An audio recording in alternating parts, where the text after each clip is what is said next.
Feels so good to be back live on air. Feels really good.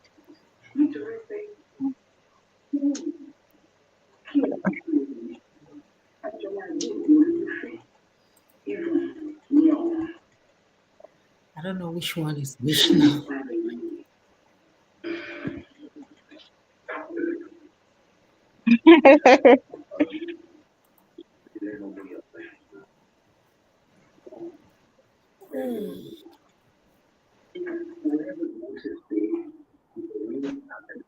Yay! Kick everyone out of the other one, and then you heard what you were saying. The truth is this. So, Sarunga, no, since I well, started working with the youth, our youth, they're roti, oh. They're roti. They are worse than these old people when they fight, oh. Yeah. I'm telling you the truth. I brought one in because you know what they talk. I brought one in to work as my DOS. In order for us to be on the same pace, I did a three-way call with my agent. He passed my back. They asked my agent, make he do pickup for him. Not just. And this person is a youth. He has a movement that is preaching church among younger generation. When they send me the first batch of tests, who is doing this? So I sent the phone number, Mona investigate for me. They brought the name. I was shocked. My typical self of anger, I was sent them, made they track and pick her up. But if they do that, the kind of crowd is pulling where he is in one of the south state, Casalago boss. And it will affect all that youth that has believed in him. So wisdom has to play. At the end of the day, he suspect. God can hear you. God can hear you. He information to me. I laugh. Yesterday, 2 days ago, I said, look, the very moment you started chatting with that person, we are tracking you. So when I told you people that I know I'm a wanted person, spiritually and physically, I take care of the spiritual. But the physical, I have to watch and pray. He was shocked. I wanted to use him as a scapegoat. But the crowd is pulling. There are thousands. If I do that, it will be difficult to redeem this crowd. So I have to contain it. Our youth, like I tell them, outside, I go fight for now. But inside house, I go bulala now. It's a terrible situation. Very terrible. Let me go. I want to go now, but before I go, I want to say something. It's really crazy. I'm sorry, Siri, it's not you. Siri is thinking that it's me. Sorry. So there's one thing, I'm an Igbo man. Anytime I go to the market to buy, if I'm talking to you, Ngozi, sorry, Augusti, you are not. You are Igbo man. Are you serious? This is real. No business between you. No bring God into it. Let me tell you, when it comes to being Christian, I don't know, I'm not proud of it. I am a devoted Christian. I'm a Roman Catholic. I not only hear what the Catholic Church says, I do it. If the Catholic Church says, this is what we do. And I'm a scientist. I know they believe sheepishly, say, because Pope said this. And that's why even Pope doing own, or Bishop doing it. Father doing own, concern me. It don't concern me. But I know that when I read the Bible, I read the word of God, and I try to do it. But if I did do any business with you, and you tell me, by the name, I swear, by the name of God. So far, you just say by the name of God. I'm not interested. Keep God aside. I didn't get that. Could Sorry, you try Siri. again? Not you. Not you. Siri. Siri. Sorry. So what I'm trying to say is this: even when we are dealing with businesses, I like the situation where we discuss. No carry God inside. No put God inside. I don't like that issue. No put God inside any matter. Do your things the way it's supposed to do and go your way. Because I always believe in this thing. Whenever they'll tell me preach the word of God, I'll tell you, look, the word of God preaches morals. Be a good person. After that, just believe that Jesus Christ is Lord and you will go to heaven. There's no religion that will tell you to kill somebody or tell you to go and steal from somebody. Or even in that our own traditional during the days of Ogugu. Ogugu will not tell you to go and steal somebody's yam or steal somebody's God. So that is one thing we have in Nigeria that's controlling us also, religion.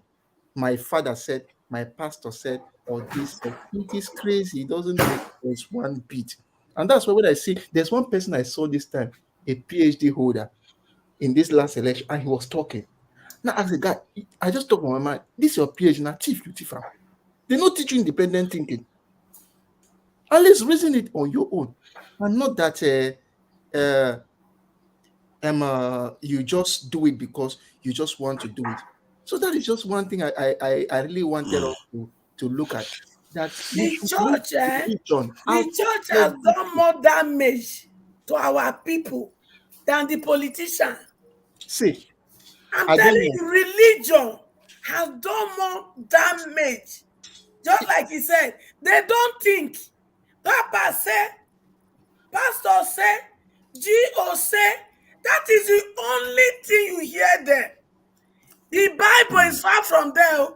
The Bible they claim they carry. They never say the Bible say. And yet that is why all these goatee religious leaders, I hate their way with passion. So, I Mama, think so can I you just say something? Can I just say something? I think at the core of it is just all about power and control. This is what controls the world. I think that there's a bit of an echo on Ngozi this thing. Let me see if I Yeah. think. Yeah, I think it's about power, and I think Nigerians and Africans need a lesson in powerism. And I think I didn't even know that was a term. I thought I invented it, but it turns out that somebody has invented it. Because the truth at the core of all societies is not about religion, it's not about capitalism, socialism, or any of all these isms. It's always been about power. If you understand that, you can see the behavior of nations starts making sense. You can see the behavior of tribes starts making sense. It's always about power. When they tell you about religion, it's a lie. Religion, if it was about religion, all Muslim countries would be doing fine. But somehow, only the black ones are not doing fine. And if you look at it about in terms of political system, democracy should be doing fine, isn't it? Oh, but no, Nigeria is a democracy. We are not doing fine anyway. It's only the black race that is excluded from that one. And whenever it comes to power, the other aspect of that can predict people's behavior is race. And power and race in the world today is what defines the world as we are right now. It's a shame. Maybe we don't want to be. It shouldn't be like that. Maybe in the future it's going to change. But as we are right now, yeah, I'm going to come back. Okay, as we are right now, it's always about power. And if we understand that, you start unmasking people's behavior. And you start understanding what is going on. Sorry, go ahead. Okay. Okay. Thank you. And I want to also thank all those who have been speaking so far. Let us trace something a little bit. And I'll start from religion. Why has Nigeria become so religious, having the biggest cathedrals in the world? Remember the reason why religion sprang up to this point in Nigeria, because people are looking for a way out. You are hungry, you don't have food. Why not turn it to fasting? Go remain in the church, be shouting and praying, and hoping that God will send somebody who can rescue you from the misery you are in. And the pastors keep telling you, come, fast, pray. Before you leave here, an angel will come. In some cases, God have rescued people with angels. That is, don't get me wrong, okay? Because I remember one time when I was in first school of Arts and Science of Goja, I wandered somewhere in Aba. Okay, I was almost getting lost, and all of a sudden I saw one guy who asked me if I knew where I was going. I said no. I said yes, I was going to a particular place. I said, oh, turn back and go back from where you're coming, And eventually, I turned back and went. He gave me his address, gave me his phone number. But when I got to my sister's house and I told my sister where I was and before I met this guy, she shouted, "Say, I'd already lost." Madam Ngozi, I can hear you clearly. Okay. Yeah, you're audible. I can hear what you're saying. Your battery is almost dying. I can hear. Yes. Okay, so now there are angels. But here is the situation in Nigeria. The poverty has eaten all our brain.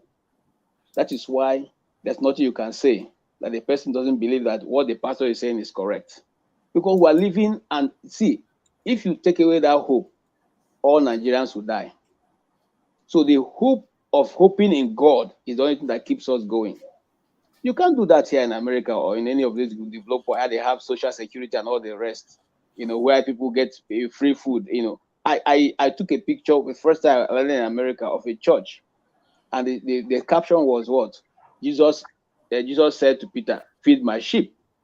Okay, and under it, the people wrote, you have hot meal from 12 to 3 p.m.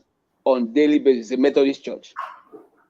So that church serves hot meal for anybody, whether you're a member or not, who walks into their church premises every day. Okay?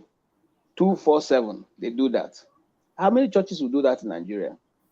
If they do it at all, they will use it as a reason. Why am I getting echo?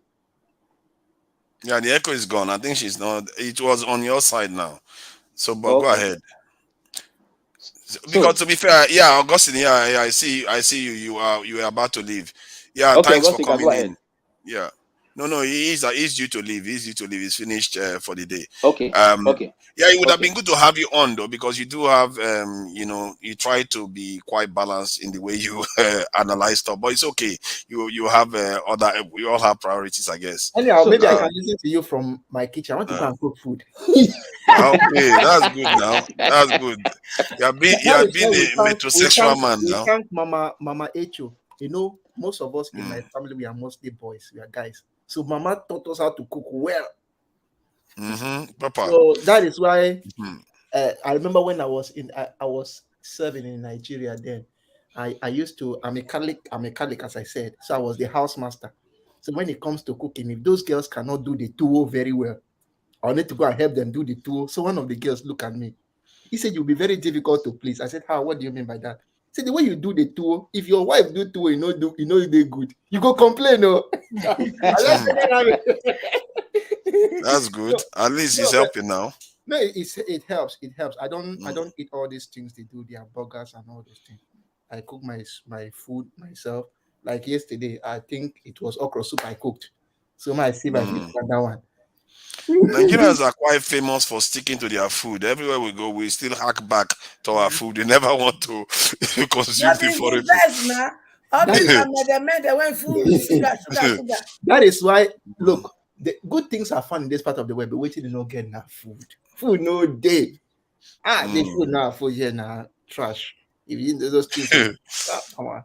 I can't eat those things. She said there are people that they learn how to swallow. Oh yeah, they are beginning to learn now. And when they start doing it, the other day, one of them was like, I was having the mom is like, "Why didn't you leave some for me?" I was like, "Jesus." So I was like, I didn't know you needed it. Even these little scraps I remember when I took it. So it's one of those things. But we really stick to our food. I'm surprised how well I thought even in Nigeria, people when I was in Nigeria, people always regarded me like too westernized. But here I'm like the opposite now. I'm like the opposite now. So but I'm really curious about what Okech has to share. Because some of the things he has described are some of the issues I've been wrestling with myself. Even we've had all this other conversation, even with the African Americans and other Africans in East Africa and all the rest. Because when you are doing this, you are trying to fix your country. What is the price that you have? We had this conversation before. The conversation was, would you accept money as a bribe? Is this beyond money? What you are trying to do for your country? If you understand that, that is the only time you can truly say you are in a movement to change something. Otherwise, you are going to meet somebody that will bribe you, threaten you, and all kinds of stuff. You get all of them until you are ready to say, you know what, I will die. I'm willing to die. And the people don't understand how deep this goes. Your Yeah. family, They your will hate family's you. life will be forfeit. Oweala, Okonjo They Oweala. will hate you. Her family life was at risk because of what she was doing. She was trying to do the right thing. So this stuff is not easy. When you see leaders, it's easy to just badmouth them because all the people that are badmouthing them, they can't do what they have done. Yeah, that's No, why sometimes when we come here no, and talk about Showore, just because his opinion is different from us, we don't know no. the sacrifice they go through, the You see, pain. That's true. let me count back for you. There was a woman called Professor Dora Kunyele. What killed her?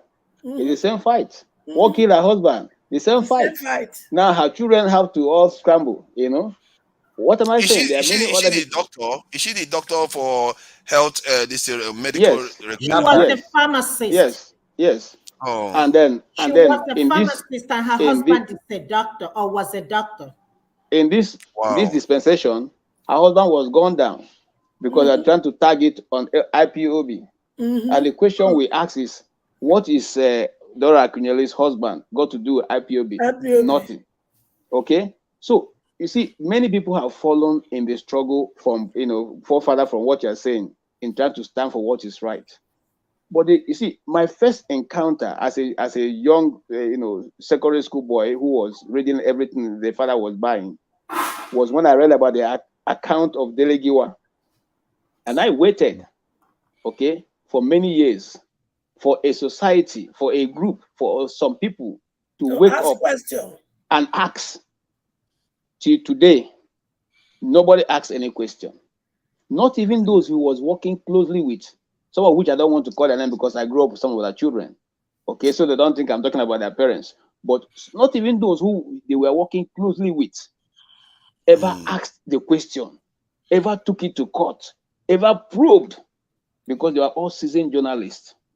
Me, I don't Instead, ask question. They No. don't want to. they, They don't want to because they will feel Because like, that's what I'm telling what you. is the point? Instead, I don't want to risk my head for but the instead, somebody truth that is is already this. they dead. all live and All become die and superstars die. and There are became big certain things people, we just have to became address. important people. So what am I See, trying to say? If you notice what's going on with the Nigerian society, it's not the top-notch politicians that are rigging election. They are young people. They are young men. They are young women. The people who are changing the figures are young people.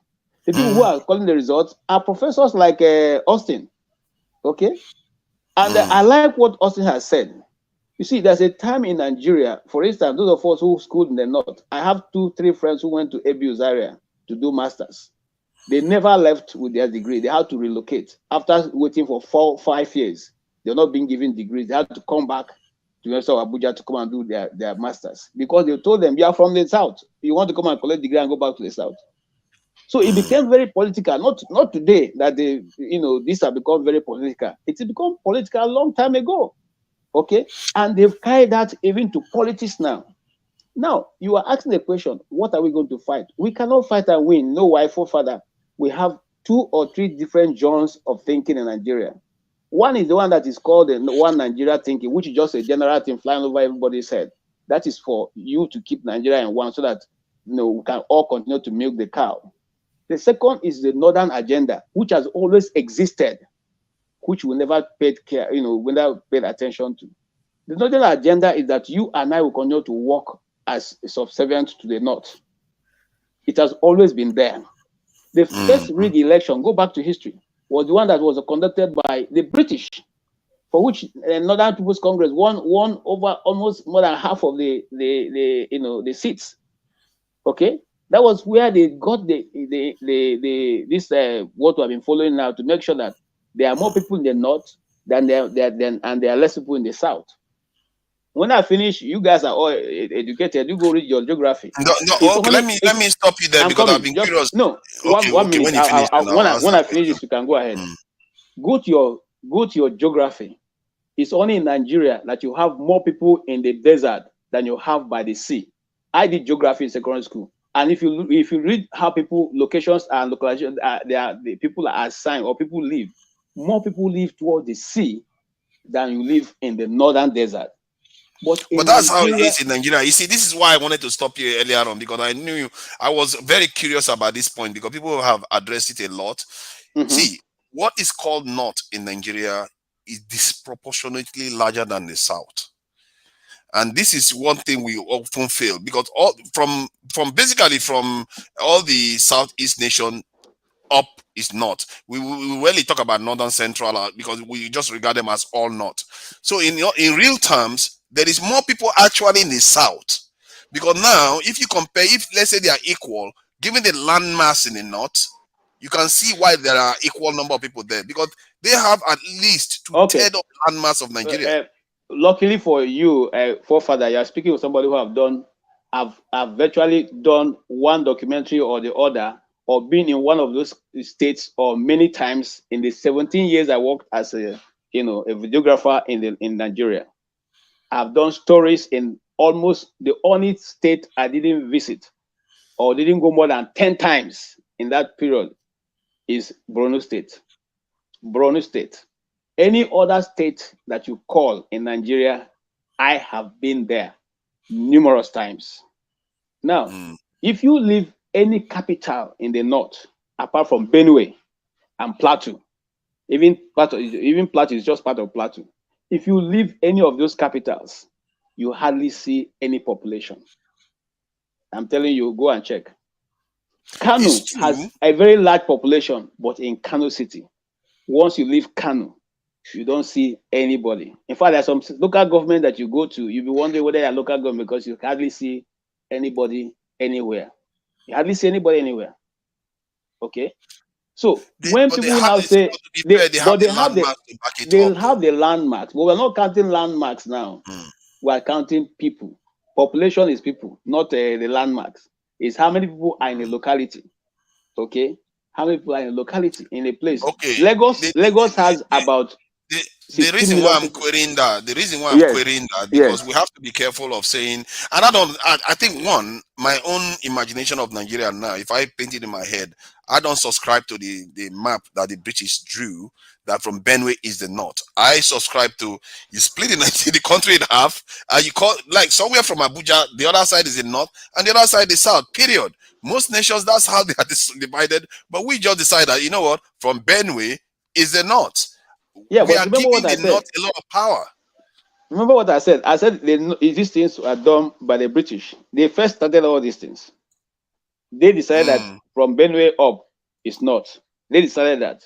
For their And own then convenience. I'm coming in politics. Some people they quote south, south, and south, and not south, not south, south, and southeast.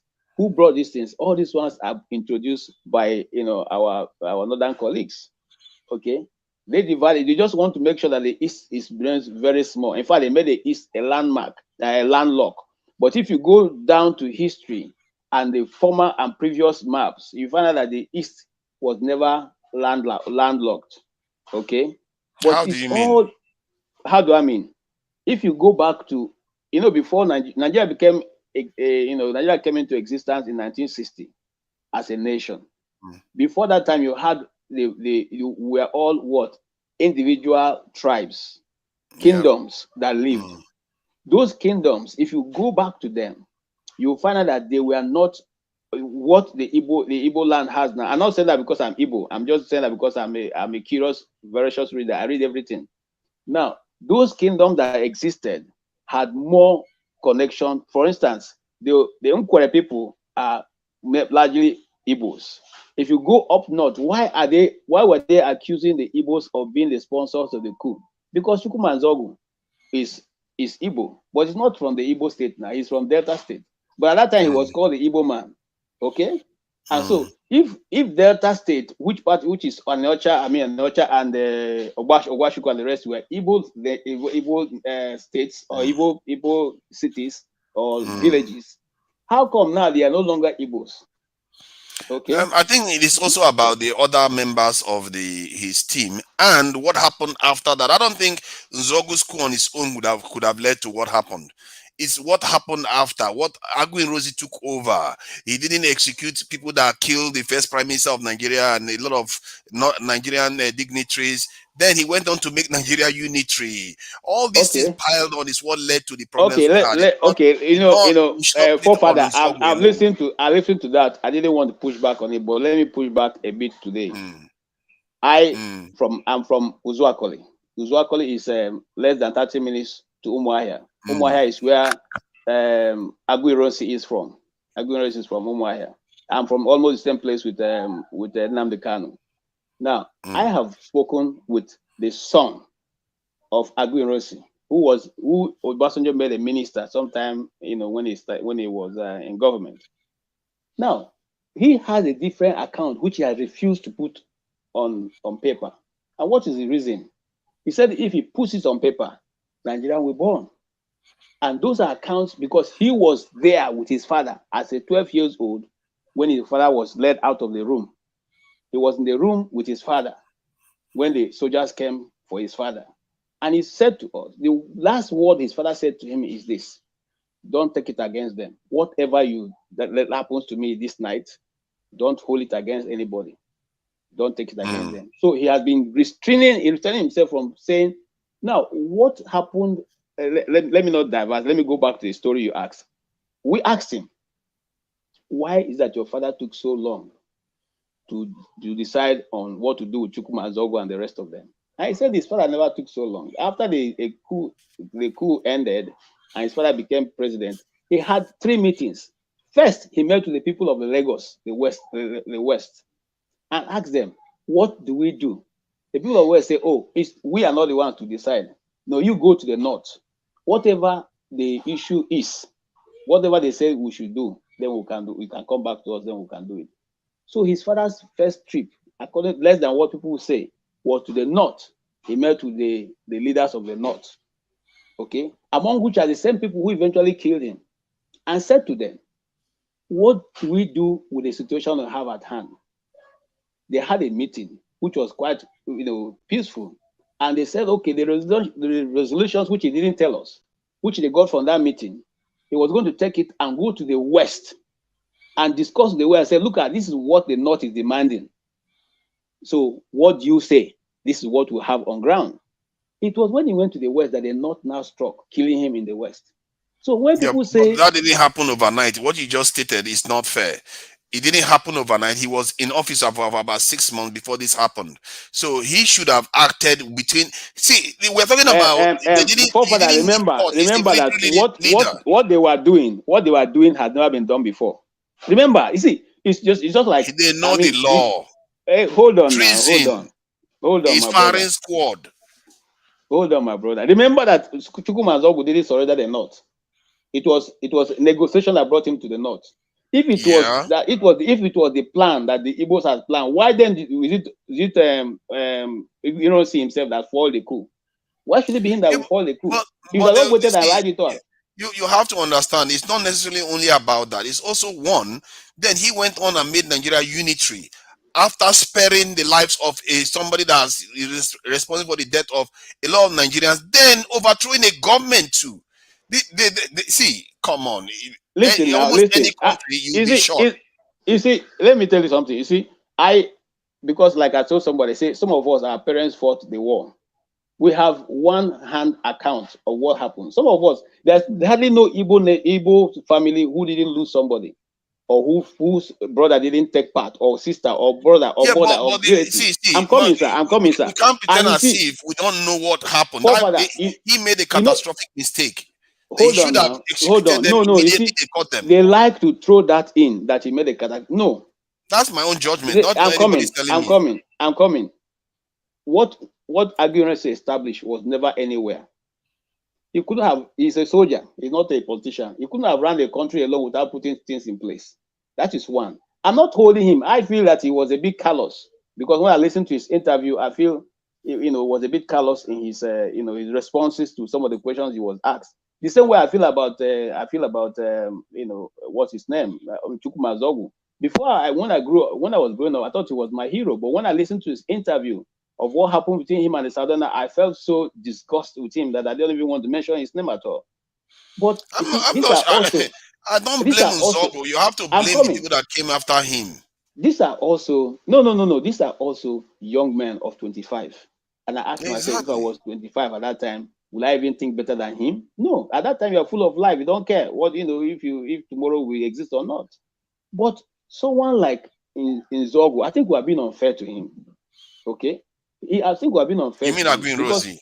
I'm sorry, Aguirancy, because he did the best at that particular point. There was already no.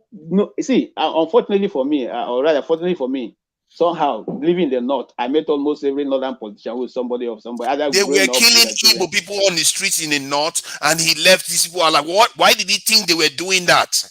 He should have No, acted, the kill the those school prog daughters. the program in the north didn't start immediately. Now, the program didn't start immediately. You see, when the thing started, it was after almost after the coup that killing started.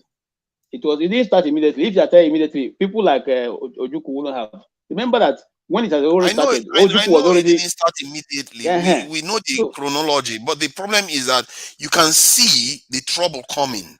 Nigeria, do you know full well that the North didn't want to join Nigeria because they were afraid of exactly such events occurring, because they knew they were behind in terms of education and qualification. Even in the military, they were behind. They were afraid of this, and when that stuff happened, you would think an elder statesman, because Agmin Rosie is highly experienced. He served overseas in different parts of the world. That's why he was promoted to such ranks. So he would think he would know this, and like these people literally upturn the country in my presence when I am a senior official or officer of the military, and these younglings decided to go and upturn the whole country and you kept them alive. If that you was see, a military command, and you oppose the general, you'll be executed. yes, I agree with you. But for whatever reason that he kept them alive, like I said, the son's explanation of this was that he wanted to get a holistic view of what should be done. Okay, that's one. Two, remember, like I said, that these things were not anywhere written. Before this time, you see, people forget that before the coup, Nigeria was in 3 regions. So when you say he created this thing, it wasn't totally the fact on the ground. Because I remember an uncle of mine told me that before the Western region had embassy in London, the Eastern region had embassy in London. So every region was operating almost as autonomous. All he did was to pronounce it, remove those regions and make it because the army is centralized.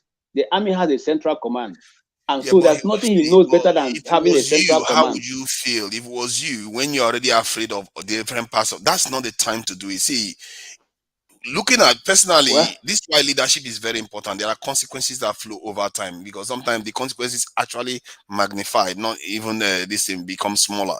So that is why we have to be careful decisions we make today. This is why so some so of your so so experiences, I'm now, asking you for your experiences. yeah, but for now, let me ask you another question. Since okay, let us agree that let us agree without how do you put it? Let us not be agreeable, unagreeable. Yeah, agree to If we disagree, as say they say. yes, if we say that Aguirre made a mistake, so what is the reason now why Igbos are killed anytime there's a reason for any form of disturbance in the north? What's the reason why they are killed?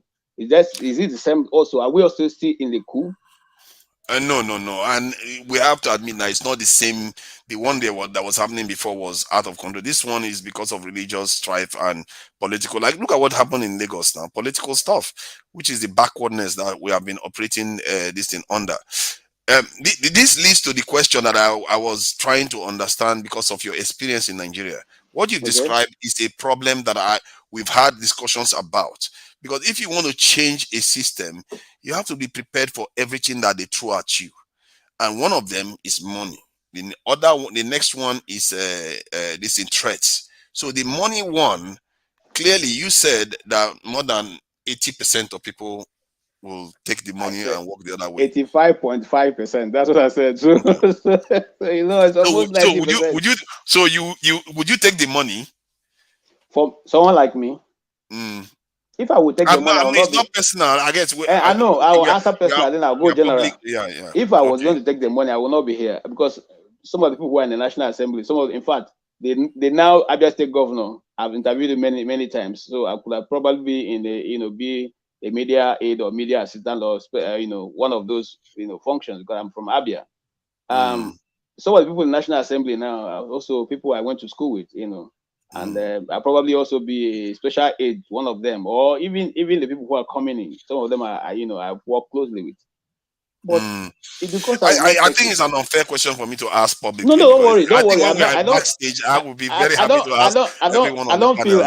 I don't feel it's unfair. I just want to. Why I'm giving myself as a personalist just to drive it home. Now, if I was going to take it, I'll probably not be here because, man, what am I doing here, man? In fact, some time ago, I sat down with my boss and I spoke to him and analyzed the American, politics and all that. And we looked at him and I said, what do you do in Nigeria? I said I was into the media. He said, really? You went to school? I said, yes, I have a master's. I said, so what are you doing here? Because the job I'm doing obviously is beneath what I should be doing. And I said to him, I'm just trying to understand my way. I'm just coming in, Anyway, what am I trying to say? That what I was actually driving at is, it would have been better for me to be home with my bag of money, buy my own generator, just like I used to have my security, have pay some oga at the police to have a policeman stand at my door or my gate, and then life goes on. What were you doing? Were you working at Walmart or something that he thought your life has taken a wrong turn or something? No, what brought about it was that I was just coming in, and so the Nigerian mentality was still in my head, and I realized that my car had run out of gas, and I said, "Oh my God!" So now I drove into the gas station, and I just realized that nobody knows me here because I couldn't see my wallet. Okay, so I didn't have a wallet, I didn't have any form of money, and the car gas was out. So I went. Your connection has gone, problematic. So yeah, this thing about inducements for money, it's a tough one. It's a tough one for almost every Nigerian to face. Are you sure? If are you not going to take, if they give you a bag of money, yes, and they double it to 2 bags now, yes, now, yes, I'm asking you honestly. Before God Almighty, I cross my heart, I will not. Okay. I always so believe. Why would you not accept it? Why would you not accept it? When after the money is gone, what next? And another thing you have to understand, just like I always tell people, my uncle here, he is very strict and he's very forward. I'm gonna tell you, I'm not gonna mention names. His younger sister called him and said, I know you are friends with so person in Nigeria. Okay? Please, can you call him and see if he can help me get a job for my daughter to work in so. I'm not going to call the bank. Guess what my uncle said? He said, sister, there are other kids that doesn't have anybody. And meanwhile, this sister is a doctor, is a doctorate. She's highly educated. And he says, sister, there are other kids even more qualified than your daughter, but doesn't have anybody to speak for them. Yes, he's my friend. Yes, he can help, put her, do you understand? But I'm not going to do it. My conscience will not let me see that there is somebody out there looking for the same position, but because he or she doesn't have nobody who you know and who you don't know, the person will not get that position. Guess what? My uncle did not do that. He said, I will not do that. So there are some people that are still like that. He doesn't there was something I told you guys sometime, I think 2 shows, 2 previous shows. Politicians I will not call wanted to use his account to siphon money from Nigeria and said after that he's going to give him $20,000. He said, did you look at me as a poor man? He said, I will never do that. What is $20,000? Go give it to the poor people in Nigeria. I am not poor in America. So there are people who still have that integrity. You can never What, tell him he doesn't I'm believe just in. curious though. I'm curious. What if it was 1 million then? Dollars. Let me tell you something, eh? See, I can only speak for myself. I can only speak for myself. My sister said something, and that really shocked me. She said, you can call it for anything you can call her, but you can never entice her with money. She said that. I was surprised. And that is me. I don't believe, I'm not saying that I'm perfect now. Don't quote me wrong. I'm not saying that I'm perfect.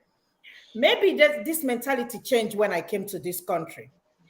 Do you understand what I'm saying? Maybe started working, have a good job. Apparently, if I'm in Nigeria, maybe that mentality might not be the same. I don't know.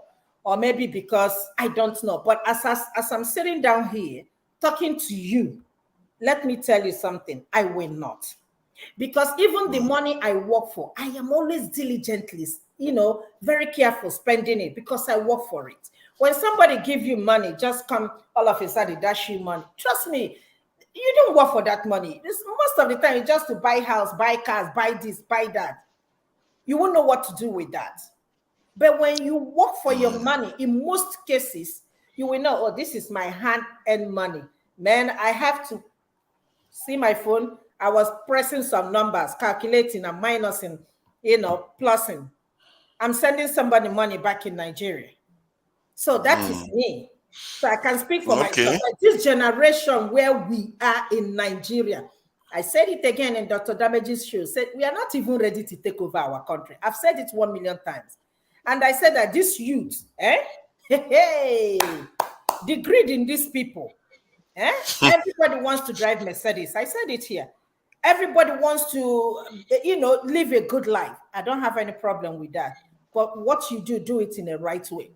Don't do 419 or don't do what is it called, internet love, to scam an old woman who is somewhere in abroad looking for love just because you feel you can do it. So this generation, you see these old people, in fact, they are fine. Wait, let them live. You this MC Oluoman and the rest of them, Bashar, the son of Kanu or Kaduna State Governor, somebody refined. Leave that generation. They are coming. They will be worse than this generation. Okay, okay. Now that is the money aspect, though. Like what Okonjo Iweala went through when her family was threatened. Because some of all these questions, I'm curious to why many, somebody said about Shomode, the believers that you think they were principled, and then when they go and stare at the altar, they discover that what I like my life. I like my money. I'm going, I'm going to submit. I forget about all the cause. I agree with you. The former Obiano, he lives here in America for so long and went back home to contest for election.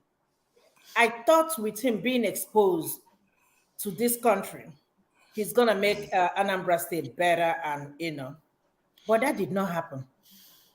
The money he stole in fact, I am one of those persons that said, if I see Obiano, oh my God, between me and you, if I see Obiano as he's walking, I'm following him and because I am one of those people. In fact, I will even sit on him and lie, unless somebody catches me on the camera. Do you know how many cases I've had like this? People that you think they are fighting for you, they end up in office and they go and do the worst. It tells you that something is changing them.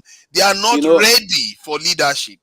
The day I got disappointed so much and I stopped taking part in all these things was the day I discovered Oshomole's house in Abuja. In that same, that protest I was telling people about, when we, my wife, one day, one of her uncles was the former minister, so had gone to the house, somewhere in Metama.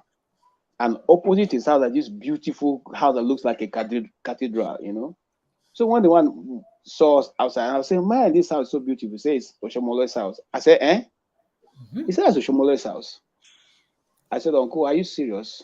Which Oshomole? They said, Oshomole, the Adam Oshomole. He said, yes, it's Oshomole's house. You know, I started laughing. He said, "Am I surprised?" I said, "I'm surprised though, because these are the same people we are in the struggle together." He said, "Which struggle?" He had 6 of these. This was before Adam Shomole became governor. He told me that Adam Shomole has 6 of that in Abuja. Okay. Now that day, I packed my struggle. Now that day, I ended my labor unionism. That was my end of going to stand on the road that I'm going to follow anybody to do march. You know. Yesterday we were having a discussion about this. Actually, funny you mentioned labor union, because NLC I think is one of the parts one can an efficient way to help change things. But the problem is that most of them, like you said, are compromised. And I was saying that the diaspora needed to get more involved in Nigeria, and because if you have a stake in what is going on there, you tend to care more about what is happening. You want more transparency. You want things to work because you have a stake in it. And one of the ways to do it, I suggested, apart from investing directly, is to start encouraging good candidates to be emerging in such organizations like the NLC. And like you said, many of them took bribes. But how can the diaspora? Do you think the diaspora can have a way of organizing and ensure that that money incentive at least is nullified, so that they don't have that money incentive to it kind of compromise their principles in terms of what they do with the government? Do you think the diaspora can do something about that? Very, very good question. The diaspora people can do something about that if we have a candidate we can trust, who we have tested and seen. For instance, I once told Dr. Akinyemi of the African Development Bank that if he's ready to run for Nigerian presidency, I will personally campaign for him free of charge. Okay? It's not How Igbo. are you sure he's not going to do an Oshomole? Because I work with him. Okay. You work with Oshomole? Not Oshomole, with the president of African Development Bank, Dr. Akinyemi. Akinyemi was Minister of Agriculture during the Jonathan's time. And throughout that time, we were part of his media consultancy. The consultancy called him to do his media, because his media in the office will not do anything, but they are collecting the money, but no work was done. So he sought for funds for himself and got consultants who were doing his program. We were going everywhere with him. Now that's why I can tell that he was focused. He executed what he wanted to achieve, and once he finished that, he moved on. Now look at what he's doing in African Development Bank. African Development Bank has never been this competitive before in the world affairs. Okay, but that guy is a Nigerian. Yeah, I've heard of him. Yeah, he went to University of Ibadan, like every one of those guys. Okay, he speaks 2 languages, the French and the English, fluently, flawlessly. But he is doing a great job. Now, if the people in the why do diaspora we say he's doing a great job though? Sorry. Okay. Yes. Go ahead. Why I'm saying he's doing a great job, because listen, he has taken up the monetary base of African Development Bank to a level competitive to any other bank in the world, a regional bank in the world. He has been able to have we seen the result on the continent? Yes. I can. If you want, I can share you some of the brilliant jobs he's been doing all around Africa. Okay. You see, I would like to see that. I think that's something that we should be seeing. We Africans and Nigerians should be seeing. Why did I bring him in? I brought him in that so people in diaspora can identify somebody we know can deliver. We can now form a consortium to discuss with the person and say, look, if we are going to rescue this nation as it is, we want somebody to intervene, and we are ready to back you up. Okay, because in the Nigerian constitution, it does not stop you from anybody from giving you funds. Okay, as long as it's not, it doesn't stop anybody from giving you funds. So we can back such a person up, and then make sure that the person comes to win. All right, that's the only way. If you are saying you're going to use somebody in Nigeria, maybe to end up the same way it is, because I tell you the truth, there is hunger in the land, and once people are hungry, they cannot do much. I'm serious. But even when you're because the diaspora, when I say the diaspora will be able to afford them a reasonable financial backing, so that's that what they I'm don't saying.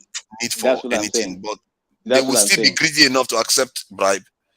That's what I'm saying. But you see, let me even go a bit further.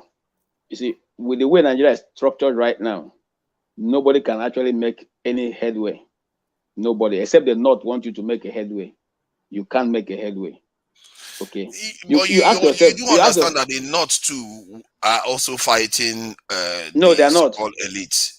The Talakawas, the Aminu Kano movement is basically they are all not, about they are that. no longer there. They are no longer there. How many seats did the Aminu Kano movement won in last Kano election? State now, is it not that the one Kwankwaso won? The Kano State, they won the biggest But state. but Kwankwaso is not Talakawa. There's CPRP, which is original Talakawa, that didn't win any seats. But from what I gather, they said he is the custodian of the Aminu Kano. This thing, he can't be, because he doesn't even have the this thing of Aminu Kano. He doesn't have it. Okay, he's just trying to weigh in on the popularity of Aminu. He doesn't have it. There's still PRP on ground in Kano till tomorrow. But why I say that the North is not after that, because the North, let me tell you, there's a time I was having a conversation, a friend of mine who used to be in the university. Now he's an emir in Bauchi State. And he told me, you know something, Okech, you and I can never be the same. I said, why? He said, because your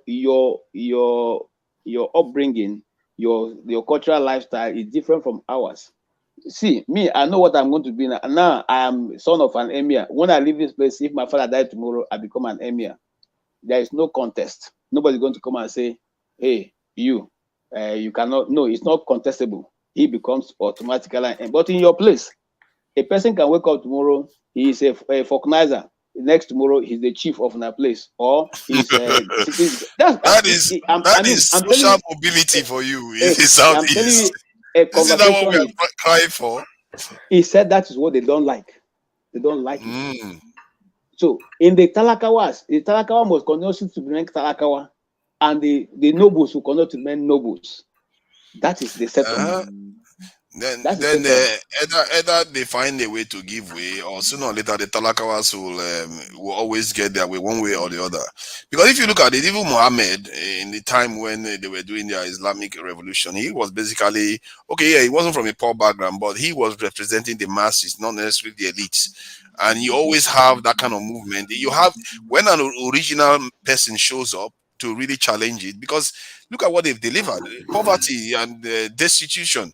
The reason why we had that debate about money, particularly, is because I don't want to show the video here, but this guy was in the West in the G20 meeting declaring that, I think that was 2020 or 21, that the G20 nations gave themselves $18 trillion worth of loans, not that was just printed money for themselves. And we are in that world, but we Africans didn't get anything out of that.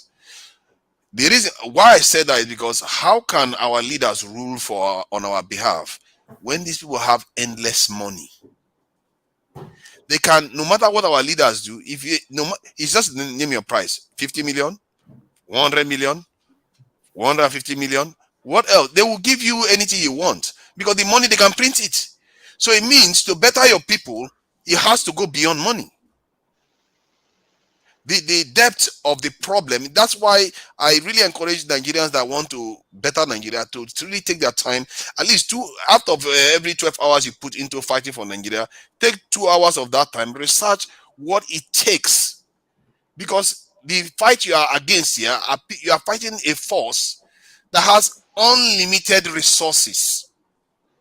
If you want to believe that resources is worth your life, is worth your people's survival, then you just give up. Because in the end, sooner or later, even there, everybody understands that sooner or later, money doesn't matter. Many people don't vote for their economic interest because they care about religion more than they care about economy. You see some people that don't vote for this thing, a candidate that is telling them that they're going to do even religion stuff that they're going to do for him because they care more about their race than they care about this thing. Their economic this thing, or even their religious interests. So people have different interests, but the deepest ones that I've seen is racial interests so far. because the world is operating on that level. That racial interest one is the one that holds sway. This is why if you look at all the black nations in the world, we are the ones suffering the most. Even when we are right next door to a whiter country. Right next door is a white nation. The poverty still doesn't bleed through to the white nation. It remains in the black side. it remains on the black side alone and sits there. It doesn't move. If you look at Haiti right now, literally the island is one island, but the Dominican Republic that is right next door is doing way better than Haiti, because just guess what is only different between both sides? One is darker. This is the madness that goes on in the world. If you look at African countries, the same thing, you see the same pattern. It tells you that there are things that drive people more than just financial gain. And we have to start realizing that if it's money you are looking for, you are going to sell your people out any moment. You will, because they have enough money. They don't even need to threaten you even. You will just sell. It's like I think I've said it several times. It's like Esau. Esau didn't understand there are certain things that are worth less than this in porridge. His birthright, his birthright is far more valuable than the porridge that he sold it for. Forefather, you see, listen, what happens to us? I'll give you an example. Once I was coming back from Uganda, and I had the privilege of flying with 2-3 Nigerian ministers in the same plane. Now, we were all orderly from Uganda. We did everything like every number of passenger would do it. The moment we were descending into Abuja and the pilot announced that we're now going to start descending into Abuja, those ministers got up, except Obie Ezekwesili, that was also in that flight. They got up, went into the bathrooms, the two of them, one after the other. Before now they were wearing t-shirt and I think I can't remember now what is the jeans, but they were wearing t-shirt. They changed into agbada and kaftan and came out and put their 1,500 and sat down. As soon as the plane dropped in Abuja and they came out of the plane, you need to see the posture that they had to walk. You understand? They didn't carry their bags. They didn't wait for the security. They didn't follow the normal process. They just walked through. Okay, and guess what? The cars drove, to come and carry them, and then the rest is history. Only Obio Ezekwesili that we walked together.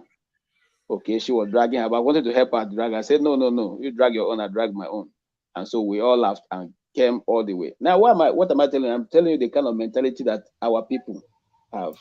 Majority of them that are in government, they believe they are operating a jungle where they are kings. And they are not subject to any law.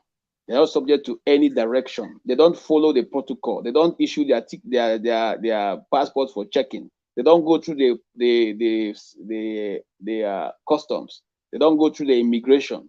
You can't search what they've brought. You can't ask them questions. They don't become normal once they are in the Nigerian space. They operate with every. They are higher beings and the rest of us are smaller, not normal human beings. The mentality must have to change. But it's going to take a fight that I don't know how we're going to be able to wage it.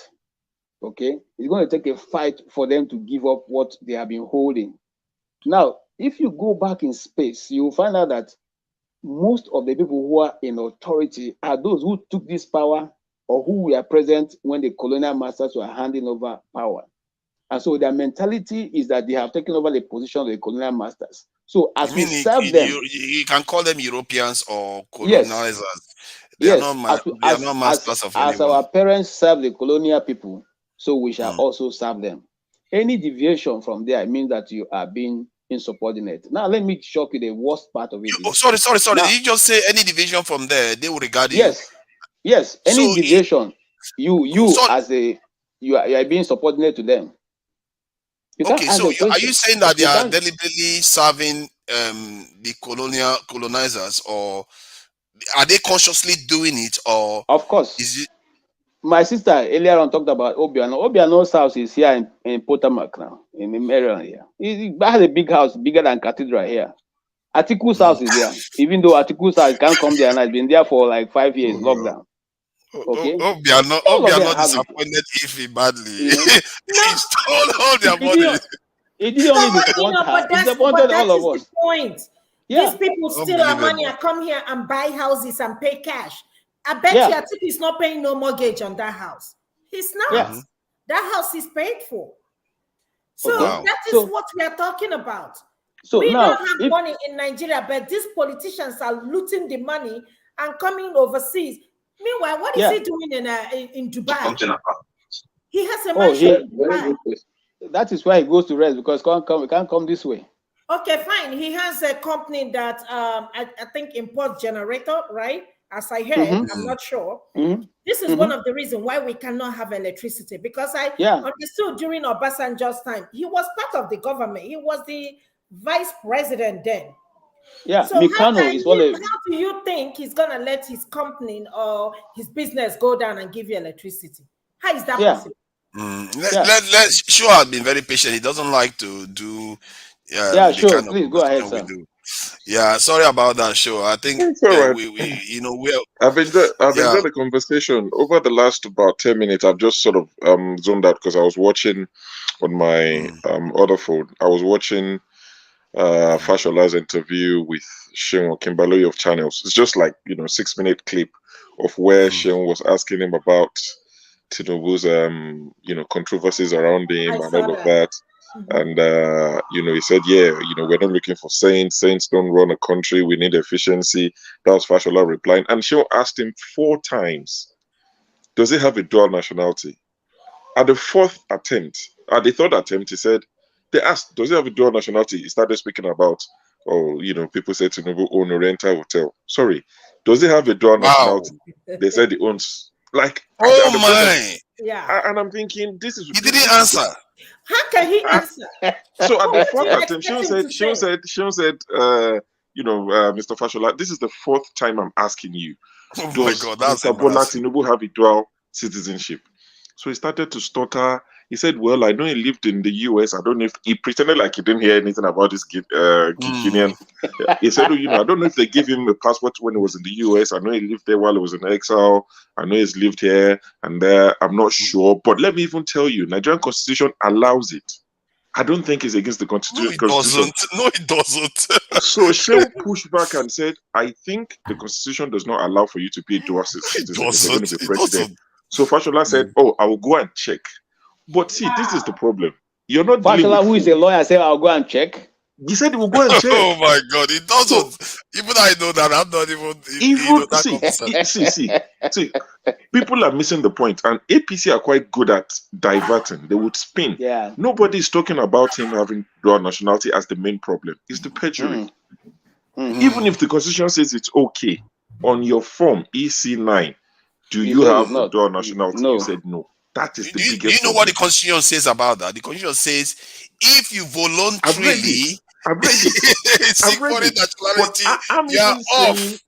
See, the fact that Fashola avoided that question 3 times tells you something. Yeah, that's when he attempted it, he said, the Constitution allows it, but I'll go and check to clarify. Then, even if the Constitution says you can have 10 nationalities, the question on the form was simple. Didn't declare it twice. In very clear terms, do you have any other nationality? Have you acquired one? You said no. So if this passport is real, because I have to put that there, if it is real, because I don't want to say it's real, I didn't verify it. If it's real, then these are the things we're talking about. But Fashola already tried to answer by saying we don't need saints to run the country. We need somebody who is efficient. You don't have to be a saint. That is a terrible answer. Tinubu should be firing him. And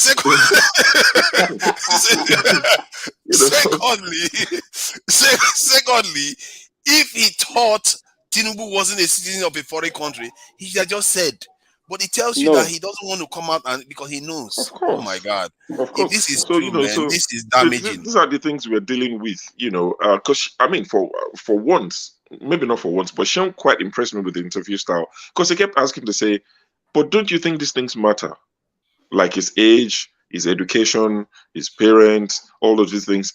And Fashola said, well, the Nigerian people have answered that these things don't matter in the election because they voted for him. Nigerians have told you they don't care about those things. That's what Fashola said. No, I think I didn't listen to that very well. I think he said something about his election, his emergency as a president elect is divine. And in my head, I said, "How is this divine, please?" You got so that's what I've been listening to for the last couple of minutes. But it's about 6 or 7 minute clip on Twitter that I saw, and I just thought let me even listen to what. But that could disqualify him, you know, because I don't think so. I don't think so. Sorry, who? No. If he, because that's a form of perjury, from what I got. We are dealing with Nigeria. See, why are you saying as if the judiciary are looking for technicalities? All they are looking for is one mistake. I've seen governors that have lost their this thing because their deputy governor did something wrong in his form. Forget. This case may not even go through the judiciary. In fact, the first hearing may be that it can be thrown out on technicalities. Yes. And nothing will even be presented. What is the technical part that will get it thrown out? Technical part means that the judiciary will be looking for technicalities. Yes, you have not followed the process, or you are out of time. Okay, or what you are asking for is not for this level.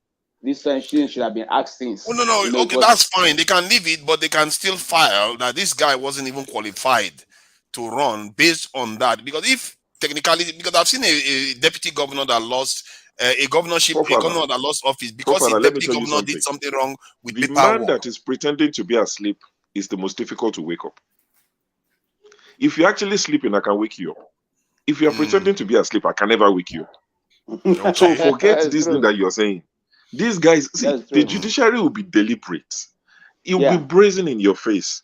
And it'll be a case of what are you going to do? I think that if they do that, I think the judiciary knows that they may not make Nothing is going to happen, my brother. I'm sorry to say. I like your sorry to say. The reason why I say that. Sorry. Before you finish that. Sorry. Hold on, Father. Imo State, Hope Uzodinma was the number 4 in the list. When they went to court, the Supreme Court said Hope Uzodinma was the one who won. And by this tabulation, INEC said, "Sir, the tabulation you are putting together is even beyond what we as INEC brought as voters, as votes, okay, as ballot papers to Imo State. So how can he has called this number when we didn't even have enough ballots to reach the number you are quoting?" And you know what they said?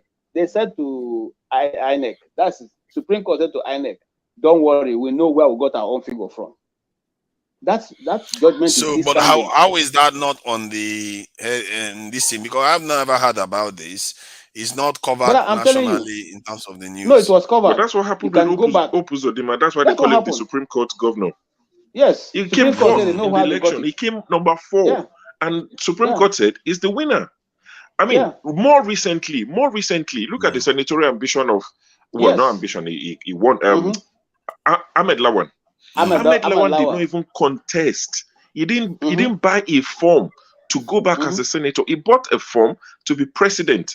He bought the presidential ticket because apparently he was the not consensus, but he was the candidate of Buhari and their party chairman. You know, they floated that idea on the day of the primaries, and the northern governors kicked against it. So Lawan was meant to be the anointed one. So he bought the presidential form, and under Nigerians' law, under our constitution, you're not allowed to buy 2 forms. You can't run for 2 offices in one election cycle. So Ahmed Lawan did not bother to contest as a senator. He wanted to be president. He lost the primaries to Tinubu. But this guy went to court, and Supreme Court said he's the senatorial candidate. Somebody who did not even contest. So this is our court. So when people say they don't have trust in the Nigerian court or judiciary, it's not because people are crazy. It's the things they've seen. The other man is Akpabio. Akpabio. So that's why people have very little trust. I agree with that, and I don't know the details of some of all these cases, why they bring their argument, but I truly believe that if there is incontrovertible evidence that, like the type that is showing up, it's going to be on technicalities. They won't even look at what they deal in is in the letters of the law, not in the spirit of the law anymore. They look at no, technicalities. I agree with that. That's one my point. Like the Liver State one now that came out that Labour won the election. If it comes out like that no, River State, there's a newspaper that is Premium Times. Yes. That is Premium Times Wahala. The But they judiciary got does not rely on Premium Times. They got the information from the INEC website itself. Yes. Continue. And then we'll be here. Don't worry. We'll come back and discuss this. I'll give you my reasoning. Because if let's say, because even Afenifere was saying, even in one of their communique, that they got a credible report that DCPW actually won the election. So my point is that if there is credible evidence, like open, like in your face evidence showing that let's say Labour Party won the election, I'm telling you, the Supreme Court judges may not like it, but they know full well that if they go and say that Tinubu won that election, that is a coup. And they don't want to face a serious repercussion that will come with that. I've seen many African countries that had a military coup. This is kind of stuff that happens there. Like one of them, the president wanted to extend his term to a third term. Boom, a military coup. The moment you start breaking the constitution like that, because the military has sworn to protect the constitution, why should they obey the law when you are busy breaking it? Sooner or later, even if Tinubu was sworn in, sooner or later you're going to have a problem. That's how it happens in other countries. So I don't think the Supreme Court will go that far if there is clear evidence and just give it to Tinubu willy-nilly. That would be crazy. And not to mention the riots that is going to happen on the streets. That's going to lead to a coup. If they do that, if there is clear evidence, I want for Nigeria, because I remember then they will invite it. They will invite another Abiola event in Nigeria if there is clear evidence that Tinubu lost the election and they still went out and gave it to him. They will invite it themselves. I think even obedience know that if there is it's clear that okay, yes, there was a little bit of shenanigan in Port Harcourt and all the rest, but Tinubu actually got most of the vote. Even obedience will say, okay, fine, next time. But if there is clear evidence that they cheated and they still gave it to him, no, that Tinubu is not going to rule Nigeria. Because the riot you are going to see on the street, you're going to see so much blood that you're going to have military intervention. Forefathers, I bet you nothing is going to happen. I don't believe that. If there is clear evidence, it depends on the evidence. No, forefathers, nothing is going to happen. Okay. You see this Supreme Court? Tinubu has the Supreme Court. Nothing is going to happen. Okay. In fact, before I even get to Supreme Court, to decide on this matter, Obi will lose it. No. I doubt. But if you get to Supreme Court, just look at the judges over there. Just look at the judges in the Supreme Court. Go look at the justices in the Supreme Court.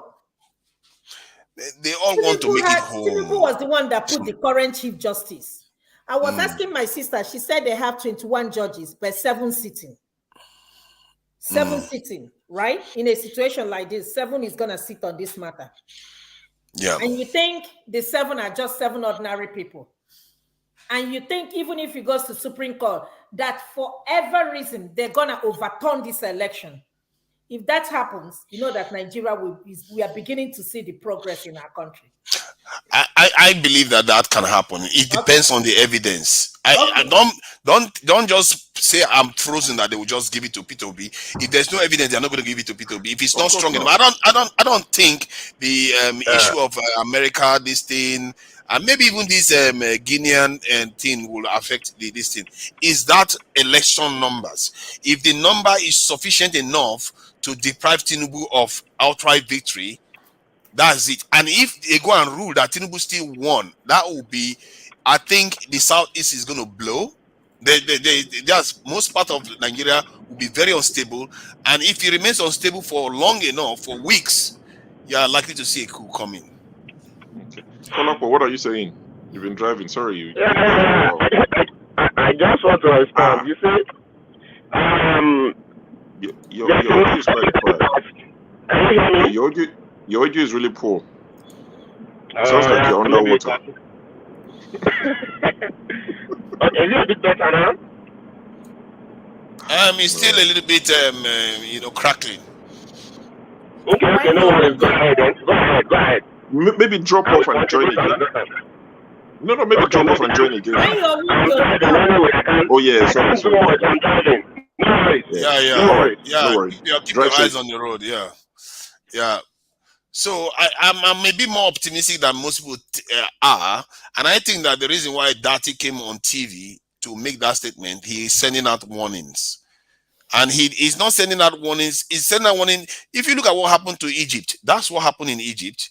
It happens in many countries where if you have a situation whereby the nation remains unstable, you get even after June 12th. What do you think happened? They get handed over to Shineko, and the country remained unstable. Abacha was back in. Most people just assume that he was already ready to take over. Maybe true of that, but generally, when nations becomes unstable like that, you are likely to get the military step in to calm things down. Let me tell you something. I will even be happy if military takes over Nigeria. I will even be happy. No, please don't say that. I'm not. No, let me tell. No, hold on. It depends on the military guy you get. It could one name why because hold on. What we are seeing now, I swear, if Tinubu gets in there, it's gonna be worse. You people are even saying, "Oh no, military." If Tinubu gets in there, I said it, we're gonna miss Buhari. So in a situation like that, is it not even the military, when the military was in the government, is it not better? You know, you can say whatever you like about Buhari. He's absentee landlord, but he didn't disturb Nigerians. He just minds his business, and Nigerians go their own way. Let me respectfully disagree with Ify. That's fine. The thing is, I get what you're saying, that military, but look, when the 1966 coup happened, that was the same thing people said. Nobody was in for the long ride that we've still not survived that 1966 thing.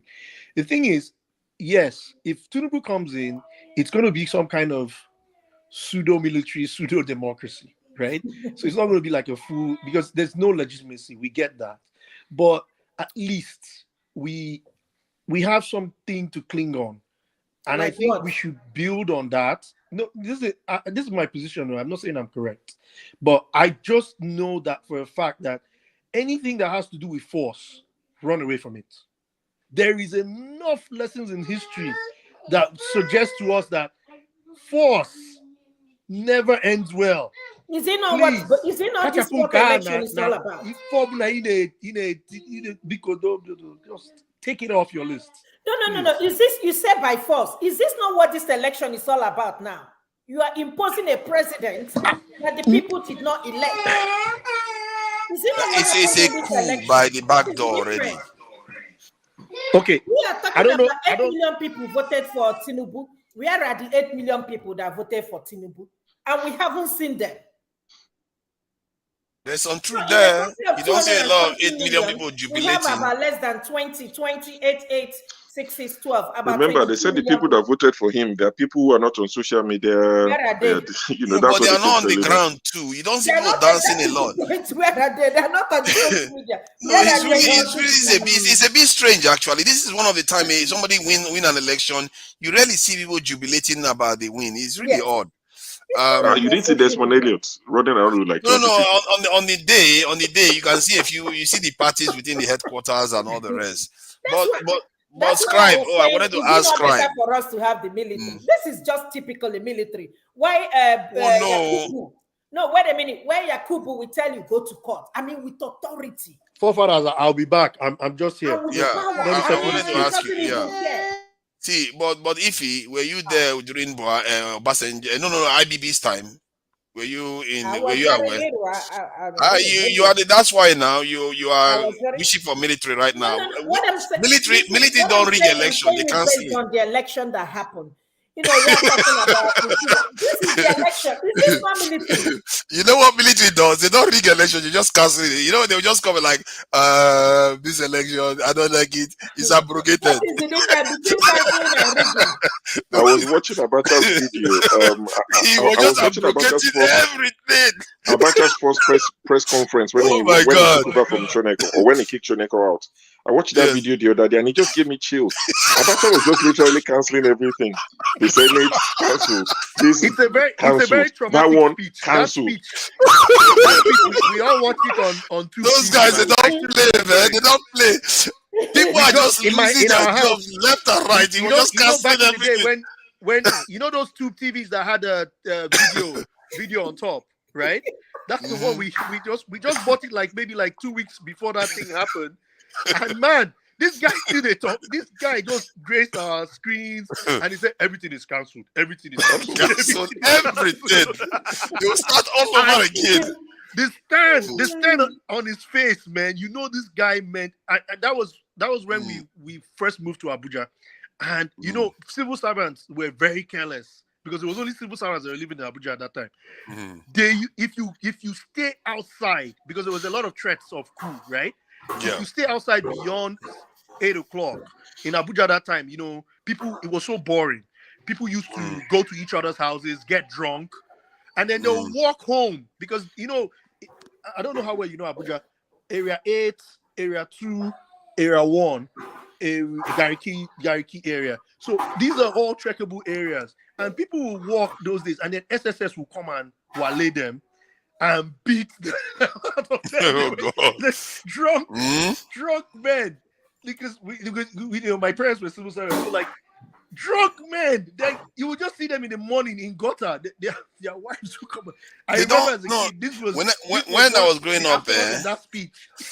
whenever our head of state want to talk to us, I'll be like, "What next now? What are they up to now?" Because they always have one big thing. They just always destroy things. They will just do something for years. They will cancel everything, and that's why when people keep saying, "Oh, military is good." And I'm sure if there's a military regime, you will see people on the street jubilated. They don't know what they are in for. Exactly. They will not know. See, the thing is, everything we do, we seem to do it badly. Look at Egyptian military regime when they came in and they took over from Morsi. That guy has done relatively well. Egypt is on its way up because he came in as a military regime and immediately he killed a lot of people very, very quickly, thousands. Then he converted to civilian regime. And technically, he's doing really well now for Egypt. He's not alone. Rawlings, technically Gaddafi, he's not alone. And if Thomas Sankara was allowed, Thomas Sankara would have been that way, right? That's the name I was going to mention. Sankara was doing well.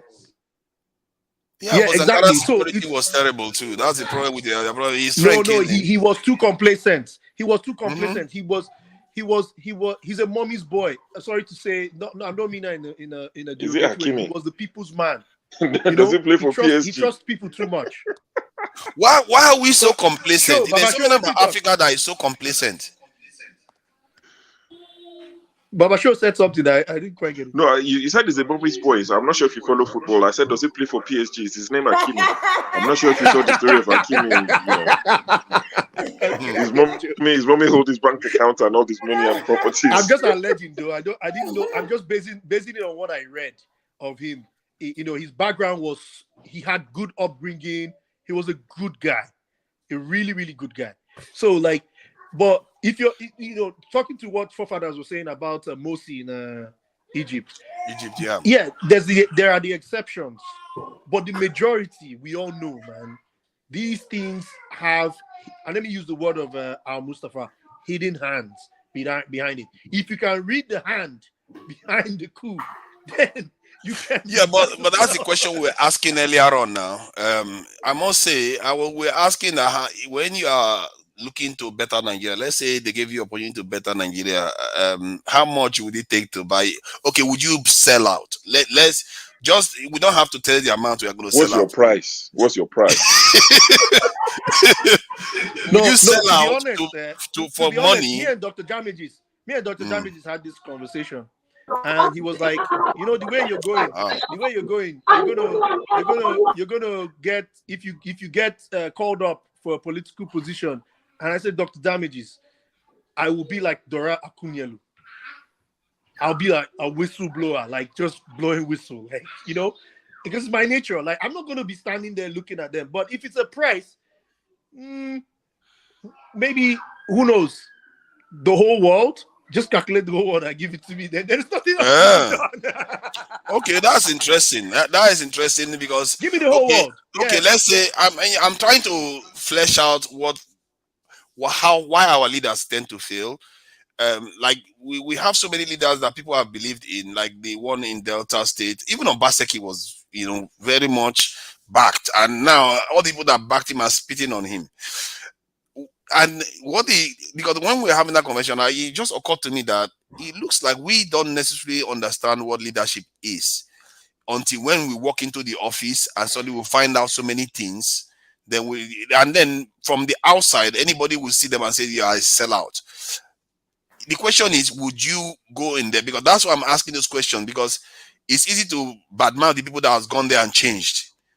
That's why when I ask you about money, you say you will never accept it. But what if your life is at stake? Like your life, you may have to forfeit your life. No, we're human beings now. Come on.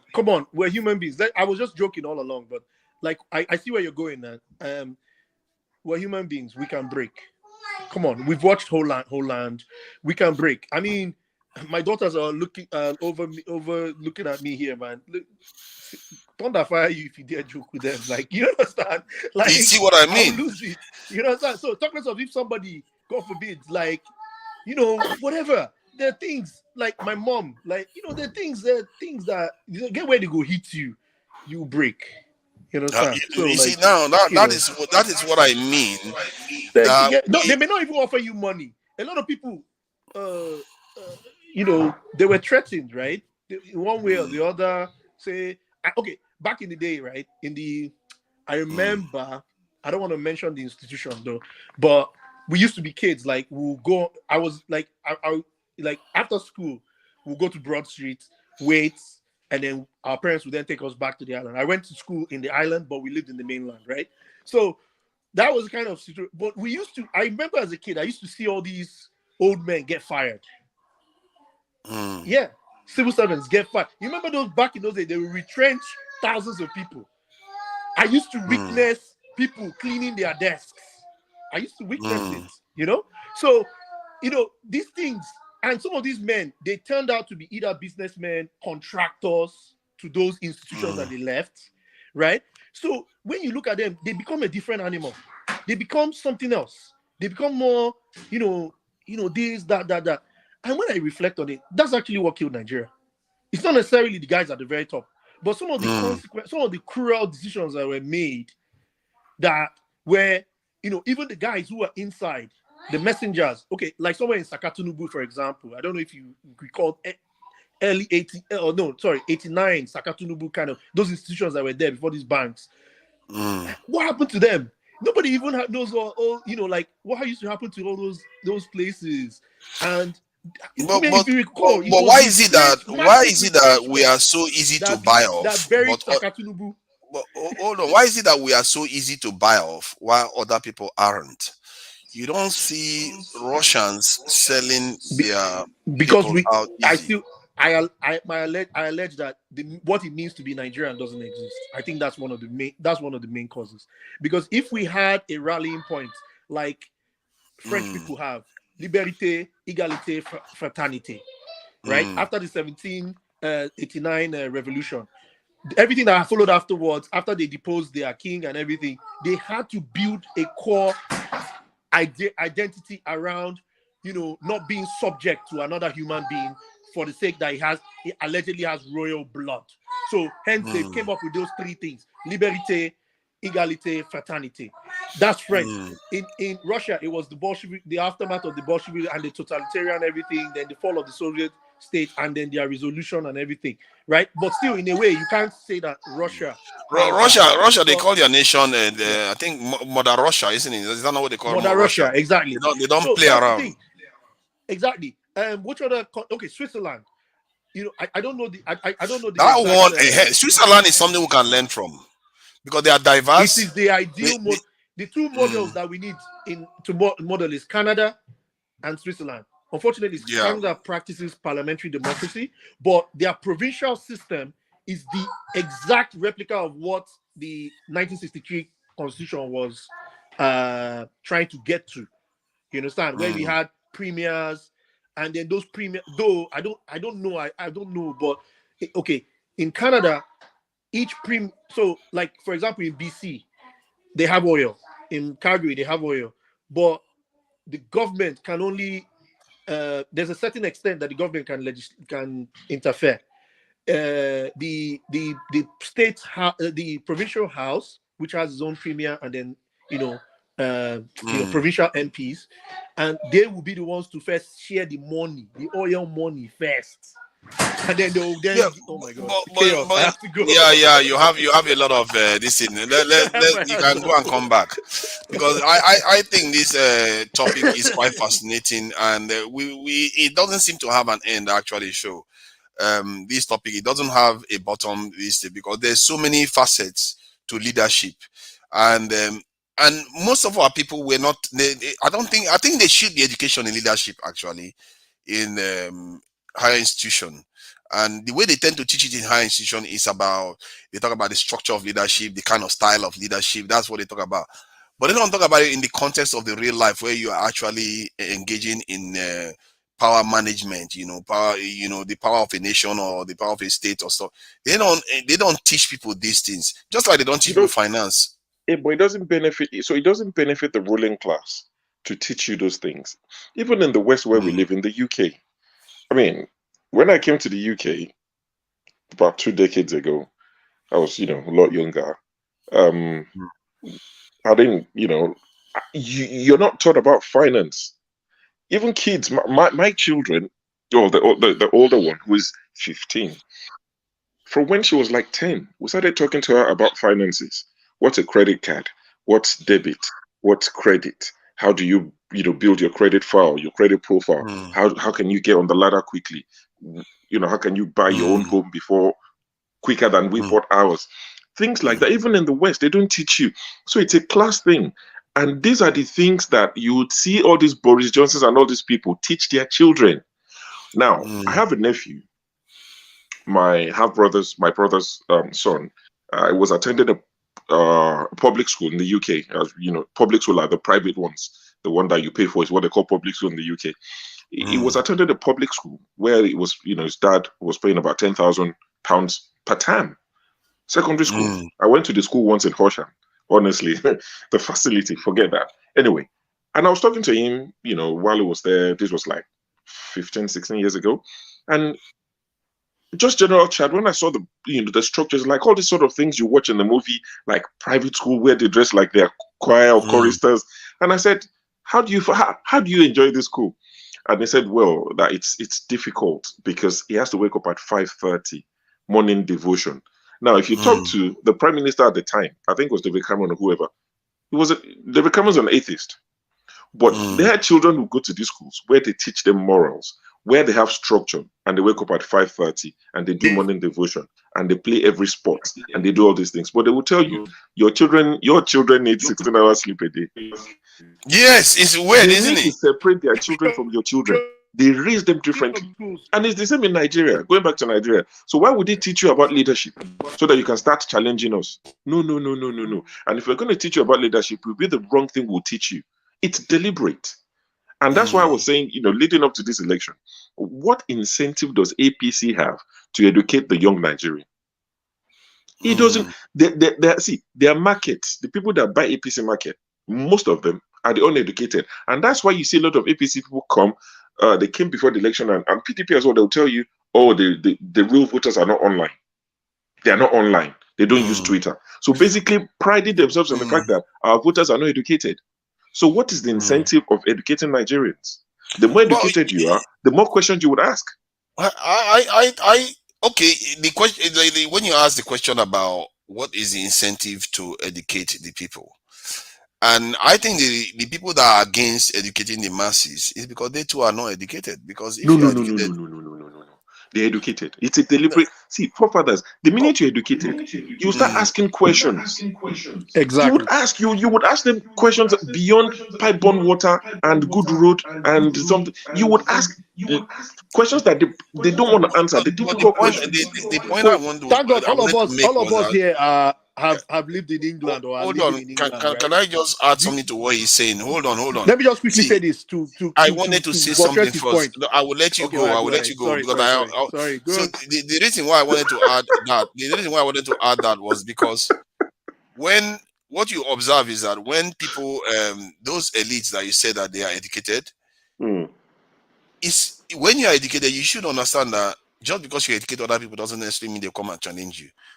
Because the way society works is that they always tend to filter to a specific, they always stratify eventually. And when your people are educated and do better, you actually make more money. If you look at our rich, are poorer than all the other rich around the world. What kind of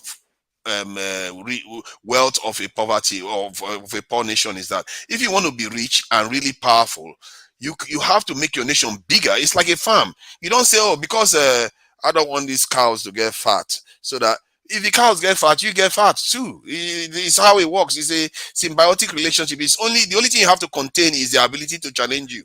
But it's in your interest for that nation to grow.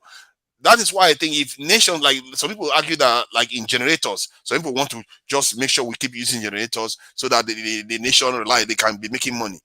But there are people that power their nations that are richer than the ones that are making money from generators. So what is the logic behind it? So I feel like there's something else. There's another ingredient that is corrosive to our nation. This is why 4 refineries don't work. It doesn't just make sense that Oh some people are no, making money just from go back to renovating refinery. Mustafa's interview on Brekete TV and some part of it that he did on this platform as well. He already answered that, but please, I don't want to lose my train of thought to add to what Show was saying. The average in the UK, you have the Cockney Squires and the posh, right? All those things, but there are some Cockney people that cross over to posh levels, right? Like so this guy that promotes boxing at the end is a Cockney boy. Correct guy. You sabi? That's a perfect example. He's a proper Upton Park guy. Yeah. You know what I'm saying? He's he grew up in West Essex. Ham boy. You know how you know how conk. If you go to buy something in that Upton Park market, like you can't even hear what those guys are saying. That those crop of black people, like as in those kind of people from I lived in Upton Park for about 4 years. All those areas, exactly. So you see, those guys, their core belief, they can't cross over, and a lot of them are Jewish, right? But they were poor, they came in over all those pogroms that they had in Europe, right? A lot of them are Jewish, right? So they have Jewish background. So, but some of them do cross over. So my point to add to what Sho was saying is that it's a class struggle, and as defined by what's this guy, Karl Marx. I think he's the best that ever described it, in the sense that it's all about, even when the proletariat get to a certain point, they become bourgeoisies. And when they become bourgeoisies, they don't care, your priorities shift. You become more, you are trying to protect, you're trying to bring generational wealth. So your ideology, your ideas will not be as favorable to the poor guy on the street, right? Okay, like for example, when you take your British citizenship exam, I know for a fact that when I was preparing for mine, that my colleagues who were white could not even pass it. We were just joking on the tube, right? I was just doing my thing there. And they say, okay, let them try. They don't answer the question. They failed. They couldn't even answer the question because it's a class struggle. The schools that they went through, those things were not necessarily on the plate. Do you think the class struggle is inflicted, or it is something that I think it's natural? In my opinion, though, I think it's natural. It's self-preservation. Sorry, go ahead. You said? I said it ties to self-preservation. Self-preservation in a way. But you see, that's even the thing. Okay, look at it. Right? Okay, like Karl Marx looked at it with Friedrich Hendricks, and he said everything that they did. Okay, say after the French Revolution, they say, okay, let us try and implement this, blah, blah, blah. They failed. After the Bolshevik Revolution, it turned out to a totalitarian state. Then they moved. Then the likes of Che Guevara and what's his boss? His name? Castro. Castro. They tried to propagate it all over, Africa. America. That led to the sickness of Che Guevara, and from there he died. So the thing is that I'm coming to understand, or to kind of lean towards the fact that this is natural for humans. I mean, this is my own espoused idea. What Right? is natural?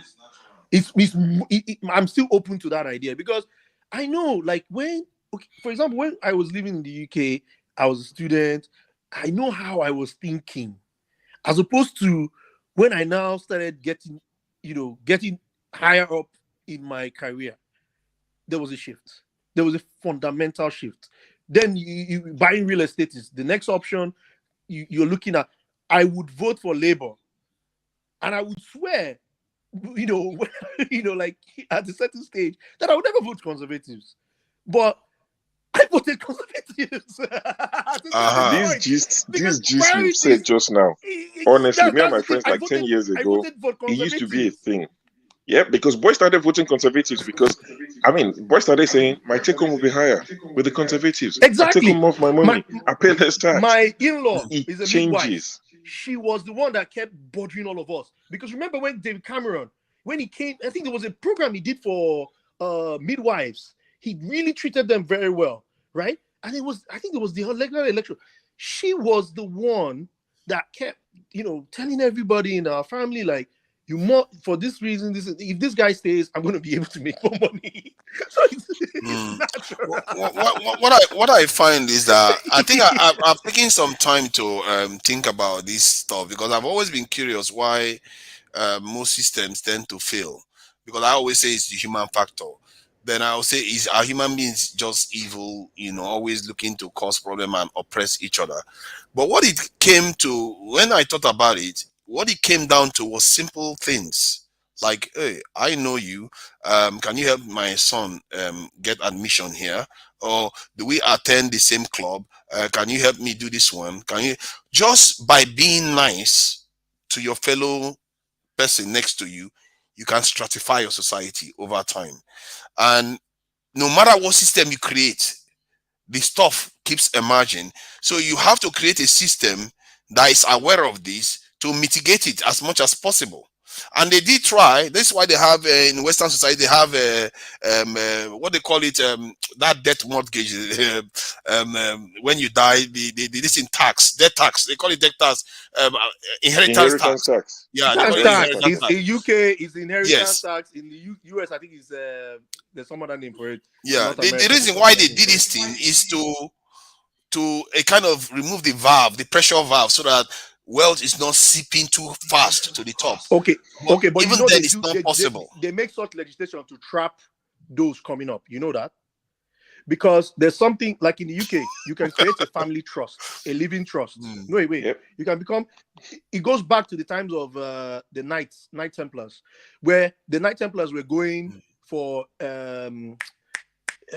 crusades in Jerusalem. There was a particular word for it. I'm sorry, I can't remember it. But anyways, they'll leave their houses for their family members. You know how crusades are now. They'll spend 5, 10, 7 years. Right. They mean business. And then now. there will be things that will spoil pilgrimage. There will be things that will spoil in the house. The person that you gave the house would have spent money, a lot of money, to then have spent more money in those days to be more than the value of the house. So therefore, they were going to courts. Those knights were going to courts, and then the courts were then ruling in favor of their family members. Right. So what they did, what the king at that time, I think it was King Charles I. I'm not sure, one of those kings, right? He now created the concept of a family trust. So that's where this is now. So you remember that boy that owns, that street after Victoria, off Marbula, off that arch that leads to Buckingham Palace. There's a street where Google used to be. Victoria Street Station is the name of the family is that street. I remember when his father died in the UK, he inherited all that property, but he didn't pay one single tax. I was shocked. I started researching. That's where I saw this thing about living trust and family trust. So now in a living trust, you or your wife or whoever is the trustees of the trust are controllers. So you see, when those Knight Templars, when those rich knights go on the crusades or war or whatever, so they go and put the title of the land and the house in a trust, so they become controllers. Then now you can then designate trustees in case if you don't come back. or if you die or anything, like, or you come back. So now they cannot train. So now, because you then give them control, right? Or you are the controller. So then that means that, because so I didn't really say everything. Some other cases that came up was sometimes the houses will burn, and then those people will spend the money, and then so now if something happens and there's a liability on it, like taxes or all those kind of stuff, you cannot hold the trustees of the trust, because technically the definition of the trust is that they are just controllers. They don't own it. So now when they put everything in a living trust, by the time they do all the CCA and accounting abracadabra, he goes on.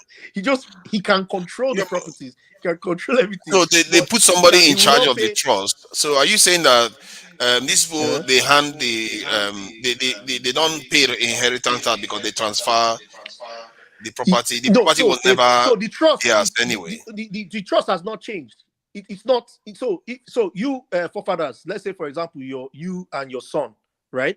Then your son is the beneficiary of the trust, you are the trustee, and then you pass away, then you put a clause in your trust that your trust is able to create another trust. And then that trust is the beneficiaries of the trust can then create another trust in your absence to then be the trustees of that trust. Yeah. Okay? So now the technically it does not change. It is still the same thing. But so avoid inheritance tax. So you cannot pay inheritance tax on it. I think there's some truth to the fact that they create, because there is elite. Some of them are richer than others. So let me just say this: if you look at some of the title documents of some of these documents, in the UK it's always leasehold. If you look at those freeholds ones, majority of them are trusts. That's all I wanted to say. Anyways, go ahead. You will look at it and you study the lineage of it. It took me a while though. I did some, and I was like, it was so fascinating. I was like, see money. No, even one naira. Yeah, it's very, very clever. I think the point I was making was, the point I was making was that sometimes some parts of the West, they saw this problem and they tried to mitigate it using this inheritance tax. But many societies don't. This is one of the reasons why the Soviet Union fell, because even in the socialist system, you still have this stratification of classes start emerging. And because human nature, so you have to build that into the system. And because of all this type of thinking, this type of realization, is the reason why sometimes when I say things like transparency, because transparency tends to enforce level playing field. So one person doesn't have advantage over the other that as much, because if everybody knows what is going on, clearly can see what is going on within the system, then everybody, I think northern European countries have a high level of transparency. And they are one of when you look at the best countries to live in, I think the top 10, most of them are Scandinavians, Scandinavian countries, because of Scandinavians are beautiful, man. Yeah, because they implemented some of all this system heavily to mitigate, because they don't want. I think there's one of them where. Insane. Yes, but why? What is the in use Denmark? Of, somebody who earns 1.7 krona. Right? Or I think euro. They use euro now. Or like there was something I read. Him and the guy sweeping the streets he will be taking home just like, there's a way they calculated it. I get your argument there, but the question you ask yourself is that, is it better to have a society where the competition is very stiff and some people don't pay tax while others pay? In other words, there's a lot of unfairness, or to have that? Okay, over time in history, it just suggests that well-intentioned governments like Scandinavian governments, like for example, look at what Iceland did during the banking crisis of 2008. They are ripping it now, right? So well-intentioned governments, if they implement socialist ideals like you've espoused, it does appear to be better than capitalist ideals, because capitalist ideals are just a reflection of 1215. 1215, when King John and the barons, they were dragging. Yeah, but the capitalist ideal, I don't think. Ideas. Almost all the systems. They were dragging property. They were I understand that, but almost all the systems on paper are perfect. Capitalist system, the way it's meant to work is that You make all your money, but you pay your tax. But the problem is that people go on and they corrupt the system. A socialist No, system. sorry, lobbyists. You use the word lobbyists. They lobby Yeah. into law things that help them to gray Yeah. They dodge the help them tax. to do In other words, abracadabra. they don't contribute to the system. IR, The same. IR 35 outside, inside. IR 35 contract. Yeah. You know how all that goes now. The same thing happens with socialist systems. I was a contractor, right? So for of course you were. I did. Yeah. I was a contractor for a bit. MOJ. I don't want to mention that for security reasons. So man, they used to come and harass us. Like seriously, like they used to. UK, they don't care now. They were harassing us with emails. This one up to the extent you have to go and get an accountant, do this, do that. So to be honest, it's just this class struggle, man. As long as you can get past that level, then But as it affects nation building, one has to be aware that these things are going to come. You are going to be bribed, and you are going to be threatened. You are going to be blackmailed. Name it, they will do everything. And if you want to better your own country, you have to be ready to face up to all these things. If you are not, I think you should respect the ones that are willing to do that. Or maybe they are all doing what you would do anyway, so don't bother criticizing them. You see what I mean? There's a guy here, Kene. I don't know if you can say hello to him. I was say, hi. You wanted to say something about this? Sorry, like you said, we're talkatives. So no. What you guys said is making sense, because the way the system is built here, it's not kind of favorable to the people that go to 8 to 5. Sorry, are you in the UK too? No, I'm in Canada, yeah. Oh, okay. What part of Canada? Ontario. Okay. I'm on the other side. To Canada, to UK, 1 US. Two Canada, yeah, 1 US, yeah.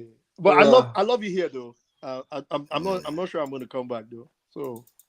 Yeah, it's okay. I'm not sure it's as crazy as the UK tax, So, but it's still the quality high, of life is better here. The slow nature. Better, I think I'm getting old, so I don't wear out my tire for UK. But one thing I've come to realize is that for you to really save that money here, and really build that wealth, you need to own a business, either small businesses or so, like you said, in contract work and so, So for instance, my wife is a nurse, do you understand? So ordinarily what she's earning, if she's maybe like an employee that goes to and they take tax away, there's a limit to what you can deduct as an expenses and all those things, They're doing our own contract work and opening a business that allows her to charge some expenses that ordinarily, you wouldn't have, For instance, she bought a car under the company's name, So that means all the expenses relating to car is deducted and everything, And the small business tax is like 20%, compared to, which is lower. The issue is that if you are taking the money out, so there are some expenses that you are able to kind of charge out before it goes to your hand, which kind of help you manage your tax and stuff. So I think that is what most of those rich people are using, to make all this money without, really paying tax. A typical example is Donald Trump, So, he's using the law,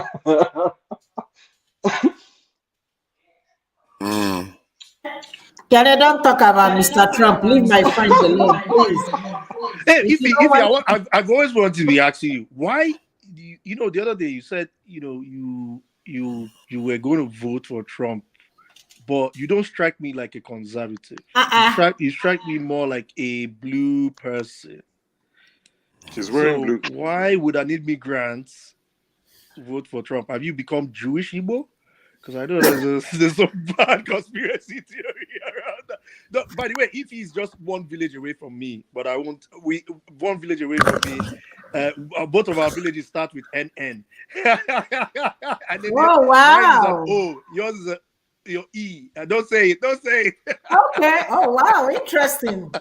Wow. Me and Dr. David is yes. Yeah, I was exactly. even there. I was there in December. I was there. I came for a funeral. Oh, there? Yeah, I came with a friend. Okay. Nice. Yeah. But so anyways, anyway, how far why would you strike me like a blue person? Like, why would you vote Trump? Don't you think it's too risky? Look at Shaw. Shaw wants to hear what I'm gonna say. Shaw is what I know. Let me hear what I'm gonna say. Dr. Shaw. No, on Trump, I don't think. I think maybe the way the African American thinks. Yeah, I think we just need to kind of take emotion out of it. Yeah, like someone was saying that you usually vote for conservative. Yeah, so this thing is about is about ideas and what favors you. Yeah, so the people voting for Trump knows, especially if you are into business space, want to save more money. You don't like regulation of some sort. Yeah. You just have to take out the emotion out of it and say, okay, what is this person offering me? I mean, that is the way I vote. You understand? Yeah. So mainly even in Canada, yeah, I mainly vote conservative because I believe maybe their policies favors me. It depends. Maybe a new immigrant that is You don't coming the in. Trump contract. You don't the Trump travel nurse contracting money. Your sound is. But to be honest, in Canada, what they call conservative compared to the UK, honestly, is watered down. What those people can fight, they have PC. They can, they're like, conservative for UK, man, they're strong. Now Labour, they fight. Labour, they divided into, what's that one? Nick Clegg party again. Nick Clegg and Corbyn. There's the Corbyn. There's the Blairites. There's the Blairites, and there's the what's the other Jewish guy? Ed and his brothers. Their group. Again. Oh, Miliband. Ed and David. I really love those guys, but I don't know why. He never really favored them, but I was a big fan. Yeah. I think the younger brother sold out. If David is it David? Yeah, the older one. I think if he had run, I think he would have had a better chance. That's the one Hillary said she has a crush on. Anyways, but in Canada, like the conservatives, right? It's really, really watered down. The only thing is that when you go the further west you go, like you go to Calgary, inside those suburbs where you have descendants of POWs of Germans, then you begin to see something, worse than what you saw on Capitol Hill in when Trump was president. Very extreme far right kind of. They go around in bikes and things like that. So, but my problem is my fundamental thing is that conservative values are good, especially when it comes to the aspect that relates to religion, keeping the family as mother and father and things like that. I agree, but the leftists now they become more secular. That's my disagree. That's why I don't agree with the leftists. So I remain very, very centrist and look at where I can espouse both those two sides. But the problem with being a centrist is that there's no centrist party per se, because Nick Clegg messed it up for the UK because that was meant to be. What's the name of that is party again? Green. Lib Dem. Thank you. That was Nick Clegg in the UK, but Nick Clegg messed it up big time. Went to bed with David Cameron. His only campaign thing was he was going to abolish uni fees, and a lot of young people ran with Nick Clegg. There will be no remember uni fees. The riots. This guy now went. He now formed a government with the Conservatives to form a majority. Mm-hmm. School fees now went from 3K to 9K. Mm-hmm. You promised it was going to go from 3 to 0. You now took it from 3 to 9. He killed that party. I remember those riots. It all happened in Trafalgar Square. He killed the party, Nick Clegg. Because for me, being in the center is the ideal. But there's no centrist party. After that, he got a job in Facebook. Of course, he got a job. He needed to find a job. He needed to find a job. He was in. I mean, this is UK that produced the likes of Clement Attlee, the likes of Macmillan. So, I mean, what they have now is. So, if you've not told us why you. I mean, I've listened to you once, but so what's this love for Trump? Exactly. Thank you for not deviating. Go ahead. You must answer this question today.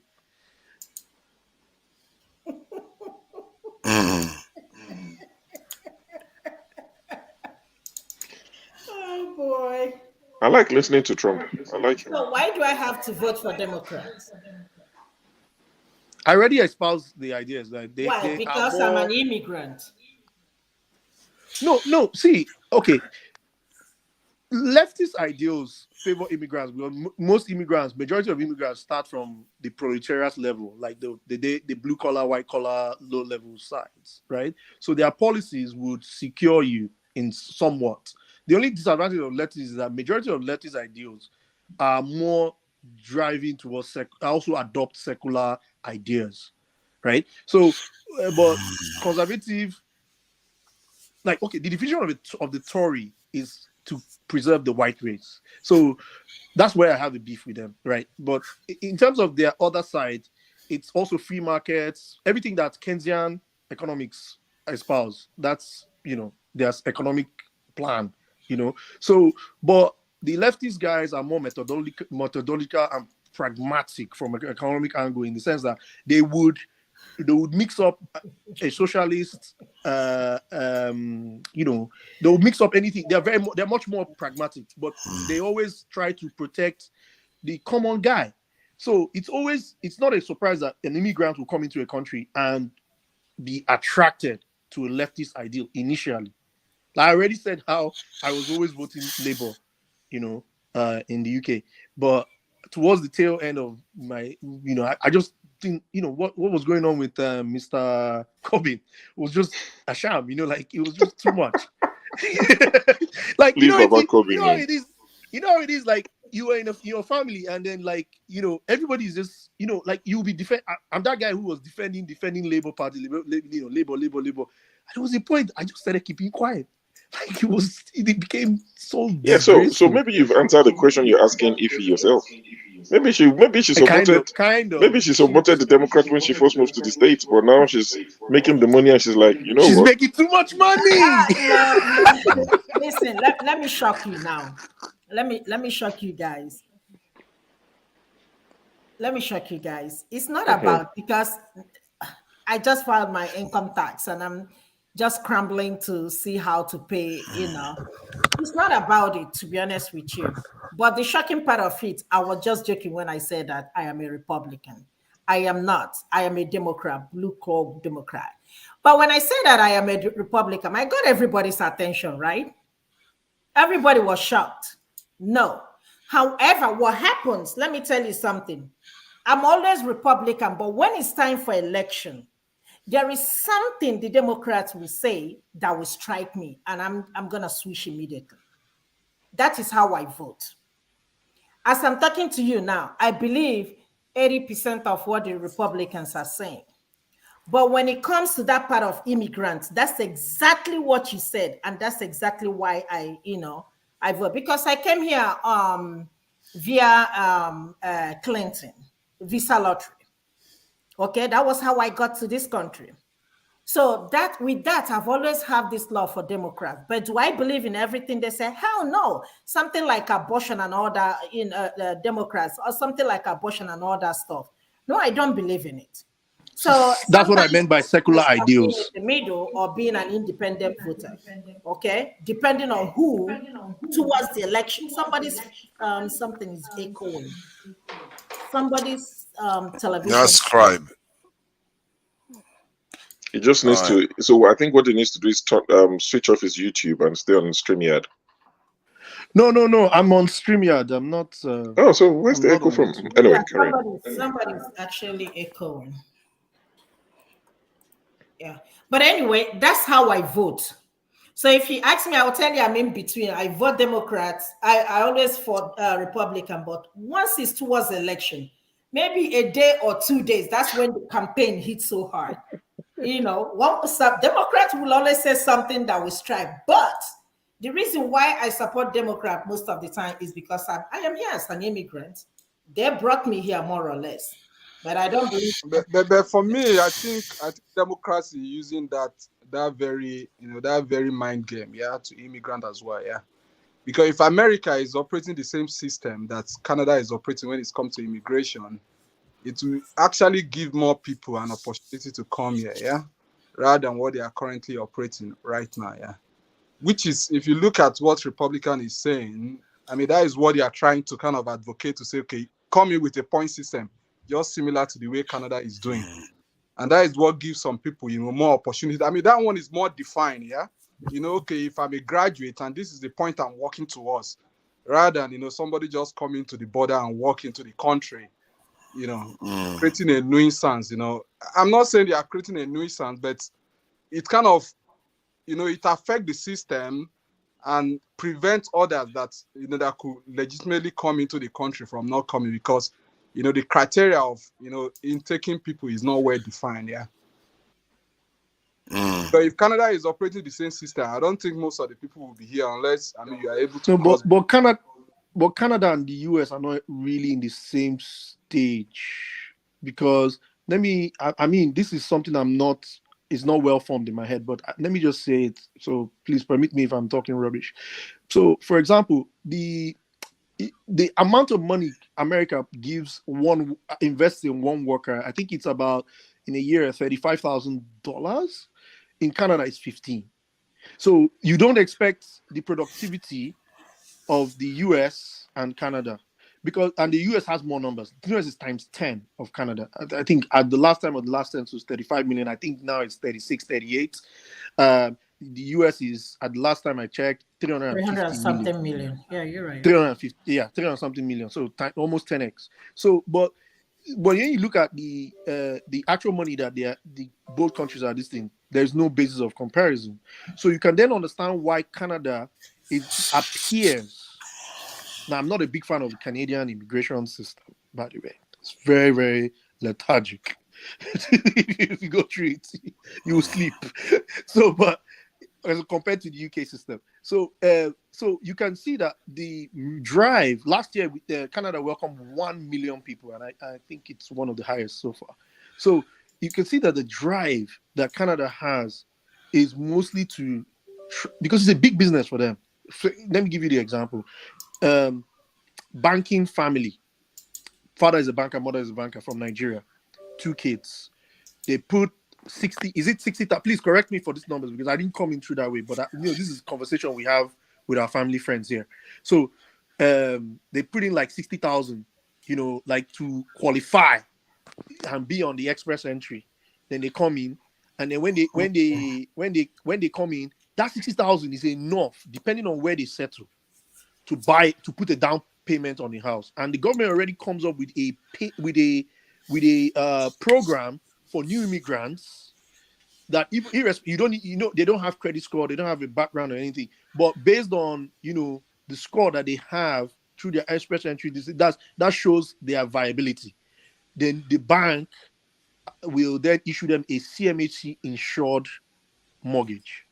So a lot of Nigerians or a lot of immigrants in the last 2 years have taken advantage of this, and they've become homeowners, right? They've been buying this thing. So now the Canadian system is benefiting from raw cash. Multiply let's just say there are 1 million people that came in that way. Multiply 60,000 across them. I know some of our Nigerian folks who even bought their houses outright, right? They rode that COVID exchange rate thing, changed their money, they bought their houses outright. And you only have to stay 3 years. You apply on before your 4th year is over, you're already a Canadian citizen. A lot of our Yoruba brothers, they'll just leave their families here, go back and go back to Nigeria and start doing real estate. Start doing real estate in Nigeria. I can't. Am I like? I mean, this should be happening in your own neck of the woods, because I think where my own neck of the woods here. That seems to be the like you said. Their kids will just go to school system here. is not perfect. Yeah, it can be refined and made better, especially when it comes to you bringing in your family. Yeah, it's not usually. But my point is, it's become a major source of revenue. Okay, look at what the new law that they is passed. how it should be. Yeah, I mean, you should be doing everything. Okay, look at the new law they passed. The economy. Yeah.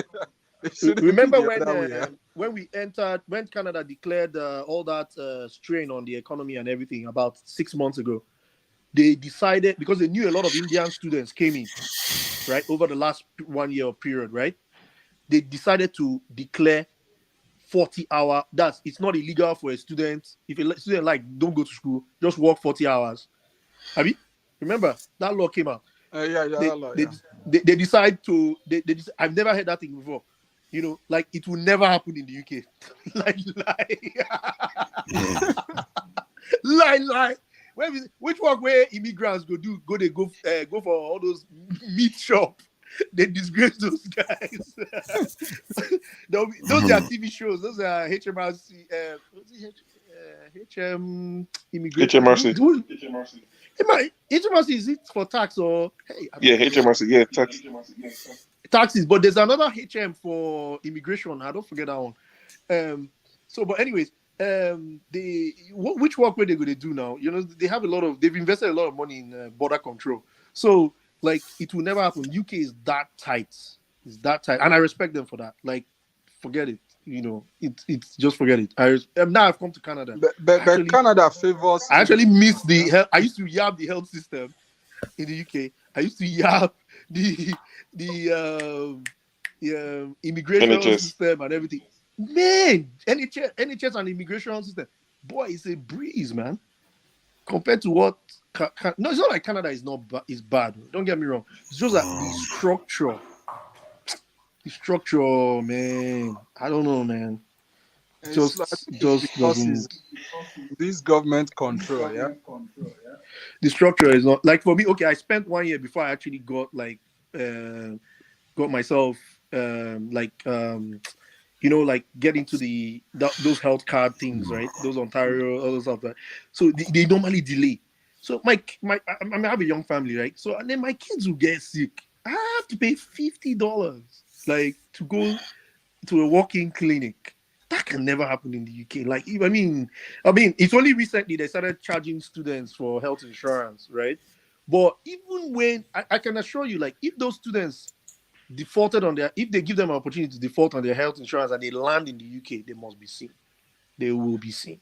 It's part of the idea of a Clement Attlee's idea of the NHS, right? So they must be seen live first.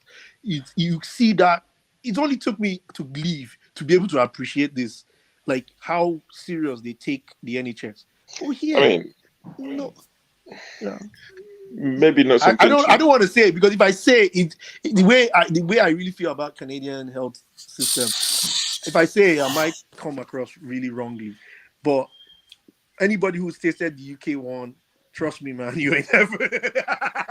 The UK is different. I think it's the different. Canadian system the quality is there, just as it's slow and the wait time is crazy. Yeah. No, man. Listen. So you cannot go. Maybe your kids now has an issue. You took him to emergency. You stay close to 4 to 8. Bros, let me give you an instance. Before you can. I don't like you guys' healthcare system at all. Yeah, bros, my wife wants to give birth, right? I live 15 minutes from my from Leytonstone hospital, right?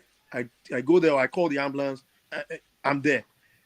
In Canada, somebody the hospitals are okay, for UK guys, it's like bars in central London. It's dealing with everybody in London and Greater London. That's how it is here. I'm telling you, as the main hospital. Okay, then the replacement of GP is now individual doctors. Now this is good. This is why a lot of the UK doctors are moving to Canada. They come here, they set up their own GP as a private business, right? And then when they set up their own business, they're now a business. They have front desk, they have everything. But then they close at 5 o'clock. They don't stay. They will even there are some days you will come out. They'll tell you we are closed.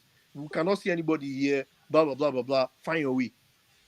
This is something that if my GP isn't working I used to live in Chigwell, so if my GP isn't working, where's that? Somewhere in Fairlock, where I used to go, my GP isn't working there.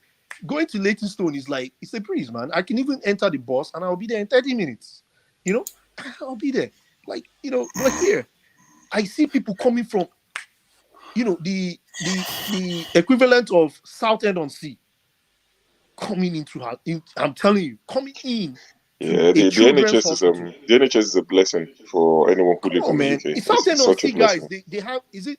I think Southend have their own. I love the structure, and I used to work for PHE, so as when I saw the structure and like, so BAT is the trust, and then you now have all those branches under it, right?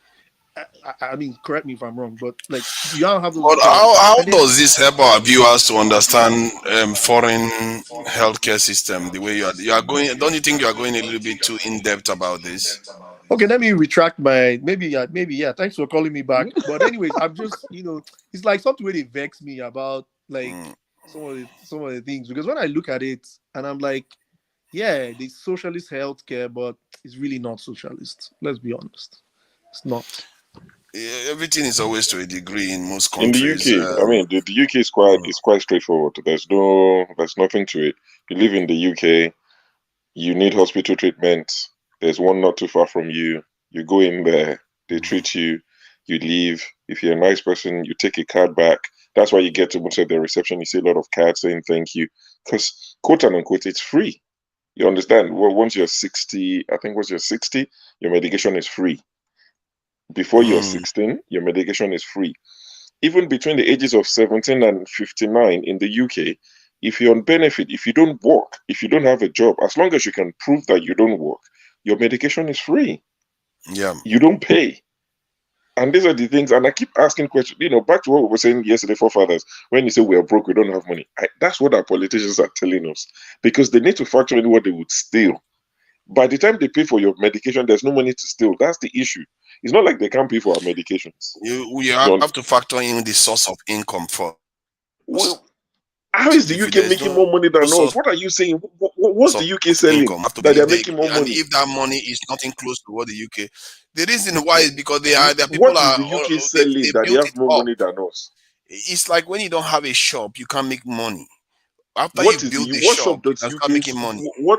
what shop does the UK open? What shop did they open? What do they sell that they have more money than us? Colonization and No, no, come slavery. on, man. What? Oh, They sure. built their nation for a long time to get to where they No, got no, to no. They now. have a very strong services-based economy. Mm. Everything out. What's that? London Bridge. That London Bridge station. Everything around St Mary's Ask down to what's that? Liverpool Street in London Yeah, Bridge. Liverpool Street. Exactly. That's the powerhouse now. That's the main thing that brings them money. Where they're doing middleman businesses, selling insurance, doing that, ocean cargo, all those things. Those are those are the mainstay of the UK economy, and Repeat those that again. services. What was your mainstay now? What did you just say that is your mainstay? For who? The UK, The UK, yeah. the services based industry now, the financial services based industry. See, Although, let me so I tried. Yeah, go ahead. let me ask you a rhetorical question.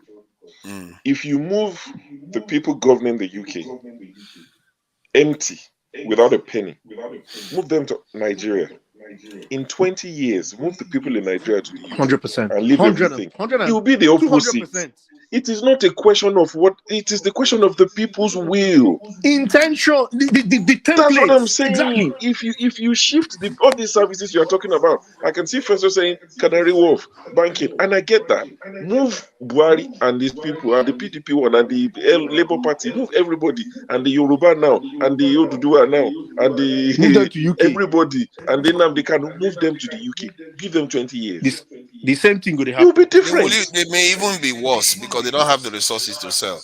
Um, so, but my point is that the people is what creates the wealth. It's not The echo is the still there. resources that create it. I don't know if you can mute it, scribe. This thing, Oh, okay. Is it okay? yeah. You know what? You know what? No. Let me Mm, change my phone. I think it's a phone. Honestly, it's not okay. really. Let me just mute it. Sorry about that. It's really All right. bad. So, because when they in their countries, the way they run their nation is that they build from scratch, and we expect to somehow emerge at the top. With the money we have in our country is too little to expect anything different. I'm even shocked to have this much actually, but people don't see that. It's scary why people don't see it because it's just obvious. How can one man, if you have a friend, you and that friend go out every day, the friend is spending 1,000 naira to dress up and buy all his kit and everything, you will have 10 naira in your pocket. Who is going to be looking better all the time? Is it still doing?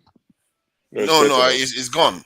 Your friend, your friend is going to always be doing better all the time because they're always ahead. If they want to invest in business, they have bigger money to invest in business because you just have 10 naira to invest in that business. Maybe you get 20 naira back, maybe you get 15 naira. But if they invest 1,000 naira, they get even 50%. Even if you get 300% profit, their 50% profit will support anything you've gotten. So if you look at it from that point of view, you know that we are playing a catch-up game. We are very, very much behind. Even if our leaders are corrupt right now and we took all the money from them, we still need to work hard out. The people still need to change. And this is the point you just made just now, that if you move our Nigerians to the West, this is why it's true that we are still going to be worse off. Because the people don't want to contribute to their state. And this is the argument I made yesterday, that if we don't learn that habit of trying to contribute to our state, like Europeans do, we are not going to get anywhere. The thing is not going to, we will never succeed. Forefathers, there's a guy called Lee Kuan Yew. And I believe those kind of people, they are the kind of people that, societies like Nigeria need. Stubborn, single-minded. They call him a dictator now and all now. With supposedly good ideas that can come in and identify all these problems, like what he did between all the mixed, they had a mixed tribe that they inherited from the British, right? And I think some parts broke off from Malaysia and joined him. And they were the ones that broke off from Malaysia. Or they were the ones that broke off from Malaysia, but they had a mixed multitude. That was the point. Yeah. But though it was a smaller crowd, but the guy used it's almost like what Kagame is doing right now, right? And he stayed for a long time. Now, my question to everybody is, we all agree that, if we move all our guys to UK and this thing, isn't it true that this is a question of leadership? And then my second thing is that how long a leadership? For example, because when you look at Lee Kuan Yew, look at Kagame, those supposedly well-intentioned people, you look, the commonalities there seems to be, once you get your guy and the guy can stay for a certain period of time and build these templates, don't you think that is exactly what Nigeria is missing? It's always been chop and change in a way. Lee Kuan Yew was not scared. He was a brave man, and if he wasn't willing to take bribe, no matter how much somebody bribed him, the only bribe he takes is the one that he's going to help his nation. And our people don't realize that. They don't realize that there are certain things more than money. And it's sad because there are soldiers dying for the same country. Why should those soldiers actually die for that stupid salary that they get? It's defending the same people that don't care about their nation at all. I really feel bad for those soldiers if you think about it from that point of view, because if what OK said was true and you asked him out of 10 Nigerians, he said 8.5 will sell out. And those people are being defended with the people are dying to defend those people.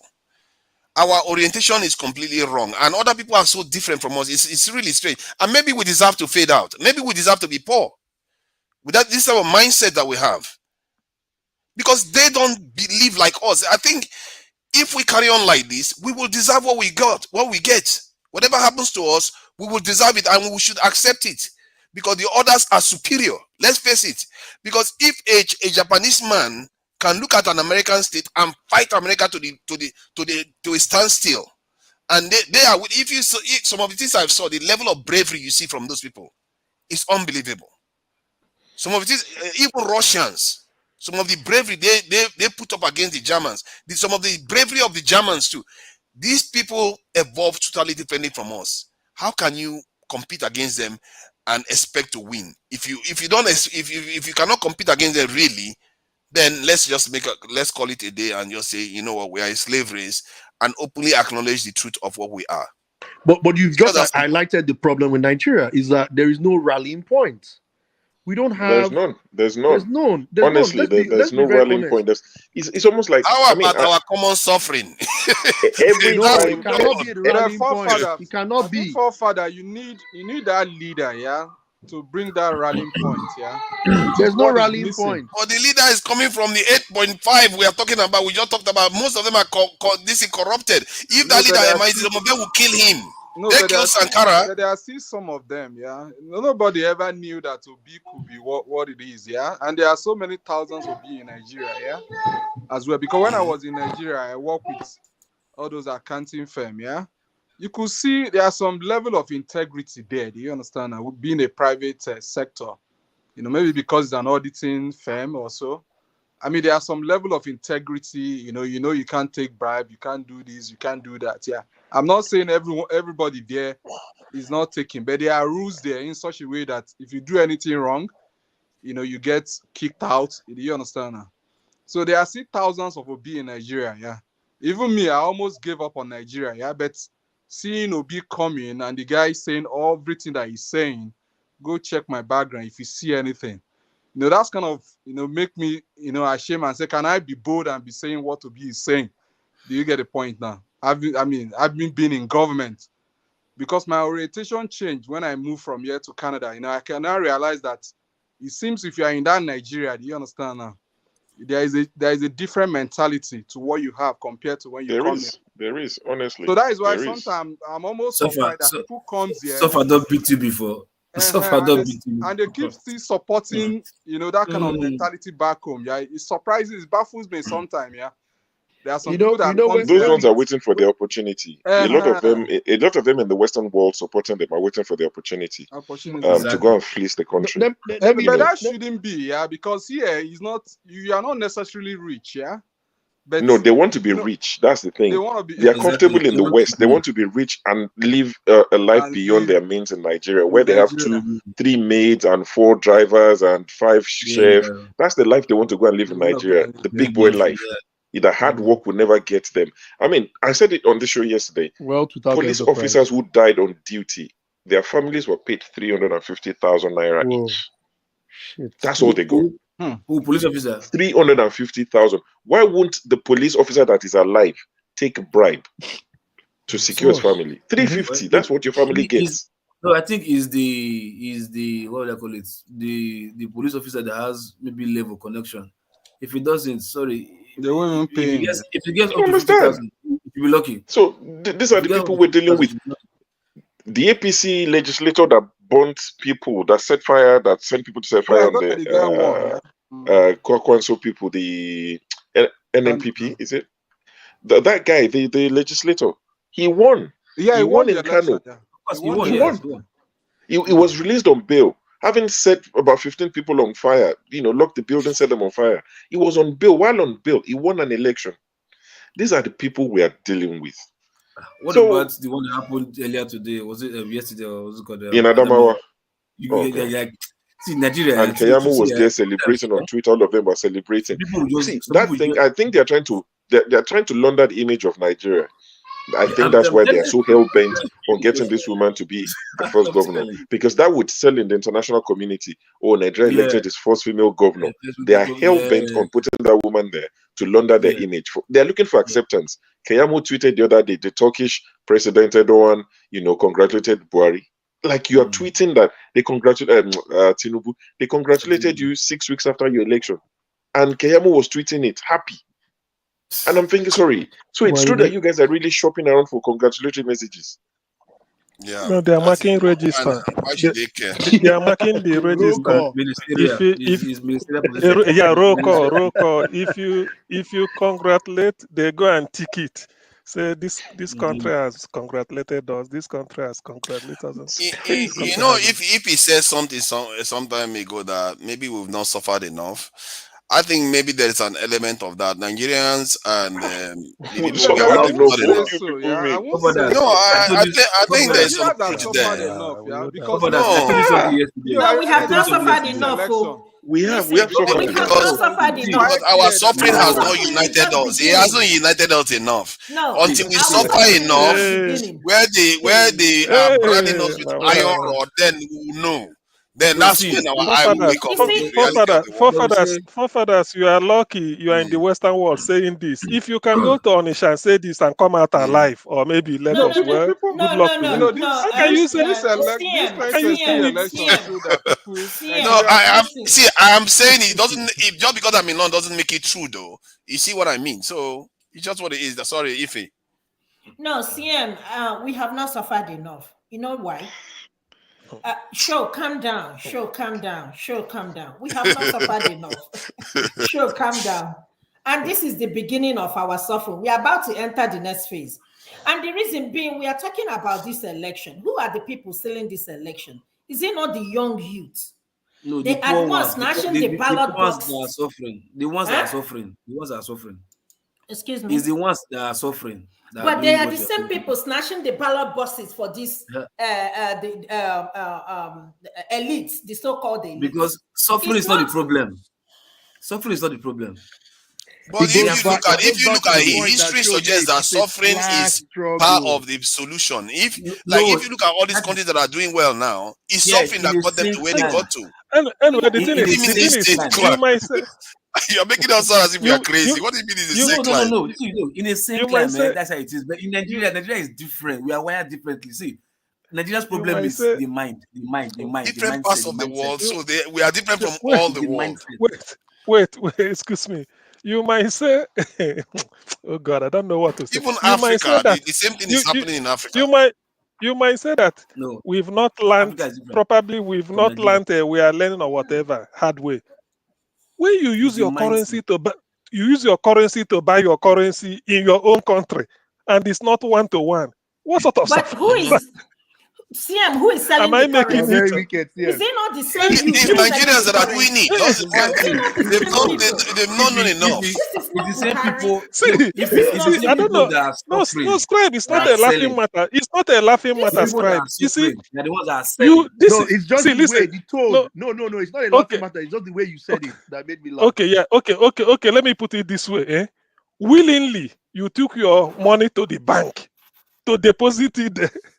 Now you need it back. No, not willingly. They came to beg you. They came to market for you. Willing because they were told you took it just on a day. You had your shower in the morning, had your breakfast, and took it.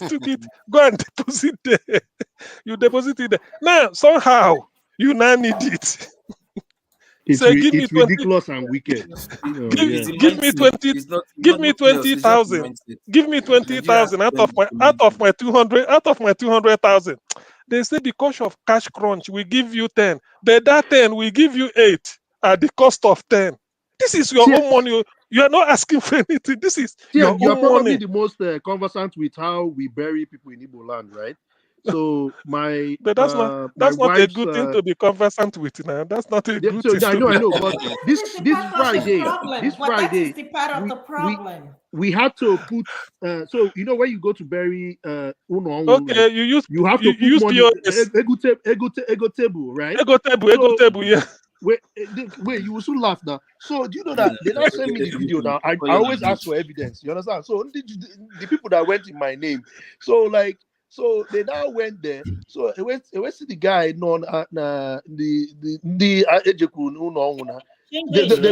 told the people who they went to for the condolence visit that they should bring out what's their account number. Yes. Yes. No. It happened now. It happened. Yes, it happened now. Bros, it's even better. See, listen. It's even better because of people, because of criminals snatching the money from you. No, they do POS now in burial now instead of you. Not because of criminals. Because I don't want to mention no cash crunch. Money.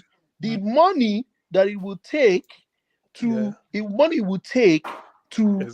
to withdraw that money in cash and then hand it over to the family. The commission. Better that they just do the e-transfer there. So that you get the whole thing in full. Exactly. It will be it will at least you don't waste money. That's the idea. You don't waste money. It's true. It's absolutely ridiculous.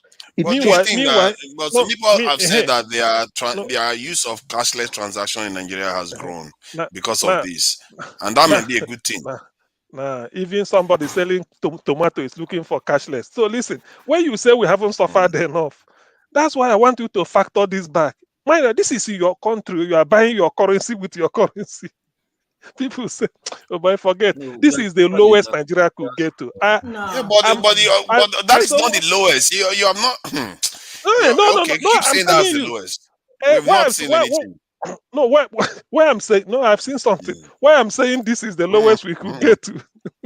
Why I'm saying this is the lowest we could get is that because I have the confidence that Obi will take over, then we will start. That's what I'm trying to say. It's not that I'm not having this Agbado with all these things. I find it difficult to believe that even the judges, even with everybody seeing it, no matter, I mean, what is the spirit and letter of the law? It should allow Obi to take over so that that entity called Nigeria at least can continue before any other thing. Because that's why I'm saying that this should be the lowest we could get to. It hasn't happened like this before, or have it? You use your currency to buy your currency. Actually, in the 90s, let's face it, in the 90s, it was worse in Nigeria during the tough times when people were running out of the country, being jailed, and all the rest of it. No. Hold on. The reason why, one other aspect is that we talked about it a few weeks ago about how many Nigerians now are working overseas, technically with foreign people, teaching, coding, designing website logos for foreigners. Those people are a bulk of the youth now that are internet savvy. We don't hear a lot from them in the context of Nigeria. They are silent. They are the ones that are not showing up in protests. I just see what I mean. So when we say things are bad, we are mistaking the idea that we are thinking that those people are not doing relatively okay. They are not doing well, like doing very, very well. But we were here online, an Indian outcompeted a Nigerian in terms of price, in terms of pricing jobs online on the internet. So it tells you that Indians, they are also poor and outpricing Nigerians. How is that even happening? And you think ours is worse? Is this a coding job? For coding, name it, anything. The lady was telling me that Indians come and price them out of the market because of it. In the 90s, Nigeria, excuse me, in the 90s, Nigerians That's why I said abroad. suffer head, Mitch suffer head, and those others, that are left in we gave Nigeria way. haven't suffered the way these people are suffering. That is my call. That is where I'm drawing the relativity. In Port Harcourt, there's this where I used to work in NNPC. There's this NNPC subsidiary in what's it called, Element Petrochemical. So they had a project there to start what's called building chemical refineries. So the Indorama is an what's called Indian company. We were just gave them, I think, leased the company for them for like 30 years with the percentage or whatever. So the workers, they were bringing their own workers from India, while taking also workers from neighboring community like LMA, Akpaju, whatever, you understand. So the Indians they were bringing laborers they were bringing from Indians. They were that was the first time they were leaving their country. That was the first time they came to enter plane. That was the first time they entered coastal bus in their life, taking them from airport to Port Harcourt Airport to Eleme. First time in their life. That was the first time they came down from grass as they touch what's it called carpet grass or whatever, snapping pictures, sending to their family that they are enjoying in Nigeria. You understand? So those kind of things you say that is suffer. But in Nigeria, we are not suffering, we are just persevering because we have suffered. We have overcome suffering. We are just persevering, waiting for God to do one day for us. You understand? Fela was singing in the 70s, we are suffering and smiling. Until today, we are still doing the same thing. So we have overcome the suffering right now. We are used to it. So we are just persevering. We are just trying to make it. Anyway, there's something forefather said. The biggest expose we need now is just the people who are stealing our oil. Because we don't know now, but somebody is benefiting from our oil. Everybody knows benefiting now. Somebody's benefiting. Some sets of people are benefiting. When Okech came on here, he revealed quite a lot of things that most people don't tend to talk about. That he literally said how our leaders technically are working for other people. Basically, that's what he basically revealed, and how they behave. He talked about the door of no return and all this stuff, and how people take bags of money You know, people that believe in a cause, and suddenly they will betray you and go and take money and leave you other people hanging. This is at the core of why things are not improving. I keep saying it. If you have a problem, don't start wandering everywhere for other solutions. Go for this problem and deal with it. This is why nothing works. If you keep thinking that we're going to escape it, you have to confront the reason why these leaders feel like they have to sell out. It's You the have to people. confront the I reason told why. you yesterday. It's the people. And then It's the that's what I mindset of mean. the Now people. we I have to told you confront the yesterday. core of the problem. That why do we feel like we don't have any need to Which is sacrifice for our nation?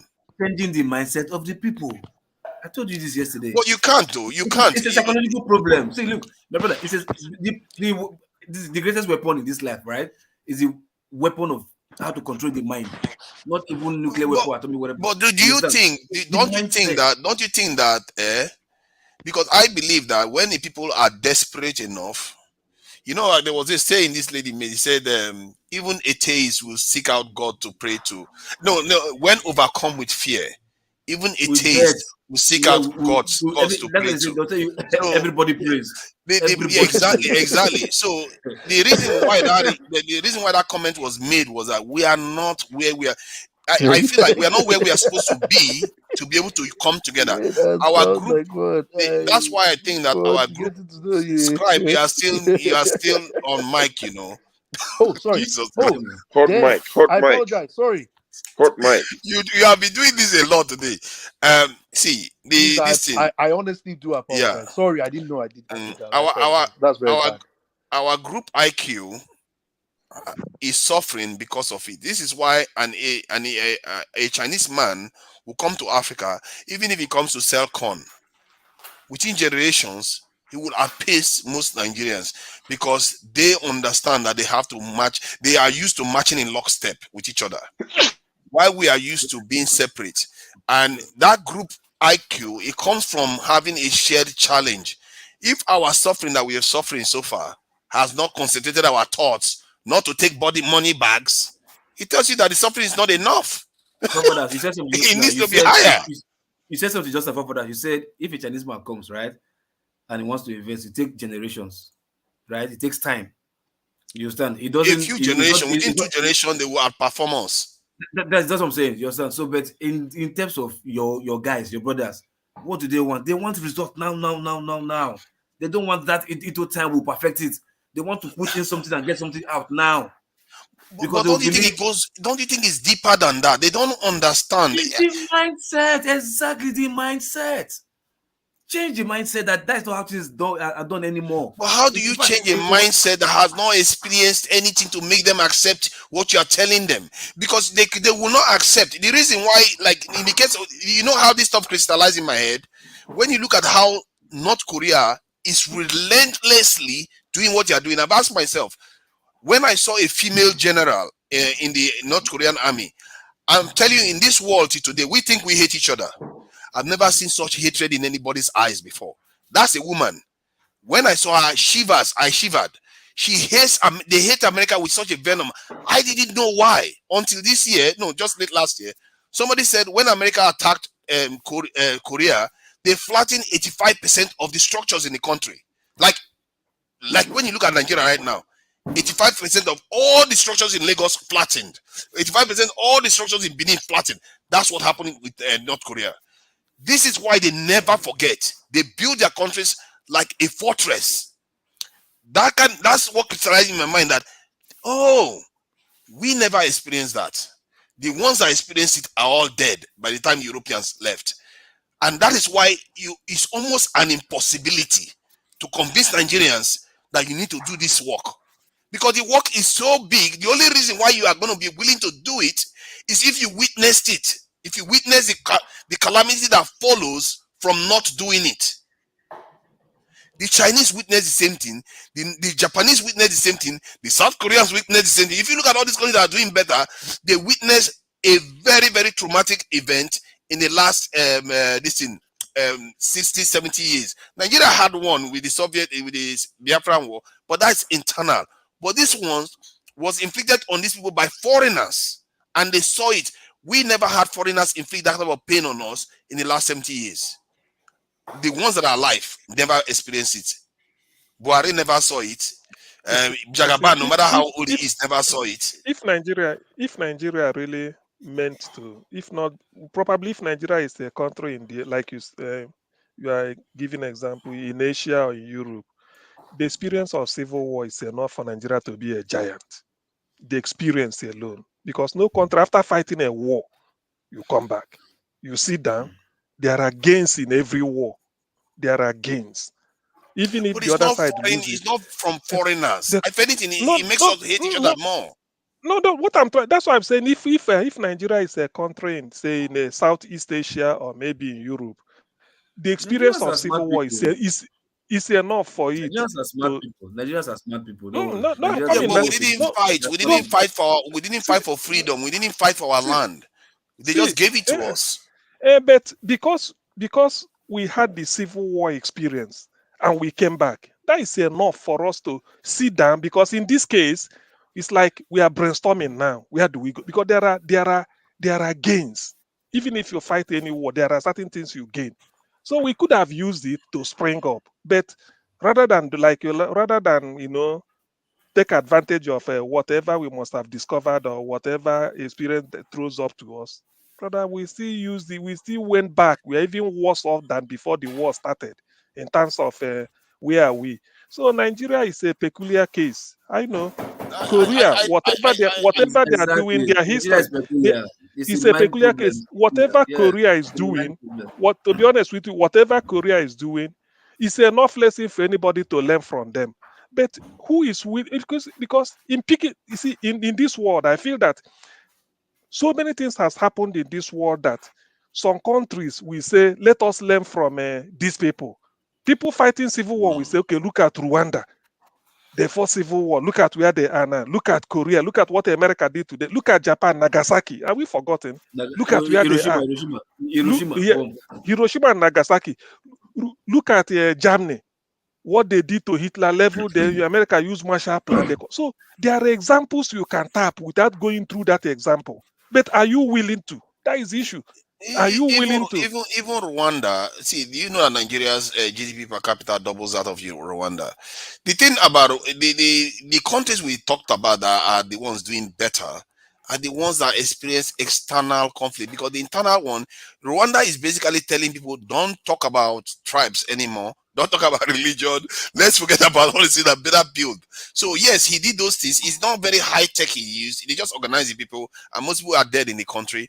And in the case of us, we fought each other. You remember, if you fight each other and you are not even that strong, you are not bringing the country together. You still hate each other, and we don't even have any major uniting factor. My point is that if you are somewhere now, like if you black people are sitting around somewhere and are being attacked by Chinese thugs, you find that even if the black guys are not getting along, they will gang up together against the Chinese person. Just like a Yoruba man is likely to gang up with each other against one other group, or a Hausa man, vice versa, because familiarity comes together.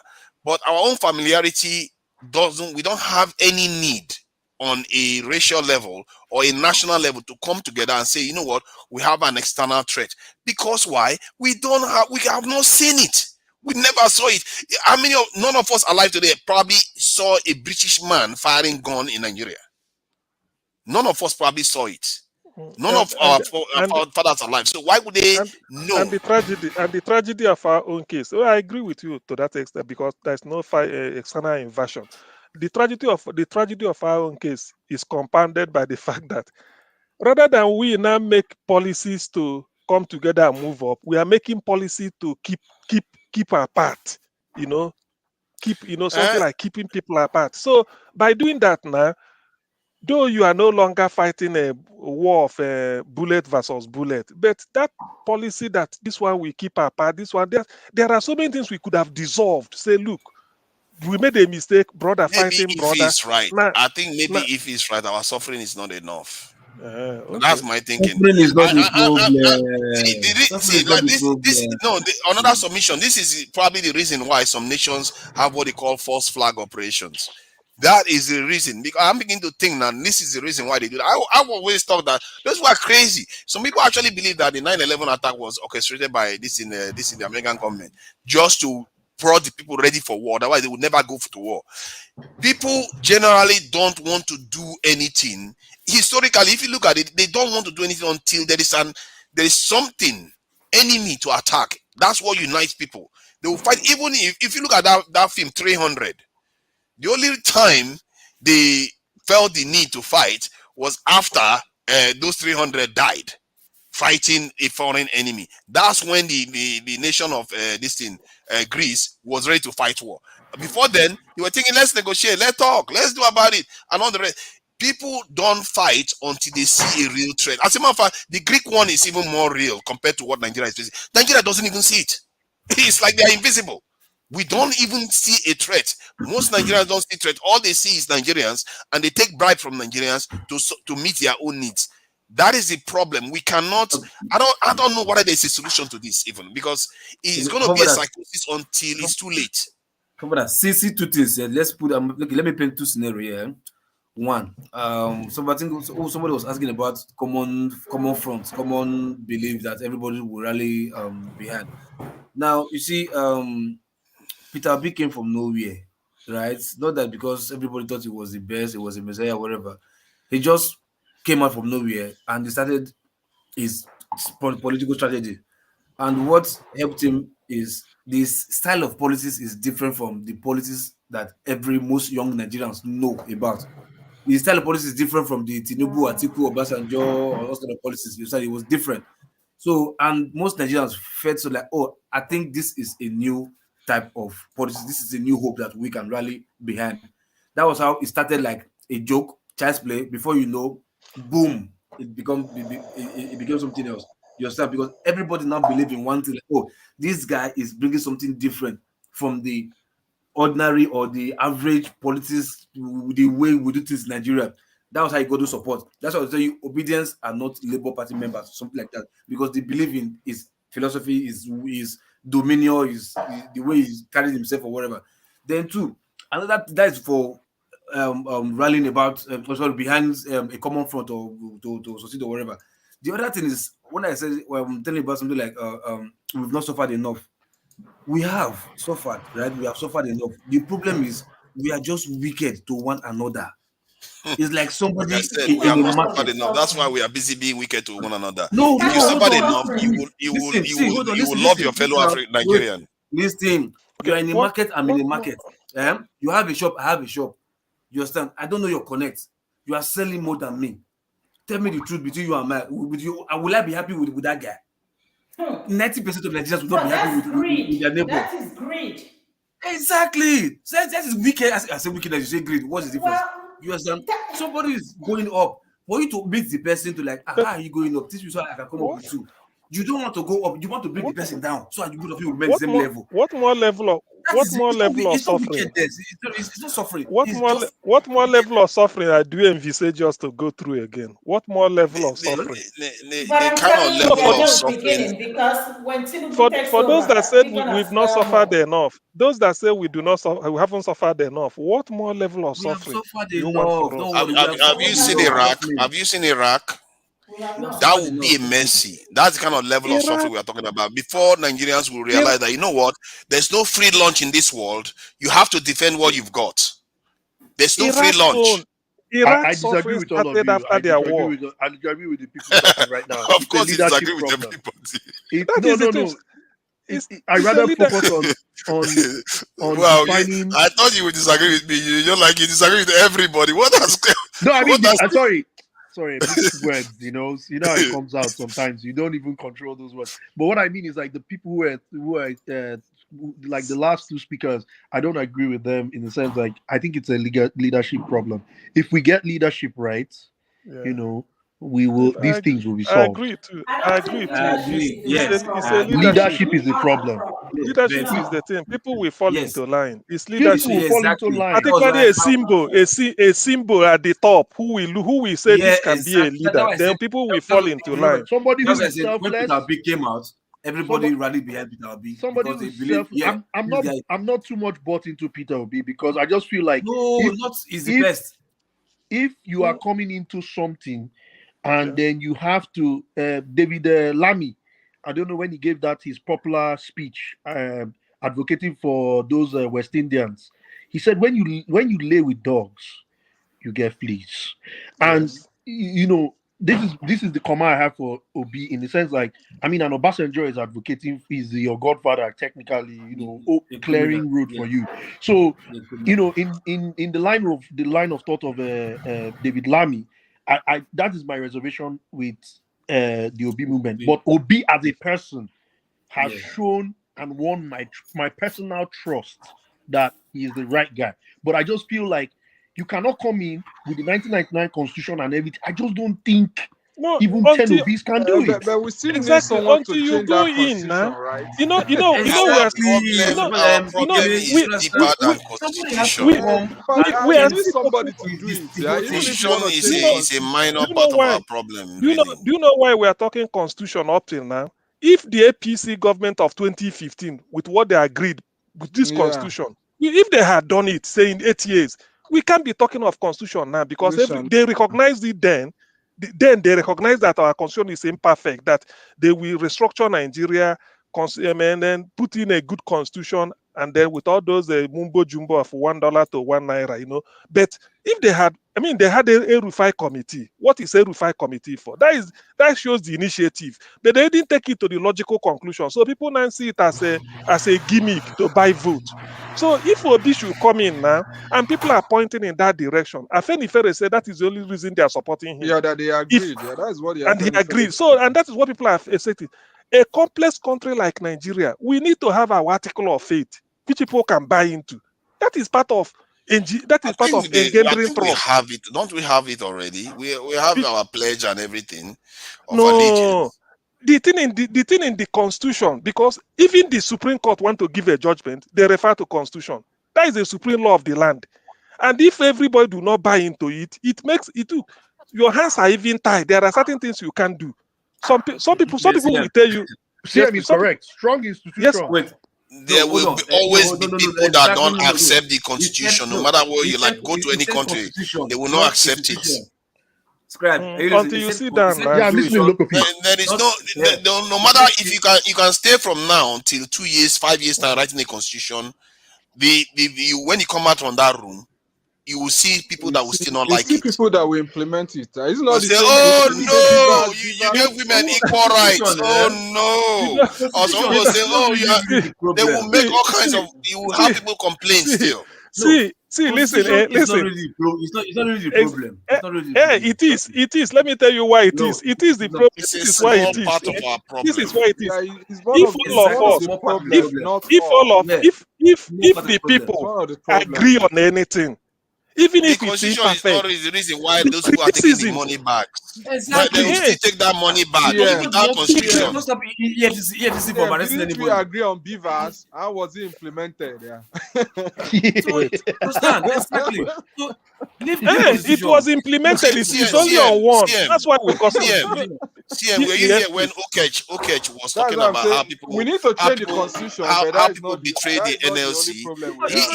He said that they were doing something with the NLC. We need a mentality change, Sorry. Within how many days they went and took money back, and they called him that they were just taking money. They were carrying money with bags to their cars. That he was there trying to campaign positively and do the right thing, while the others are taking money. Then I asked him how many out of the people around him in Nigeria that will take money out of 10.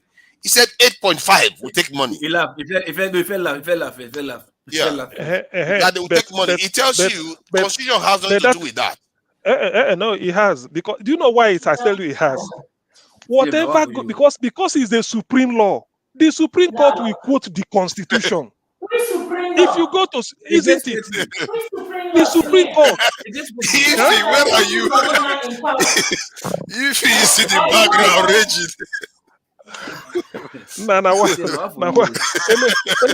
Enemies everywhere. This is His position. Am I wrong? The Supreme Court. You see, that is the thing. One of the problem, but that is not the only problem. No. Why it is important? Why with the law that we have, Why are those criminals not being convicted? They get to court and they don't get convicted. That is judiciary. My brother, that is judiciary. That is judiciary. Look at this thing that David Hundeyin said today about how I think he said something about, you know, like in the INEC are not like when you submit your fake documents, that there's a particular clause. I don't know if it's a clause or a particular law in the Electoral Act. I'm yet to go and research that thing. So basically, it's not INEC's duty.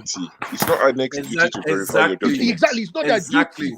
Can you imagine where like I applied to a school? No. I think don't forget what I said. Go ahead. What they're saying is, whatever, if you like, bring a piece of leaf from your garden and submit a certificate. INEC will accept, provided you back it up with affidavit that what you're giving them. Yes, that is what. So you can submit anything, but put affidavit to, so that tomorrow, if they bring it, you won't deny that this is what you submitted to us, because based on that affidavit, that your political opponent can use it against you. Say you submitted fake certificate. It is not for INEC to go and investigate. INEC is to accept whatever you bring in, provided you swear on affidavit that what we are bringing is the true whatever. Okay, I have a question. I think they were trying to provide a solution to the issue during the Obasanjo era. Knowing, but the way they sorry, Kenneth, because don't be annoyed. Knowing the situation we find ourselves and how, you know, these things people can elude from them, right? What if they change the thing where you have to write a letter to your school, right? Yes. I think there's some people that do that thing. Write a letter to school, and then your school will then submit the documents, the true document or whatever. What if we? What do you guys think? That's where we have constitutional amendments. That's where constitutional amendments. To me, look, because as at now, I wouldn't know whether there's a loophole, but I think that is good to me, because unless maybe somebody comes up with a loophole in it, but to me, the way it is, it sounds good. So that people should know that, yes, because that is the real source that we say, yes, these are the true, these are really what happened, or you were not there. I don't know whether it will waste time again or it will not waste time. It will not waste time. For instance, if you want to immigrate to Canada, they use like all those words to verify your certificate. So the INEC can contract it to those guys. So these guys are third party. Just contract it to them. Bring him Those Paul. guys verify your bring him result and Paul. tell you. Two weeks. I wasn't sure whether he was ready because he didn't have his camera on. He wasn't ready now. You are saying that you bring him in. I didn't say that you bring him on. I laughed at the guy. No, yes. Can I? Within 2 weeks, those guys can confirm everything. Yeah, they will just put it like on an express something, inform the school and the school responds. Yes. Anywhere in the world, they will confirm the result is okay and everything. You see that, CMA? You agree with me that this? No, it's okay. I agree to that. Provided I agree makes to more that. sense. Yes, I agree to that. It makes it to me. I mean, we have the period between primaries and main election is about 9 months, right? Yes. So if they use 2 months to sort this thing out, it makes sense. Yes. It saves us all that. It's not the same Nigerians that they said they're happy if Buhari give them NEPA certificates as NEPA bill certificates. Exactly. Nigerians actually said they would take Buhari's NEPA bill certificate. That is okay. No, the thing is, what does our constitution even require? What is the educational requirement? School living certificate. School living certificate. Or equivalent. Or equivalent. So you could have, I think, don't quote me, but I think you can have primary 6 and certain level of experience. And they've changed it. No, they've changed it. In Buhari, they say you don't have to bring certificates. Just show that you attended. Even if you drop out. That one, Keyamo argument is Keyamo interpretation. That is Keyamo's interpretation. That's spirit of the law. That's not what it is. Not the letter of the law. Thank you. Not the letter of the. That is Keyamo's interpretation. No, you can't use that one. Keyamo doing his duty for his principal. No, I'm talking about Buhari. Yesterday I read that portion of the law, section 131. I read it. Or equivalent. I read it live. You will see it or equivalent. The letter says it has to be a school living certificate, and we all know certificate or equivalent or equivalent or equivalent. It doesn't have grade. described It has to in be Buhari's certificate case. in the In constitution. Buhari's case, yeah, the issue was brought up in Buhari's case, right? They took the matter to court. I'm telling you what the court interpreted later, what they concluded at later. In the law, is there like that. But in Buhari's case, if first they took the matter to court, because I think that time Oshomole had his own. When they took the matter to court, then Oshomole set the Ministry of Education on fire and said, yeah, the ministry is gone, so the certificate is gone. I remember. You can't find it. So in Buhari's case, but I think the Buhari case, how they resolved it was because he attended those military school. Yeah, I think those certificates from the military school is what they use as equivalent. Yeah? No, he did not provide any. There was none provided. Okay. There was none provided. Nigerians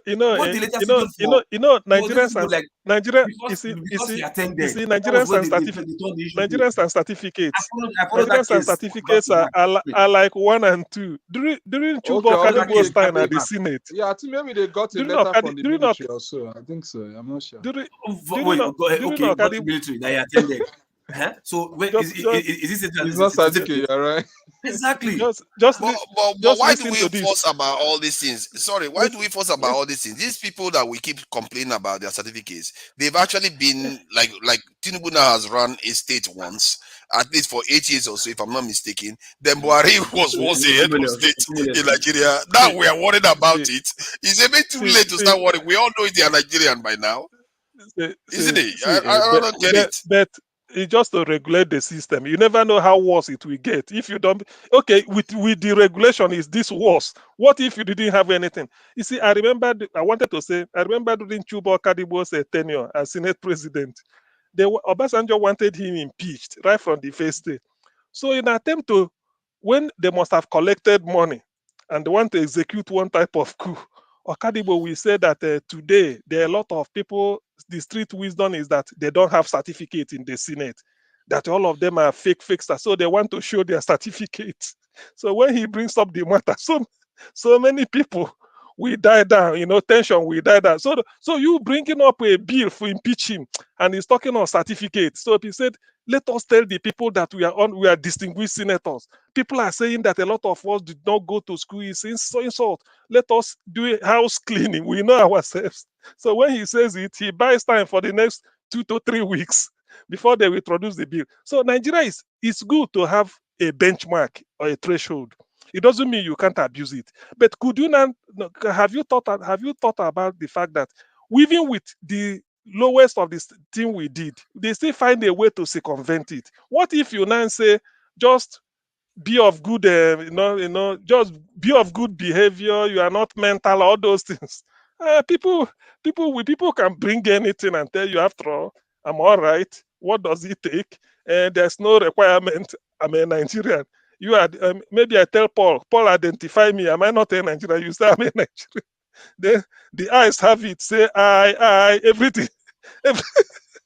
Wow, I know you for Papa Club. I know you for Papa Club those days. Man, that guy ruled Singapore for 30 years. That Lingua, you guy. That is a long time. Nigeria will not tolerate a leader for that long. No, if you do well. If you are doing well now. Remember. You sure? Gowon wasn't doing so badly when they kicked him out. You forget that the system Gowon did extremely bad. He was under was a parliamentary system of government. When we're having first tag, he was doing extremely bad. In Canada here, it was Obasanjo that beat first tag, 77. For almost Gowon planned it, but the planet. The proposal was under Gowon. The Gowon proposed it under his regime when he left. No, I don't think so. Leave this our politician with whence the incoming government come and do something. They say we'll draw the plan. What plan did you achieve from the previous government on your own government? Every time you hear somebody do something, Tinubu will say, "Oh, I am the one that draw the plan." I am the people that draw plan before you came. What did you achieve with their own plans? So leave politicians with all these things.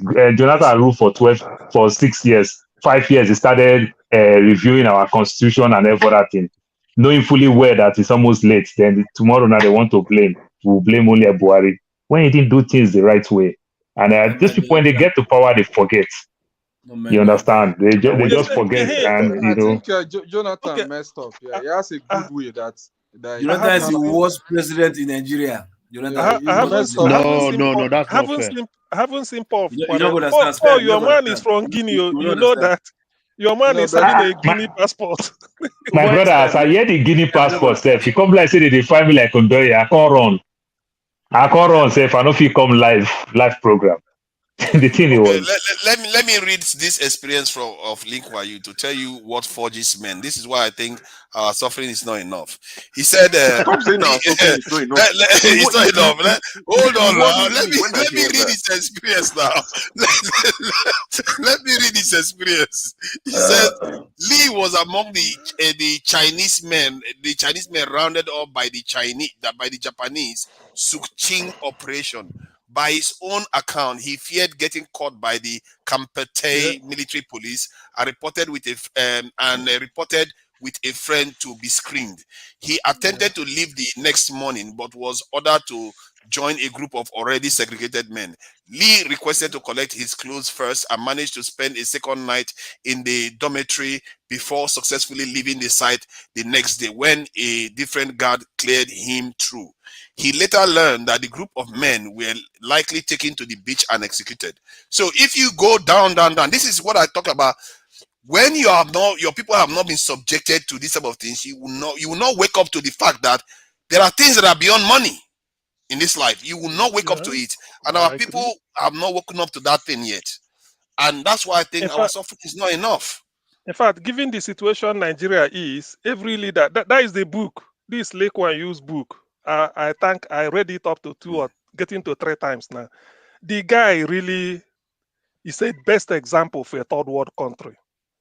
That is he's the best. He's the template because that is if you can, because in the end, you know what he said? Obasanjo said it one time. They asked him, see, Lee, what did you just turn Singapore around? He said, there's no miracle. He's just doing those simple things, doing them every day, constantly. That's all. Keep doing it. And that is it. He said, that's all they did. There's no rocket science. In other words, be patriotic. In Singapore. Yeah. That man will never forget that. He will never forget that kind of experience. And there are probably more. That's just one section. I read the section about the Second World War and just the first paragraph.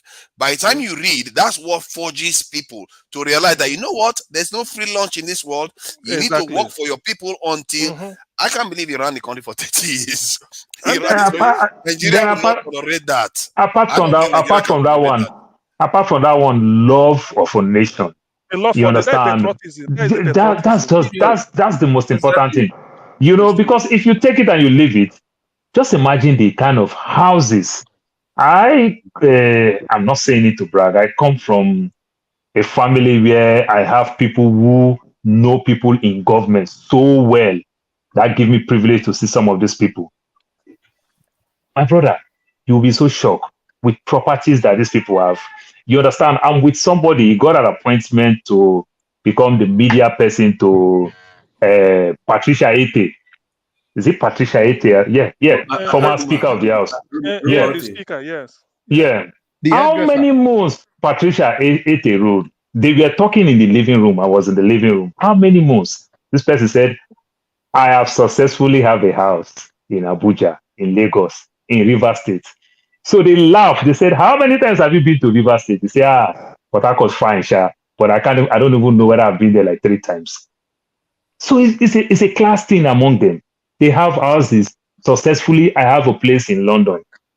This is how it goes to everybody want to get a place in VGC. Dubai. From VGC, they move to Parkview.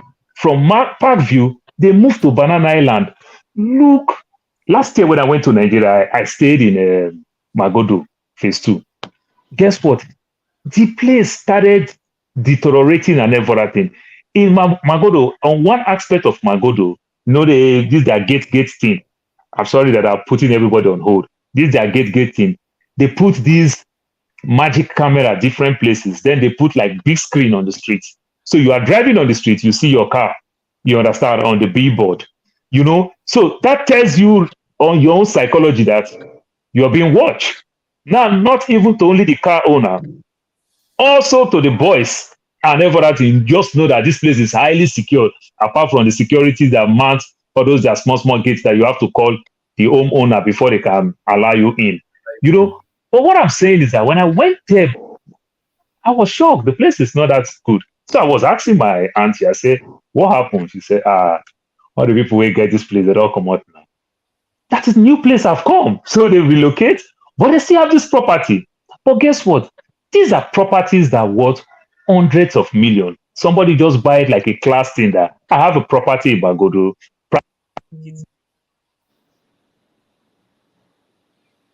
I think he's been cut out. Man, this guy is ruthless, man. That the link where you guy, let me the first speech. Let me just read some of this stuff. I think you guys need to, I think maybe CM you should have done this so that people, Nigerians, actually know some of the things this guy did when he first took office. They said the first year in power. You see, Lee's first speech as prime minister to a 50,000 strong audience at the Pendang sought to dampen his supporters' euphoria. sought to dampen his supporters' euphoria of the PAP's electoral win. In the first month of Lee taking power, Singapore experienced an economic slump as foreign capital fell and Western businesses and expatriates left for Kuala Lumpur in Malaya, fearing the new government anti-colonial zeal. As part of an anti-yellow culture drive, Lee banned jukeboxes, pinball machines, while the police under Home Affairs Minister raided pubs, pornography publications. The government cracked down on secret societies, prostitution, and other illegal activities. And the Time magazine that we are talking about this week later reported that a full week passed without kidnapping, extortion, or gangland rumbles for the first time. Within a week. He's trying to say criminals were running from a crazy guy that was out to change the country. The way they said it here is that he want to set the tune, and then he carry the people along. The thing is that even if you're doing those drastic things, and people see that you are not sort of what is it called? You are not a hypocrite. You are not telling them something in the day and doing something at night. So if they can buy it, that though you are doing it, then they say, okay, if that is the case, he cut civil servant salary. He went to cut civil servant salary immediately. The guy wasn't having it, man. With his cabinet, with his cabinet. But that is what endear people to Obi as well in Anambra. Yeah? Some of the things he did, it was radical. Yeah, the time he did it. Yeah. Exactly. But because people, buy into it and say, this guy, okay, you are not giving shishi. You are not eating shishi as well. In 1 week. In 1 week, that guy did this. That is crazy. So say the tune. Okay. To you feel 1 week maybe it's too short. Do you know how bad, how deteriorated the situation was for him to do it with that intensity? He was forged in fire now. He was forged in fire. So exactly, it will tell you. So it's to set the tune. That's why leadership is about example. If you are showing good example, that was what people were expecting from Buhari. Our leaders are not forged in fire. It's not like him. He has not. He has seen what the world is like. That you have to earn your way in this world. Our leaders. What makes you think that they think that way? All they see is the colonial powers leaving, and they don't know they know intellectually, but they don't know it in terms of their action because they not experience it. If you experience what he experienced from foreigners, I think our leaders will be like that. It's just that they have not experienced it. Why would they behave like that? Okay, look at in chapter 2, they say building an army from the scratch. This leap on you, building an army. That is the defense from the scratch. Because he saw the Japanese doing damage to their people. He wasn't having it anymore. Building an army from the scratch. So that tells you that, because this, even without the title, will always tell you, say, look, there must be something. So the thing is, like we are saying, if you want to lead your people, if you say yes in the morning, let it be yes at night. People are not fools. They will buy. Maybe it may take them time, but the moment they buy into it, then the train moves, then they follow you, and not for you to be, cutting deal with a foreign power and telling them you are their leader, and they are discovering so many, just like Tinubu now, they are discovering all these things, and you want no. But here, man, Yes, Go back. please. Was it forefathers that I read it that I think initially he made some statement that those people, the foreign powers or the foreign workers or foreign companies left because of Yes. Yeah, they left because anti-colonialist anti-colonial In sentiments. fact, actions. Yeah, in they fact, didn't in like fact, him. in Hold, fact, hold, the hold, way hold, hold. I just want to hold that point that it just goes to elucidate that fact that if true leadership come in Nigeria, there yes, might be resistance from the West, and that way you Of have to course, there then will be. tighten your belt. The yes, cuts are going to become and things like that. yes, So now the question now is now, just like the children of Israel dealt with Moses, yes, will yes. this leader be They able may to revolt. sustain these kind of The, things re- like somebody like the Lee Kuan Yew would have done? This is one thing that that scares me if Obi You comes know into why I'm power skeptical? and You know why I'm faces these kind skeptical? of challenges. You know why I'm skeptical of that? Because Lin Kuan Yew is not the only one that experienced what forged him. Our Mhm. leaders, even if they experience, like CM now knows about it, I know about it, we all know about it. If you wanted to do it, it's harder to take people along to the level they need to go, because they will be like, man, this stuff ahead you are inflicting on us. We now, all these people we see as our friend, you are treating them as enemies. They will, because Abacha did the same thing. He did survive for only 6 years. Abacha didn't and take IMF But loans. He didn't Abacha take was, all those things. but Abacha is not. Abacha hands is not clean as well. Yeah. If Okay, Abacha is doing it and is not, yeah, it was okay. later getting we his money, discovered. that would be the Let me difference. What defend Yeah. what Abacha. Let me defend no Abacha. When people say no Abacha stole money, before you do you defend know why he Abacha, put that money wait, there? No, hold I will be the hold on. No, devil's he stole advocate money. here. Oh. No, I know, He I did know. not save it for Nigeria. Yeah. Let me underline Okay. what scribe. Let me underline what scribe said. If you stand up for your country to be patriotic, don't expect the West to be your friend. You must know this. Don't expect the whole Western world to be your friend. All of them, yes. Maybe some of them might Don't, maybe, a little maybe bit, but some, just a little bit, expect yes, that they will the, betray you. the big ones, because they know that you now, at least you are becoming wise. You want to really push up, because the way Nigeria is now, some Western world are interested. They are really happy that it is like this. They are getting what they want. Maybe steal the crude oil, get cheap raw material. So if Lee Kuan Yew rises now, apart from the fact that we the citizens, if we fail to understand him like the way they understood Lee Kuan Yew in Singapore, that will be another problem for him again. Not to talk of the Yes. one coming from external. You see it? So he That's should be able to. that's the problem with our situation. Yes. That should be, because you should not expect. But the only way you will win them is that, of course, you have to. In fact, maybe you have to be more of the stick, not even the carrot. So that, but as you are whipping them, make sure that make sure, yes, now make sure that you are clean. Because in case somebody goes through your record as you are doing, they find out that you are really clean. But the thing is that you are what they're expecting to do in 2 months, you want them to do it in 2 days, by force. So Yeah, we are but moving, how we are clean moving. can you be? Okay, let me ask you this: how many houses? Hold on, let me ask this question though. I think I need to be. Let me be the devil's advocate now. First, It doesn't need to be how clean. many houses did Abacha own in Nigeria? Before they left, well, anyway, I fear that Ekweremadu had Cash, more houses than of Abacha. course, yes, of course, I can say just that. cash. I don't Okay, think good, Abacha had. good. How many houses did Abacha have outside Nigeria?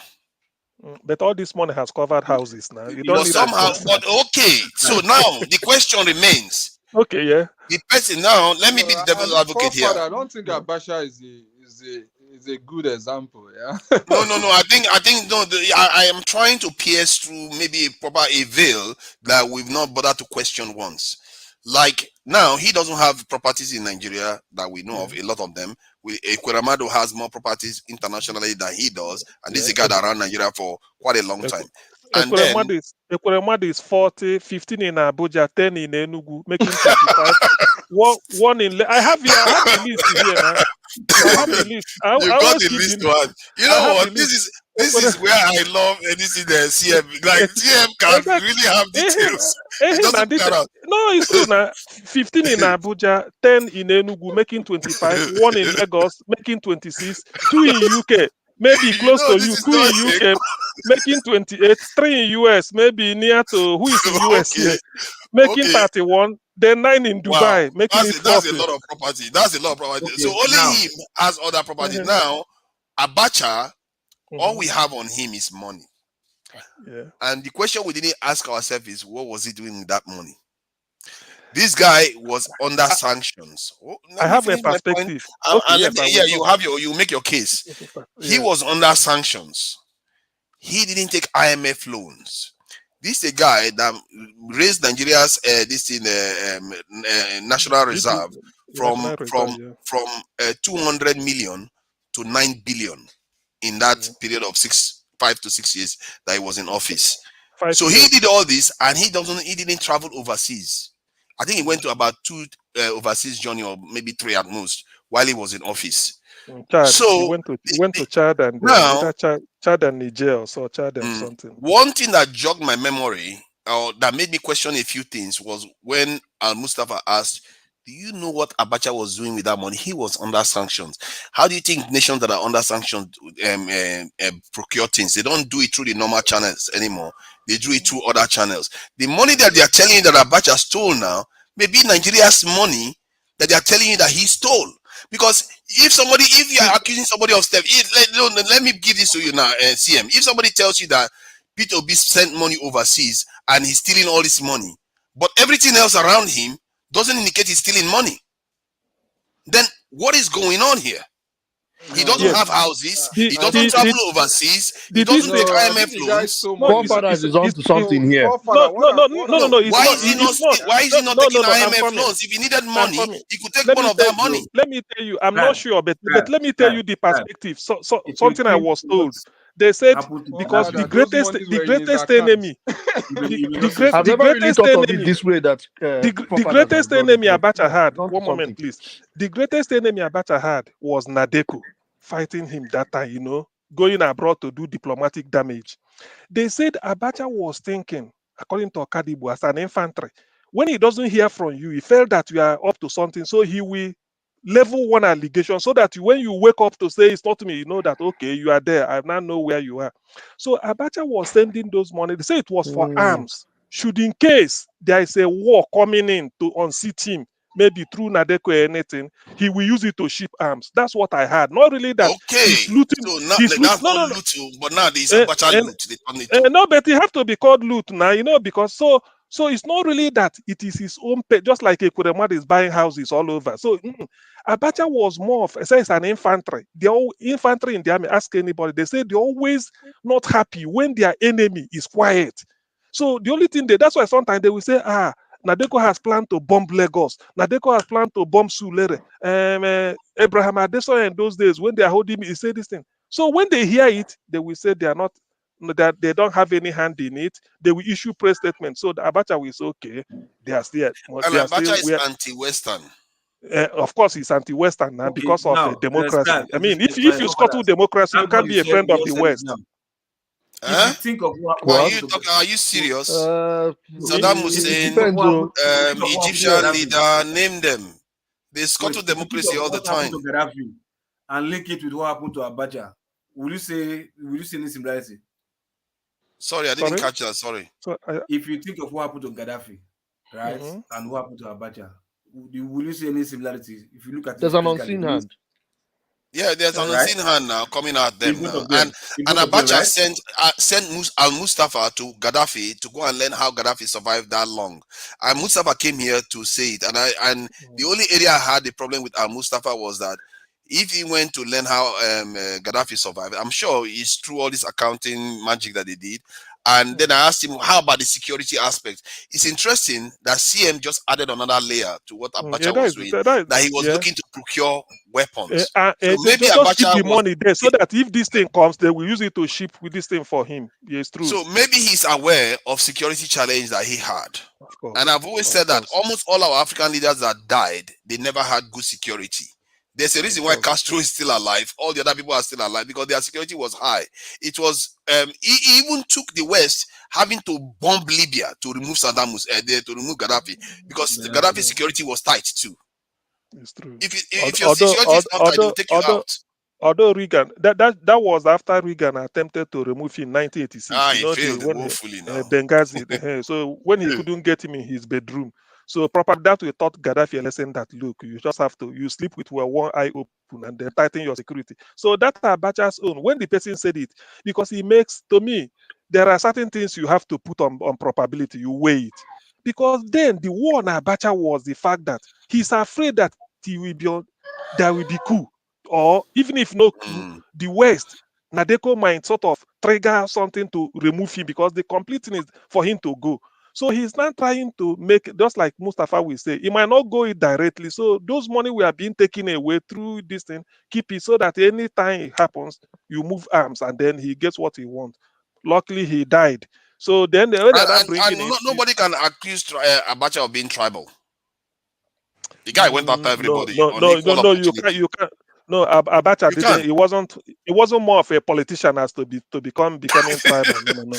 No, it's true. He was going after everybody from Sultan of Sokoto to Sarawiwa. Everybody is equal opportunity. And while he was in office, he removed the coup plotters in Sierra Leone. This is a guy that had a mission. The problem, he just failed in his mission, and he said it. You know, I was one of those people opposed to Abacha. I am not going to be ashamed of saying it. The reason why I opposed him was I thought, obviously, we know Abiola won the election and he jailed Abiola. We were sold lies. No, but he jailed Abiola that won an election. That is the reason why I opposed him. And I think it's reasonable to oppose him for that. So I couldn't make sense of that. It's the will of the people. I oppose the Abacha because of all those sanctions, and then Abiola is in jail. Why should Abiola be why in should he jail Abiola? Abiola won the election fair and square. Hold on first now. There is this ITT stuff they tag Abiola with, right? They tend his name with. So there might be something that he knew that we don't know. You understand? So, maybe there is. There's something that we don't know. Well, he didn't tell us. He didn't tell us. All he did was chuck the guy in jail for 6 years. He's a military man. They can't tell you anything. That's okay. Since there's a way you can still manage him. Remove Abiola, keep him in his house, deny him traveling abroad and all those things. Maybe every week he reports to one police station, signs, and goes back home. So you keep doing it. I mean, there's a way you can allow still him keep to him be in the president country. and overthrow him. Make him a president like Shonekon. Okay, if you want to control power, but instead of just denying him the election mandate that he got. Yes, you can't exactly. I don't understand. Maybe they feared Abiola for whatever reason. I don't understand the logic behind it. That's my biggest case against Abacha for me. But when you look at every other thing, he's actually the least corrupt leader in Nigeria compared to all the others. He's not a politician, so you don't expect him to behave like that. He's a military exactly. man. No, he's not a politician. Obey the last order. Obey the last order. And let me tell you, and one thing you must know then. And I want you must know during Abacha's time, the economy was fairly stable and picking up. So in terms of all this, was good. Economy was good because of this man. This Professor Samuel Aluko.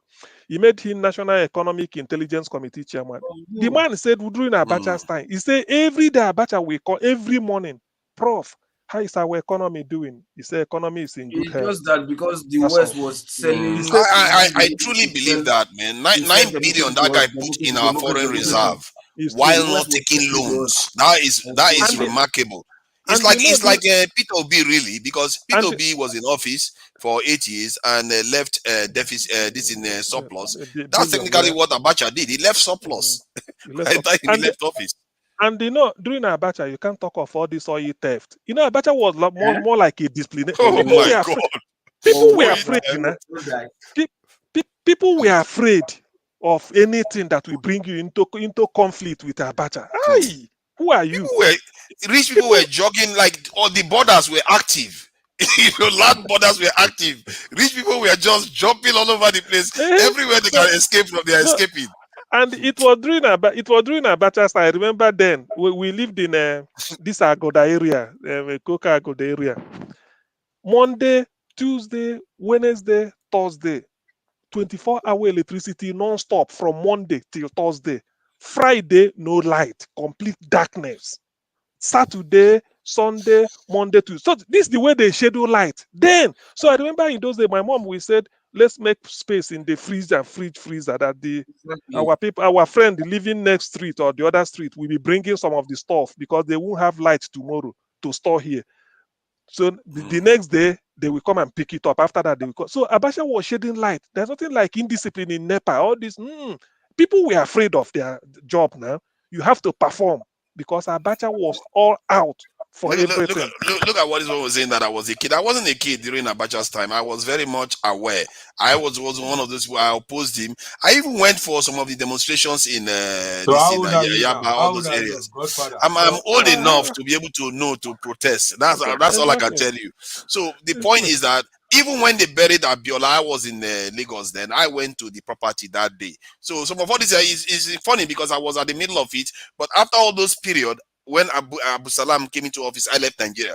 So it looks like I wasn't even there until recently. All these memories begin to come back.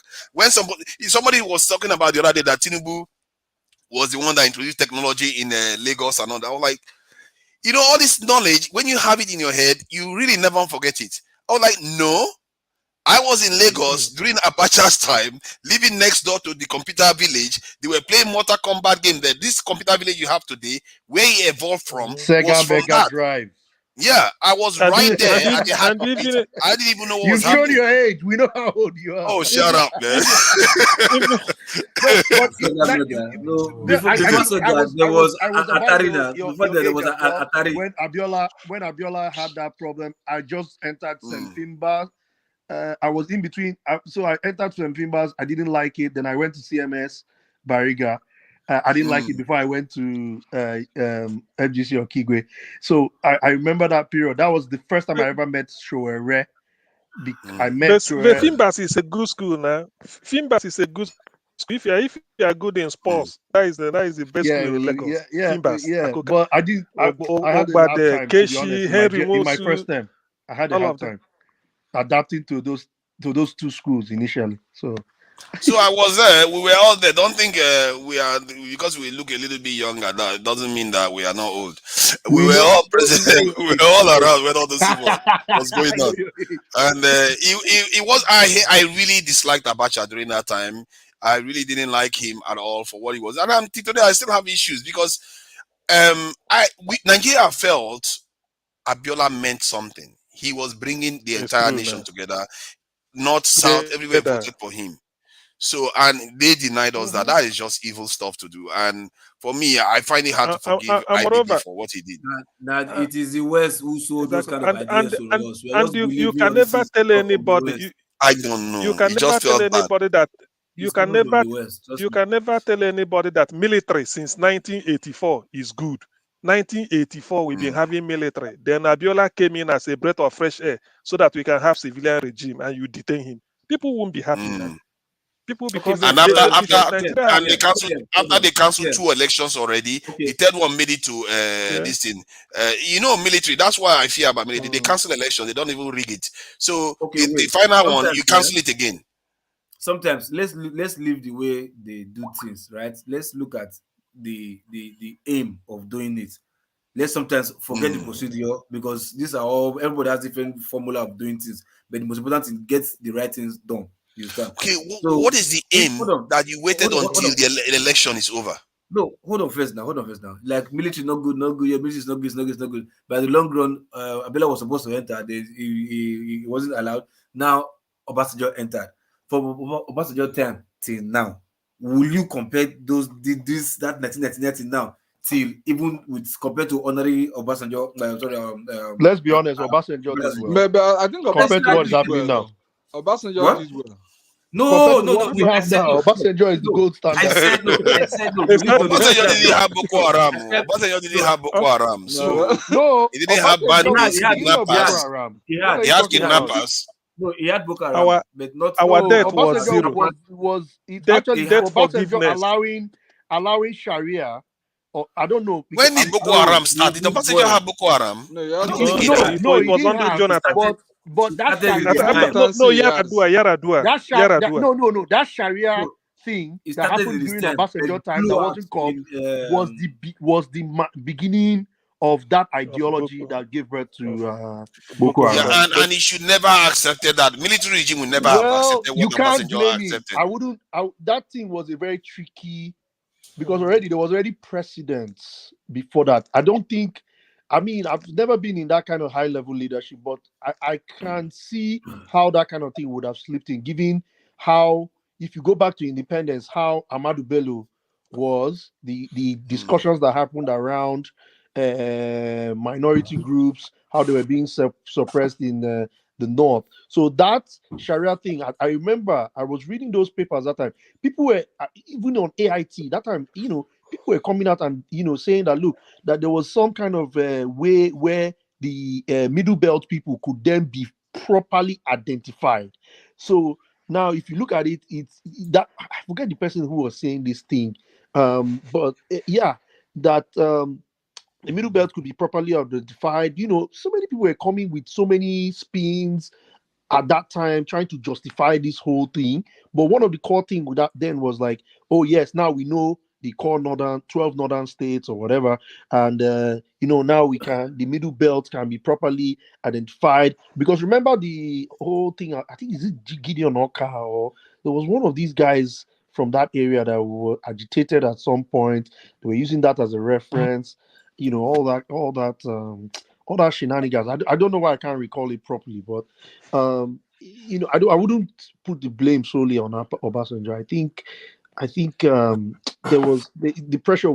I don't know, but it didn't look that way. No, but if you draw the balance sheet, there are positives, maybe some negative under Obasanjo, like all those Sharia So there were here, plenty Festad and all those plenty things. positives. But in terms of managing the economy, Obasanjo really He did well. economy He was surrounded himself with the right people. yeah, He behaved like a real leader. He did well, and Obasanjo wasn't nepotistic in his anything he's doing. So at least he wasn't that he's the first president. He's the first democratic elected president now. So what do you expect? No, Obasanjo is not nepotistic. He has never really been. Obasanjo is not nepotistic, and he's not that and tribal. He goes for talent. He goes for the talent to help him and do what he wants. But he's vindictive. Yeah, of course he is. Obasanjo may actually be one of the first true Nigerians. He's the true in terms of the way he operates. In fact, the character. Let me tell you. Out of all the military leaders, Obasanjo stands apart. Let me tell you the character of Obasanjo. I read in his book, the former wife said bittersweet. The first wife Obasanjo married, there's a normal gentleman in London, they wedded. So when he came back from the course, he said when they came back to Lagos in before the Civil War, 1963, he was in UK doing a course. He got married, have 2 children. Then, they wedded in somewhere in Camberwell, maybe to Nigeria, we know the area. So he moved down. he moved down to Lagos. Suddenly, a friend of his, they were living in the UK. The guy is to go to one peacekeeping. I don't know where they sent him. So he died. So the wife was crying because they are friends to Obasanjo family. This thing. So the wife suggested that the man's wife should come and stay with them for some time so that they can now, set her up later. Obasanjo started sleeping with the woman and even when the wife found out, he said, if you don't like it, you get away. He drove the wife away and they married that one as second wife. That is a typical Nigerian military mindset those days. You see, so he kept that one. So that one felt he can then hold Obasanjo and ride Obasanjo roughshod. Obasanjo told him that you are here. I read it in the book. You are here. If you don't want the way I got to you, because if you keep putting my eye in my affair, you will go away. So you better keep quiet. Let me do my thing like a soldier. So, wow. So that was how he ended up 21 children. Somewhere, then he went to the war front. Some of these journalists, women, I don't know why they sent the female journalists to go and cover the war in rivers. This 3rd Marine Commando. So after the guy talked to Obasanjo from there, Obasanjo befriended her, got 2 children. Wow. He's busy, man. He's busy. No, he hasn't finished. So then when he came back, he found out that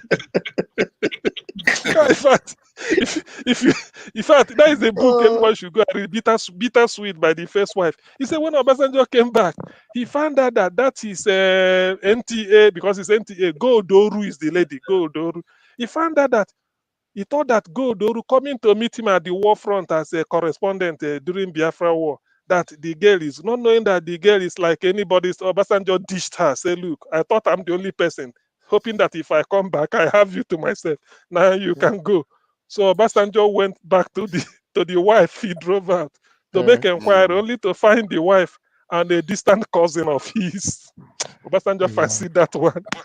He quickly organized the military party. All these their barracks party. They go in the what is it called, in the officers' mess, and they invited everybody. That night he took the girl away from there to the house. Wow. That's how he started. This was how he ended up. So many women with 21 children on the whole. So this is Obasanjo, and he's very vindictive. He said because of that, the guy the guy who took gold Oru from him happens to be one Kenny something. So when Obasanjo became head of state, he terminated the man's contract with the military of defense. Wow. Talk about vindictiveness. See, I don't know whether it's true. I don't know whether it's true, but I heard I heard a story that one of Obasanjo's sons crashed his car, and then when the guy became of age, got started make money and made money and bought his own first car and came to show Obasanjo. Then Obasanjo took the car key from him as he wanted to pray, and then he drove the car into the wall. Because when the guy was younger, he had an accident with Obasanjo's car. You know how now you take your dad's car, you go on cruise and then you damage it. So Obasanjo say, yes, that's my revenge for your this thing, No, the guy is, if you really read the word vindictiveness, so you know where the thing started. Obasanjo, but to Nigeria itself, the man takes Nigeria seriously. I know one time in Abuja, he drove alone. He was president. He drove through Area 10. But he will have a pistol with him. He will have a pistol. No, he's a very strong guy. He was. So I was crossing from the Shell. I was crossing. I was going to get the bus going the other way. All of a sudden, you know what I mean? I just see Luke there. I didn't meet him again until 2007 or so. Yeah, I didn't meet him again. I met him when we launched Fast Track Court, the software. That was the next time. Then it's still. I said that was the guy. Then later on, I now told some, people who were working for SSS. They confirmed it. They say, yeah, no, he just, he could at night just go around town just to have a look at what is happening, and some extra, some other things, in fact, because and one thing with Obasanjo is that he knows the value of education. So the children, the daughter went to Queen's College, Yaba. So in an attempt to make sure the principal of Queen's College had a child for him. I mean, not Queen's College, yeah, but yes. He said the principal of Queen's College. So when the children say they are not happy that their principal is coming here, they told their mom that their principal comes here. When you travel to England, their principal from Queen's College will come here. So you can't stand up Obasanjo, and from there now, before you know it, I think he had either one child or two from the principal of Queen's College. Got the children attend. Obasanjo is something. Wow. It's like, oh, the guy, hey, don't mess with Obasanjo. Stella were the Stella was later there. He went on to live a very long life, and I mean, relatively, he's one of the best examples of. He's blessed with good health in terms, and even as a military man, he takes exercises, he eating all those things seriously. But they said one thing with Obasanjo is that he had the capacity to walk. He said he can be away, he can be going through briefs. So one thing with Obasanjo is that during his presidency, he may give a scribe, say, look, this is a letter I received from a United Nations or maybe from one partner. They are asking for this. Can you do something about it? He give you the same letter, but you won't know. Give you forefather, give you the same advice. All of you will do it. He will pack it in the night. He will be going through it till 4 a.m., 5. He will read it with his everything. So he really delegates job. Even if he delegates to you, you are not alone. He may send you to Zaria, go and give it to one professor, send you to Port Harcourt, go and give. Later they will collect everything. He will go through it before he will now agree. And he believes in knowing the thing he's doing. So that is one thing. He's hands-on. It's not a person. In terms of capacity to work, people will tell you Obasanjo is. So guys, I want to ask you now, this, have you heard the news that a lot of people were killed in Kaduna? Today? When? Today? Yes. For by what? whom? Man? Nobody knows. About 30 of them. They just, first of all, they set the houses on fire. While people were trying to escape, they start shooting them. Kaduna, is it outskirts or like in the city? In the Kaduna, so I don't know the exact, but this is the latest hot news in town now. So they did that, so not attributable to say bandit or maybe I was just coming back some few hours ago and on BBC. It was on top news in BBC actually.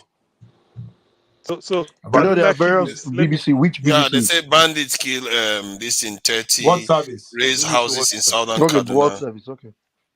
No, I think it's the same. It's 30 or so. Yeah. Election is over now, so we're back to. They've started. The election ended. Election don't end now. Again. Yeah. They don't hold them. So, and there is old cash now back in the economy again. And there's new cash. The reason I brought this matter up. So, what do you think? How can this end? You know, innocent people just being killed. There's leadership, no. Leadership. We just need the right leadership. I was talking to an official the other day, and I think their understanding of the problem is a little bit stunted, even in the Nigerian military. Often they will keep telling you about this thing, technology. They don't understand the concept that you need more men. You can get technology all you want. It's good to have technology, but you need to have people everywhere. All those areas that you want to keep safe, you have to have people there. I was expecting you go forward to say something like, is it not time for people to start arming themselves? No. If you arm people, it's just going to get worse. Are we that civilized to start? No. It will make every 10 kilometers there should be. No. You see. I know why. You know. Yesterday, I was talking about how these two dadas were getting on. Now they are not getting on anymore. You don't kill a fly. Excuse me. Let me make my point, CM. Please, just give me a few seconds. Okay. What I'm trying to say, we just keep saying that people shouldn't arm themselves. Okay, that's what the general view is. Don't arm yourself; it will get worse. But people are dying now. No protection. Nothing happens to protect them. How can somebody just be dying like that? And no, Nigerians will kill each other if you arm them. Arm themselves. If we arm ourselves, I know the aim, what you have in mind could be noble. If we arm ourselves, so that if all of us here, 7 of us or 8 of us, we all have our armed. So I know that what I have, you have, I won't touch you. But it won't be like that. It will be so reckless in execution. Ordinary church, where would they go serve? Your pastor will tell you, prayer, die. Everybody don't die. You won't go give a gun, Jonah. Not to kill you, everybody finish. There's no need. Yes. In that kind of country, you need a country that the institution is working, yeah? Because in the US, there's guns everywhere, but the institutions is working as well. You just need more soldiers. It's a simple problem. It's not rocket science. You need more people on the ground. I believe the state government should be doing that. You need more boots. Waiting for federal government. You need more boots on the ground, particularly those hotspot areas. If you just do you know in the UK where all our candidates are saying they are going to do that. When I in the UK here where I live, it's kind of disappointing that the people like El-Rufai that you think talk tough and all those things, I was not able to curtail that in Kaduna. I don't know. To be fair to El-Rufai, I'm not an APC supporter. He was the one particularly that Tinubu appointed in Chatham House to answer the question on security. And he was the one that made the argument that he was the one that made the argument that they will increase the size of the military. He even gave the context of the Civil War, how they did it. Example. At least secure your state force, yeah. That guy. Our forefathers, he will be feeding them agbado, right? You can't come here. See, if they feed them, I don't care what they feed them. If they feed agbado and they are able to stop the killing and keep Nigeria safe, so we can all go home safely, I don't mind. Let them have agbado, have whatever they want. You know, say none of you don't answer my question. Now just give it blah blah blah. They are saying that the question is whether they should arm them.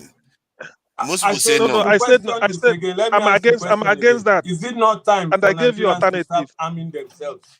And they said no. This is a leadership question. I said no to that. And Bad idea. I gave you my reason, and then gave you alternative, which is what Father said. More boot on the beat, or more beat on the way the British people say it. More people on the beat. In other words, this patrol. That's what I want to say. When I moved the area I am living now, is white dominated. It happens that the police, they are doing patrol. They saw me. They came to my house. I said we talked. In Nigeria or where? No, UK.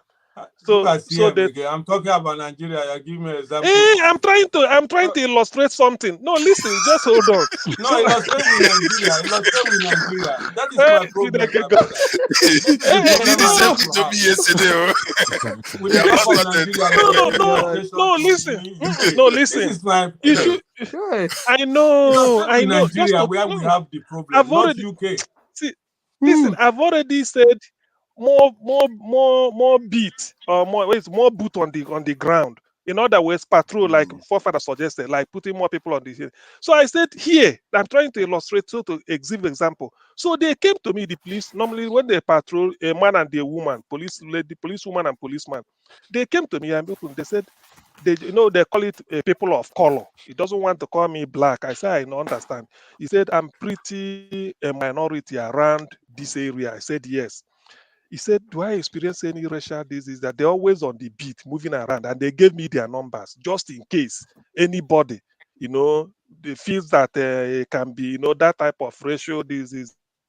So they said in confidence that let me not waste time, let me ring. That they know that this place is peaceful, but they know that I'm the first black person to come and live here. They don't have any. And I told them yes. So they were coming. Sometimes when they come to my house, they knock. If I'm in, I open, they will just greet. I said, no problem. I still have your number.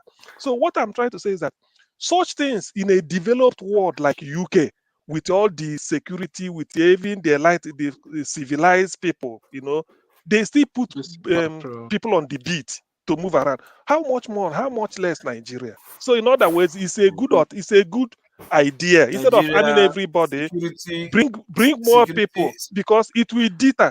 It will, by seeing people or maybe police or all these things patrolling, but let them be sincere. It will deter people in terms of if you're applying a crime. Okay, CM, this is your saying. Let me collaborate it. Let me collaborate it. In the UK, if you are in Peckham area, all those high crime area, Plaistow, all those things, sometimes police will just fire siren and just run in speed. As if they're chasing somebody. All these war boys, wherever they gather, you will just see them. They're not fight. I noticed that. I sat one day. I just started watching. So they have particular time. I think 2:15 when school is closing. All those they will just come. You go here. Wait. They just pass. They're not going anywhere. Just to scare them. So just to scare them. Yeah. Just to scare them. That is the thing. To deter crime is in a big industry. To deter it so that you don't think about it. Yeah, can't go. Let's say. Personnel is not Nigeria's problem. We have more soldiers and more policemen. The problem is not enough. It's not enough. Come on, man. We don't have enough. Don't start now. Make points now. Let me make a point. Okay. People are saying, no, say Nigeria now. If you like witches and wizard country, I don't understand what I was forget. I agree, but let's get the number first before we start complaining. Wait first. In the north, I don't know which of you, how long when you guys left Nigeria. Travel to the north. How many checkpoints will you see on the road? But come to the south, from Edo State down to Delta, go to East-West Road, travel through Patani, Mbiama, Eleme, on there straight to Oron in Akwa Ibom. Go and check from as in just you can stand in one checkpoint, raise your head, you see the next checkpoint up front. You understand? So they know their target. See, personnel is not the problem. What they just want is take us to where we can make money. How many times have we seen video here? Here we see somebody, policeman slapping somebody, policeman flogging somebody. Personnel is not the problem. Personnel is at the core of it. I've spoken to them, and the reason why they are getting away with it is because they don't have enough people on the ground. No, employ 1,000 policemen. You understand? Okay, a policeman will tell you, give me bribe now. On camera, give me bribe now. This is my money. Go and call IG. IG is taking the soul in Abuja. This I'm taking my own here. You understand? Because they know. But that is different. Hold on. Let me explain this. You've explained your point now. We hear that we don't need a number. Not there. Okay, this is the mindset. If the policeman wants to work sincerely, they know their job. They can do their work very well. I've seen them. And I can tell you that there is no way you can secure a country like Nigeria with the numbers that you're talking about. Let me explain the reason why I think. The numbers are not overstretched. Let me. Look, you can't just keep saying it and not let me hear my own point of view. You can't say it and not let me hear my own point of view. My own point of view is that if you don't have enough people on the ground, you can't secure your country. All the countries we know around the world have a higher ratio of people versus their population. Do you know that the ratio of actually active soldiers defending our country from terrorism is around one soldier to 2,000 citizens? How do you think that kind of one man can do that job? Have you ever tried to secure 100 people? Give them sophisticated weapon first. Arm them. Okay, now you said sophisticated weapon. No, in other words, you're talking about technology.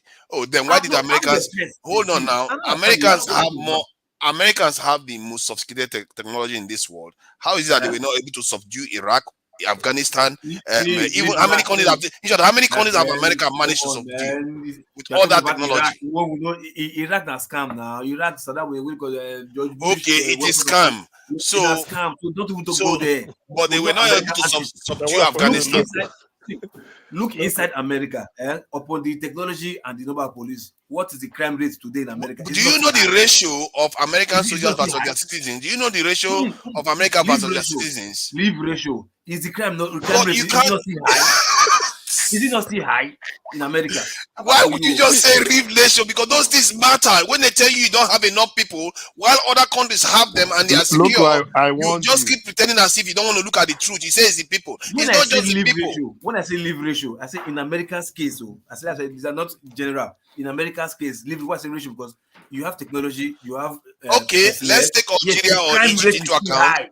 Okay, look at Algeria and Egypt that had similar problems as we did. They had a terrorism problem and they had just similar to Nigeria. Guess what they did? They upgraded their military to a large size. Egypt has almost 1 million soldiers for half the population of Nigeria that they have. Algeria has almost 1 million for how many times the population? About almost 10 times. Almost 5 times less than the population of Nigeria. Okay. So why do you think they do that? Weapon terrorists are using. Have you seen the kind of weapon terrorists are using? Have you seen it? See, it's not about the weapons. You're not letting me talk. You're not letting me talk. The reason why it's not only about the weapons, it's about denying them time to operate. If you go, I hear that sometimes they go to somewhere, they will be there for 4 hours killing people. Nobody will come for anybody. If you have 10 kilometers, every 10 kilometers in Nigeria, you have outposts of security forces. You are not going to have this situation happening. But that's the reason why I'm talking about arming ourselves now. Do you know local? Kidnappers mainly for East-West Road. Do you know the checkpoint is there? Local. East-West Road tomorrow. Kidnappers. We're talking about remote areas. Most of these areas where this is happening is areas that are remote. East-West Road is not remote. East-West Road, which is from DS roundabout in Warri to Oron. Local, you're not going to win this thing. Forefather has been very clear about his stance on this topic. It's not about stand. It's actually very logical. I respect it. Because the idea that people just think that you can secure a country with few people that are less armed than other people, it's just not fair. Listen. The essence of what we are talking is to keep a country safe. There is what Scribe said about Peckham. sometimes prevention is better than arresting and doing all those because take more resources. Imagine studying the city where I'm coming, studying Peckham, knowing that after 2 in the afternoon, when school are closing, those that is when something like the crime rate maybe at that time will be at the peak. So these people will sort of trigger off something like alarm as if they are looking for somebody. So to disorganize them, that is also keeping people safe. That is another strategy. So I'm coming. I'm coming. No, if I'm Carry not do, our if vehicle. I'm coming, Carry our vehicle in Nigeria. I And know. put it Let me tell. in London. Listen, no. I've just that one. I've discussed that. Let me remove it. Now, all the soldiers you are talking about, maybe from all the checkpoints, because I'm from the southeast too. I know what you are saying compared to the north. Even if you decongest those checkpoints, take those people, spread it all over Nigeria evenly, it won't be enough. That is the population forefather is talking about. That ratio for population is low. So I'm coming. I'm coming. Ratio for population is low, and then in our own case, we compounded it by not using them effectively the way it should be. I agree, but in doing that, you start from the ratio. You increase the ratio first and professionalize their job. Professionalizing this. Right? It's like making soup. You need the water in there before you start worrying about other things. You see, or because oil, whatever you want to call it. Because listen, in trying to increase the ratio, remember that their profession, they are working, they will reach retirement age. You keep renewing them. It's not that when you increase the ratio to this year, you feel it will be stable. After next year, some people will reach retirement age. They will go. You have to keep doing it that way. So when you're doing it, you are professionalizing it. Now, if the aim is to keep the country safe, you will now, that is something like this type of it will be a sort of a hybrid, a cocktail of different strategies, like what Scribe said. If you notice, like in some areas, yes, you can still use it, because I remember when I worked as a security officer in a shop in the UK, they told me that it is true you are a security officer in a retail outlet. Your aim may be to catch a thief, but they say they prefer you to deter them so that they do not shoplift. Yes, we know. You see, I agree. Presence is what does it. Presence. So you see, no. Okay, let me finish. Then you can come in. The way I do it then in the shop is that by the time people are so much in the shop, you see me walking aggressively as if I'm looking for something. So the fact that people are trying to shoplift and they quickly see me, they think I'm coming after them, they withdraw. So yeah. No. So they, that is. Loco, so do you know how many muggings just that police hiring has spoiled that they don't even know about? CM, you said something just now, right? You said in the Southeast, like, they are much there, right? But what Fafara is talking about is spreading them across, right? Loco, no problem. Loco, the next time place that you have them. Loco, next time go on Old Kent Road. There's one bus stop there called Rodney Hill or something like that. Go to that place. It's close to Elephant and Castle. Stand there. I don't know now, but back in those days, and I think it still happens, you will count up to 6 sirens within a 4-hour period. Okay, in Nigeria, do they have the vehicle first? No. You don't understand. We're saying this is a strategy now, bro. Sri Lanka had a long problem with this. Let the vehicle be there first. See, let the vehicle be there. The vehicle that they have, they're using to go and extort people. Let the vehicle be. No. We are profiling solution. Listen, we are profiling solution. With the greatest of all those soldiers that are dying for the country are busy extorting people. It's not Excuse fair. me, guys. All those soldiers that are dying for defending the country from all these forces are police is the same thing. Police are also dying. Forefather. Excuse me. But forefathers, is it not the same election that we see police, instead of them to defend vote, they weren't doing anything. Is it not the same? They are all taking money back now. We had that discussion already. Money back. What are you guys telling me? I thought we are put to them. It's money back problem. When they've taken money, we know that problem. We need to suffer more. We've summarized that one. We need to suffer more before we start taking money back. All this problem you are highlighting, we know it. We are not doubting the problem you are bringing up. We know We know the ramification of the way insecurity is in Nigeria. What you are saying, you are not that you are not making a point, but we've left it. We are talking of strategy, how to correct it. We know we are not doing it right. Let those few ones work first. Let those few ones let them do the right thing first. They are doing it. See, let me tell you right now, the way our security forces are performing right now, they are overperforming given the level of this in manpower that they have. If you reduce the security, hold on. If you reduce the manpower of the American military and their police to reduce them by 2/3, which is the size we have, guess what is going to happen in the US right now? There will be anarchy. Even in the US that is so developed, there will be anarchy. So the ratio of one US soldier to a citizen is about 150. While in Nigeria is about 2,000. Reduce American police security level to that level. America, as it is right now, 40,000. I think last year about 46,000 people died from gun violence alone in the US. For this problem. See, I know a friend. So how can you say Nigerian police and military are not? They are actually overperforming in my book. I don't think they are overperforming. Yeah. So the solution is two-way. The numbers don't lie. This is how we treated Abacha too. You have to go by data. It's a combination of both. Yeah. Is a 3-star ASP, right? Listen, see, he's my very good friend. He's from Calabar, but he's served in Benin. Then later went to Abuja. See, I think he's OC anti-kidnapping. Look, I went with him to his office. My brother, if you see the way police are discussing about security in Nigeria, they will tell you these guys, they don't even have the will to do anything. You understand? The tendency is there. Look, see, okay, let me tell you, just like mercenaries, right? In America, you see America sending 5 mercenaries, just 5 or 3 or 4. Let me just say 5. You see, go to a country full of armies. Because of their training of those mercenaries, they'll go to that and penetrate those armies that is full of weapons or whatever.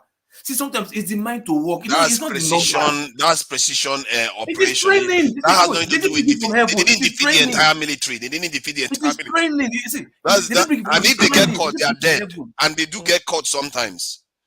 That's why I say professionalism. That's when I said you increase their rate. That is professionalism. I mean, let them by number. America has 2 million soldiers. They have the best technology. They have the best training. Why do they still have more numbers than us? Don't you get that part? That part of numbers, at least we can do it. We don't have the technology. We don't have their training. But the number part, we have the people. We have graduates. Hold on, let me finish. We have graduates selling mobile phone top up in Nigeria. We have graduates driving taxi in Nigeria, and you are saying, "Oh, we shouldn't use them because they don't have the training and they don't have the weapons." Seriously, you have to use what you have. It's a combination of both. Yeah, I'm talking about. We need to increase the manpower. Same thing with training and remuneration as well. They need to pay them well.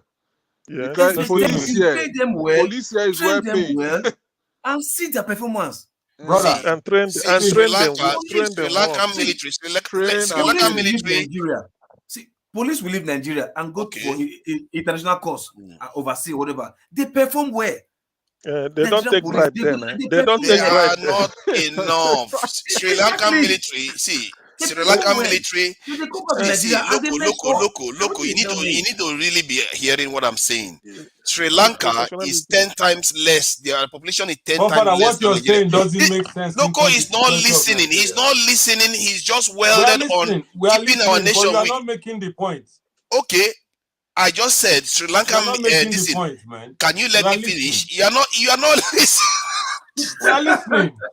You are not making the point. How can you be listening and saying you are not? How can you be talking and saying you are listening?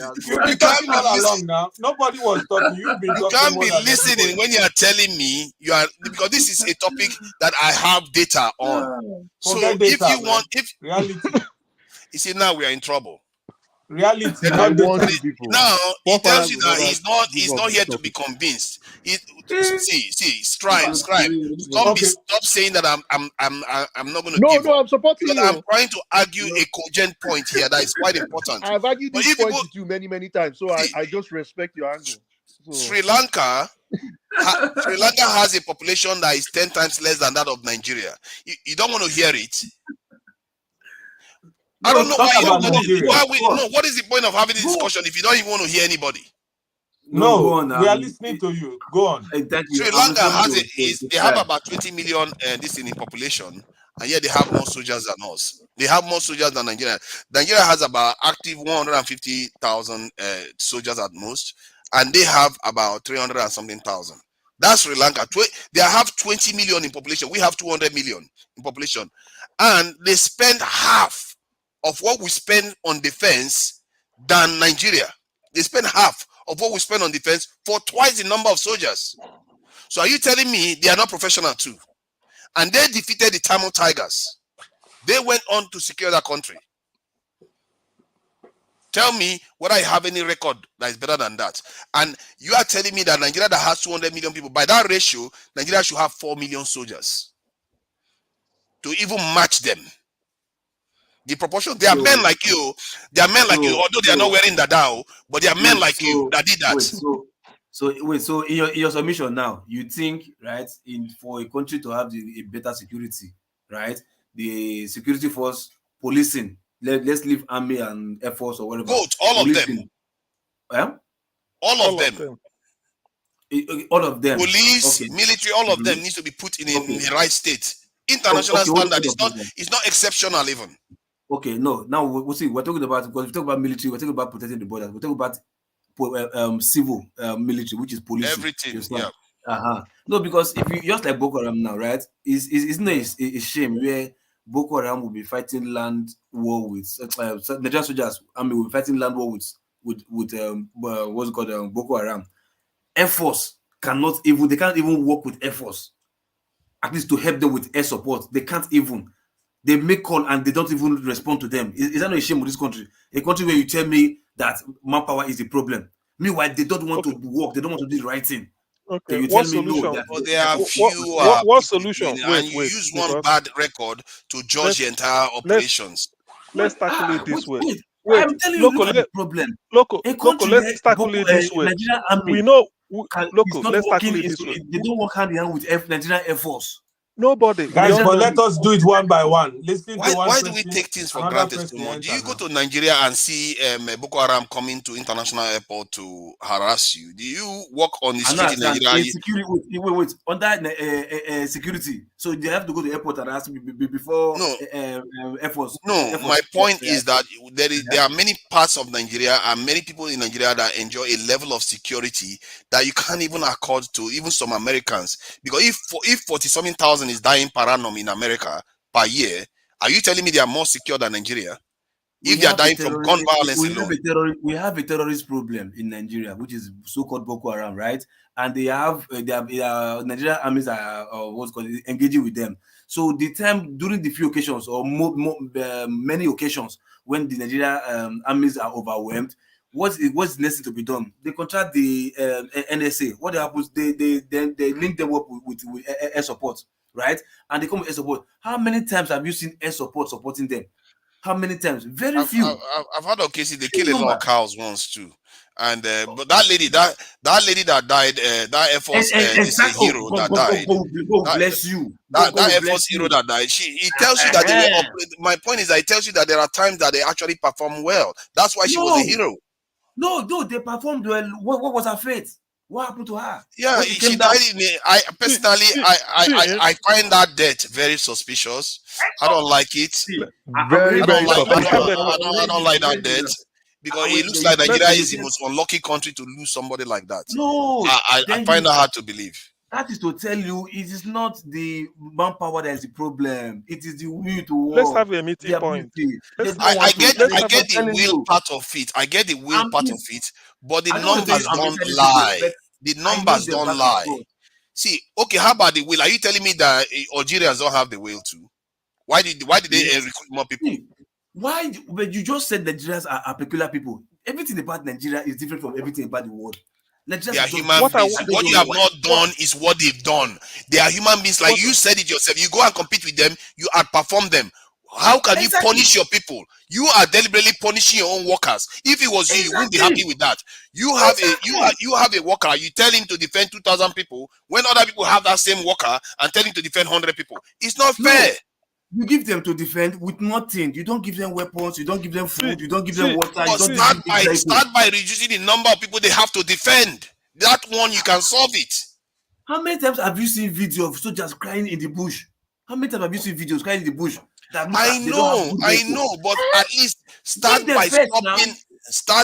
See, the reason why we are poor is because we don't have good security. See, the reason why we are poor is because we don't have good security. ShopRite doesn't employ security guard because they want to do charity. They employ security guard because it's profitable to them. The reason why our country don't have money is because we are not secure as a nation. Look at all North African countries; they are all doing better than us because they are all secure nations. But forefather, I think this is not even in Europe. This is Africa itself. Look at North African countries. Local agree with you that we need manpower, but we need to start with equipment first. Yeah. Yes, pay the people very well. Then you help them first. The manpower. No, see, I just told you, our military spends twice as much. I just told you that our military. Hold on now, Jesus Christ! Why do we always make it look like we are the worst? This is why we had a discussion last week. When Nigerians jam Indians, their own sufferhead beat our own sufferhead. Sri Lanka spends half on their military, and they have almost twice the number of soldiers we have. How are they doing it? Everything we keep talking about equipment, and let's not do anything. You need the people to be in there to keep the country safe, so that when they are attacking a village, they don't have time to spend 4 hours killing people and getting away with it. If you have soldiers everywhere, they will not be able to do that. Go and join the police. Why do you think you are in the West? If Nigeria was secure, most of us would be going back home, feeling safe. Go and join the police, forefather, so that you go to war without weapons. I don't know. What I wanted. How you can argue with this. Excuse me. Because let's have a converging. Let's have a converging point. Loco, what do you think? What do you think is if you the solution or the strategy to whatever problem you identified or we've identified? Because that is where we may differ or where we may sort of be similar. What do you think? How do you think it should be approached? The approach is what I want from you. Let's start with former National Security Advisor. What's this guy? Aziza.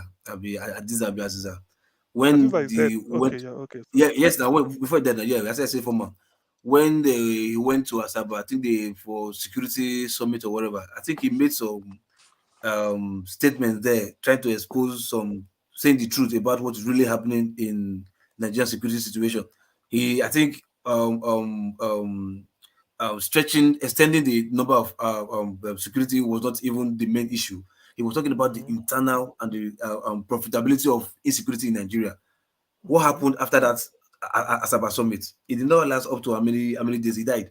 What did he say? What did he say? What did he suggest? He was just exposing how the security problem in Nigeria is internal, not as having them overwhelmed is not even the issue. You understand? It was the internal, like people profit more from insecurity, which is the politicians profit from insecurity. That's why the security situation in Nigeria is bad. You understand? Okay. After saying that, he died. You understand? But they say it's helicopter crash. But that is not new. That is present in hold on. Please, hold on. Now, to your question that you asked me, right? What is the issue? First thing first. No, not the issue. The strategy to overcome the problem. To tackle the issue, that's what we're going. Okay. It's easy, bro. Starting from the foundation, right? Your academy. You understand? The police recruiting system process is sham. The hostel facility, you understand, that they use in recruiting them is sham. The type of people they give admission, the process is, everybody knows it's not fair, because who knows who? Old man that has white hair and go and shave it and shave bald head will come with big tummy and come and recruit somebody who will run his life, a young boy who will run his life. Take first in all the physical activities. You understand? They will end up not taking that person and take somebody who just have pot belly and not fit enough to do this. We just shave everything, shave the head, not to see all the white hair. And that's one point. Recruitment. 1 point. Number two. Good. Number two. You understand? Then two. Now the training. You understand? After 2 years, the training, the type of training we have. Yeah, I might say the training is sort of Yeah, but not really up enough. But because of the benefit you have after putting your all, you understand, the reward you get for service is nothing to write home about. The show earlier was saying that if a policeman dies in our service, he gets 350,000 naira. That's a big lie. If you see 50K, go and do Thanksgiving. If your wife see 50,000, go and do Thanksgiving. If you see them at all. You understand? And wait. they can solve that Wait. with Please, insurance. I'm taking note. Number one, Yes, I'm recruitment. telling Number two, you. I'm telling you. I'm coming. No, I'm coming. Don't lose your thought. So Number one, maybe under that as well, you put maybe they have like a life insurance attached to police that just hold on. No, number one, I'm benefit. coming.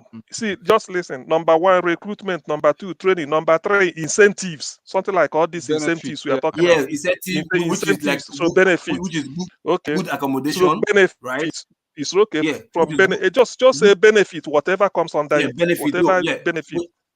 Yeah, accommodation, maybe insurance for their life, benefits. Then maybe the barrack that they live in as a good barracks, good welfare, whatever. Then probably be their kids, maybe at least subsidized school fees or whatever. Just welfare, just welfare. Human rights activists. It's not about wait. Just hold on. I will come. I know why. Number 5, number 4 now. Number 5, yeah. Equipment. No, number 4. All these things. Okay, no, training and the equipment now. Training should come under. Okay, well, probably after finishing training, let's just say what is it called? Logistics. Equipment and logistics. Okay, logistics, logistics, which is equipment and vehicle, logistics. Yeah. Everything just to help them do the thing. I think we've rounded. We've rounded. Okay. Now let me tell you what you succeeded in doing. When you say leadership as well, though, they need to recruit the proper person that is leading them as well. Yeah. It's part of training. It's part of training. You evolve. You evolve. So you evolve now. Normally, it's so that for esprit de corps. When you say, wait, one moment, please. Recruitment system, and then the criteria for recruiting, training, all these things. Do you know that from point 1, point 2, you are talking of increasing the number? When you recruit, you are increasing the number. It's part of it, yeah. So it's true. So what? No, you're increasing, but people are also retiring. I know now, because that's of course people will retire. But when you recruit, you are bringing new people. Yes, please. You said that recruitment is part of numbers. No. What type of increasing? I said increasing. What type of recruitment system are they using? That's what he said. People who no qualified to enter, go they enter. I'm coming. No, yeah. He's saying that. Yes, he has pointed that out. Of course, none of us suppose a recruiting. If you say the bar should be university graduate, you go and bring somebody with elementary 6 or something like that. We know I know what he meant by the criteria. Should be strictly. Even old man that is above, because the recruitment is I think is 18 to 25. I'm coming. I'm cutting it. That is criteria. That means criteria. Criteria means what you want. Age group, whether it's going to be tall or short, or 10 years or 50 years, or that's what I mean by criteria. So what you've succeeded, point 1, point 2, is to increase the population, because you are going to recruit people. That is what you are doing. So when you recruit, you can carry on. You can carry on. I'm just sharing the screen, but carry on talking. I'm going to be sharing the screen. So what you are doing is you want to increase the population. When they now come in, because part of when you are recruiting them, and then they agree, because you must have told them, oh, if you join us, these are the benefits when you retire or while you are in service. These are the incentives. This is what you get. This is insurance system for you. Even if you die on duty, on active service, you can get this accommodation while you are serving. Even if you retire, there is still accommodation for you and all those things. And then part of the training means equipment and logistics, because you have to train them with the equipment they are going to use. In other words, you're making them modern. In all, we've succeeded in reasoning the same way, because when you are recruiting, it means you need new people, either because you want to expand the population or because of the fact that you want to fill in the gap created by those that retired. You see, it's either of the two. Either you say that okay, we are 1.2 million police officers, want to increase it to 4.5, you recruit more, or we are 1.5 million police officers, but we've gone down to 900,000, so we recruit to bring it up. So either way, you are bringing new people and you give them skill, train them, incentivize them, and then promise them what they're going to do. So it's a career. But I know that surprisingly, the political aspect of the problem, what we didn't touch, is this idea of when nepotism comes in, or you now feel you want to use the police or one thing to suppress one section. In other words, you put them where they are not needed. For instance, the issue that happened in Kaduna, what happened in Kaduna requires that there should be boots on the ground. There should be boots. So even if you can say the barracks there, I mean, not barracks, in this case, police, there should be patrol in the evening, maybe in the morning or whatever. That patrol will help. So in other ways, you need people to do it. Apart from those, apart from what their traditional role is, maybe in the office or wherever, or maybe where they are posted. But because the situation in Kaduna calls for it, you have to do this type of thing as a reaction. First, to reassure the people over there that they are secured, because of what happened maybe 2-3 weeks ago, they don't see soldiers on their street.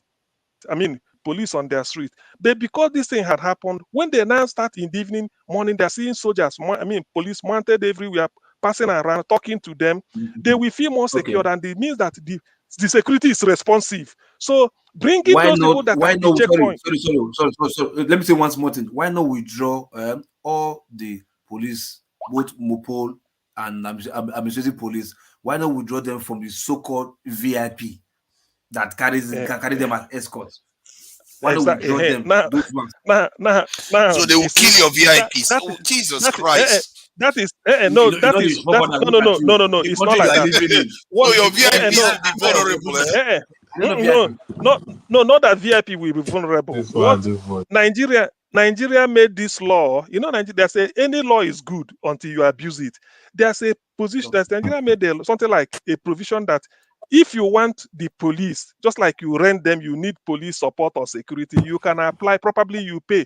No, I'm coming. But Nigerians are abusing it. I'm coming. I'm coming. There's an abuse of the system, because ordinarily the police is to guide the public, irrespective of your status in life, whether you are poor or rich. The police should be able to be, fairly secured. But in this case, what you should do is, if you have more people, and you then find out that this VIP, that maybe for one thing or the other, they need the police, why not charge them? Because you are also getting money to help the other people. Instead, you charge them high. You charge them high. You charge them high. They pay high fee. So okay. With that money they pay, they charge high. You recruit more. If you feel that there's a shortfall, you recruit. Yes, you use that money to recruit more. Yes. They never feel buy vehicle, but patrol vehicle finish. Now recruitment is a problem, my brother. See, look. You see the logic. The logic. See, the security. Any money. See. No. Listen. Loco.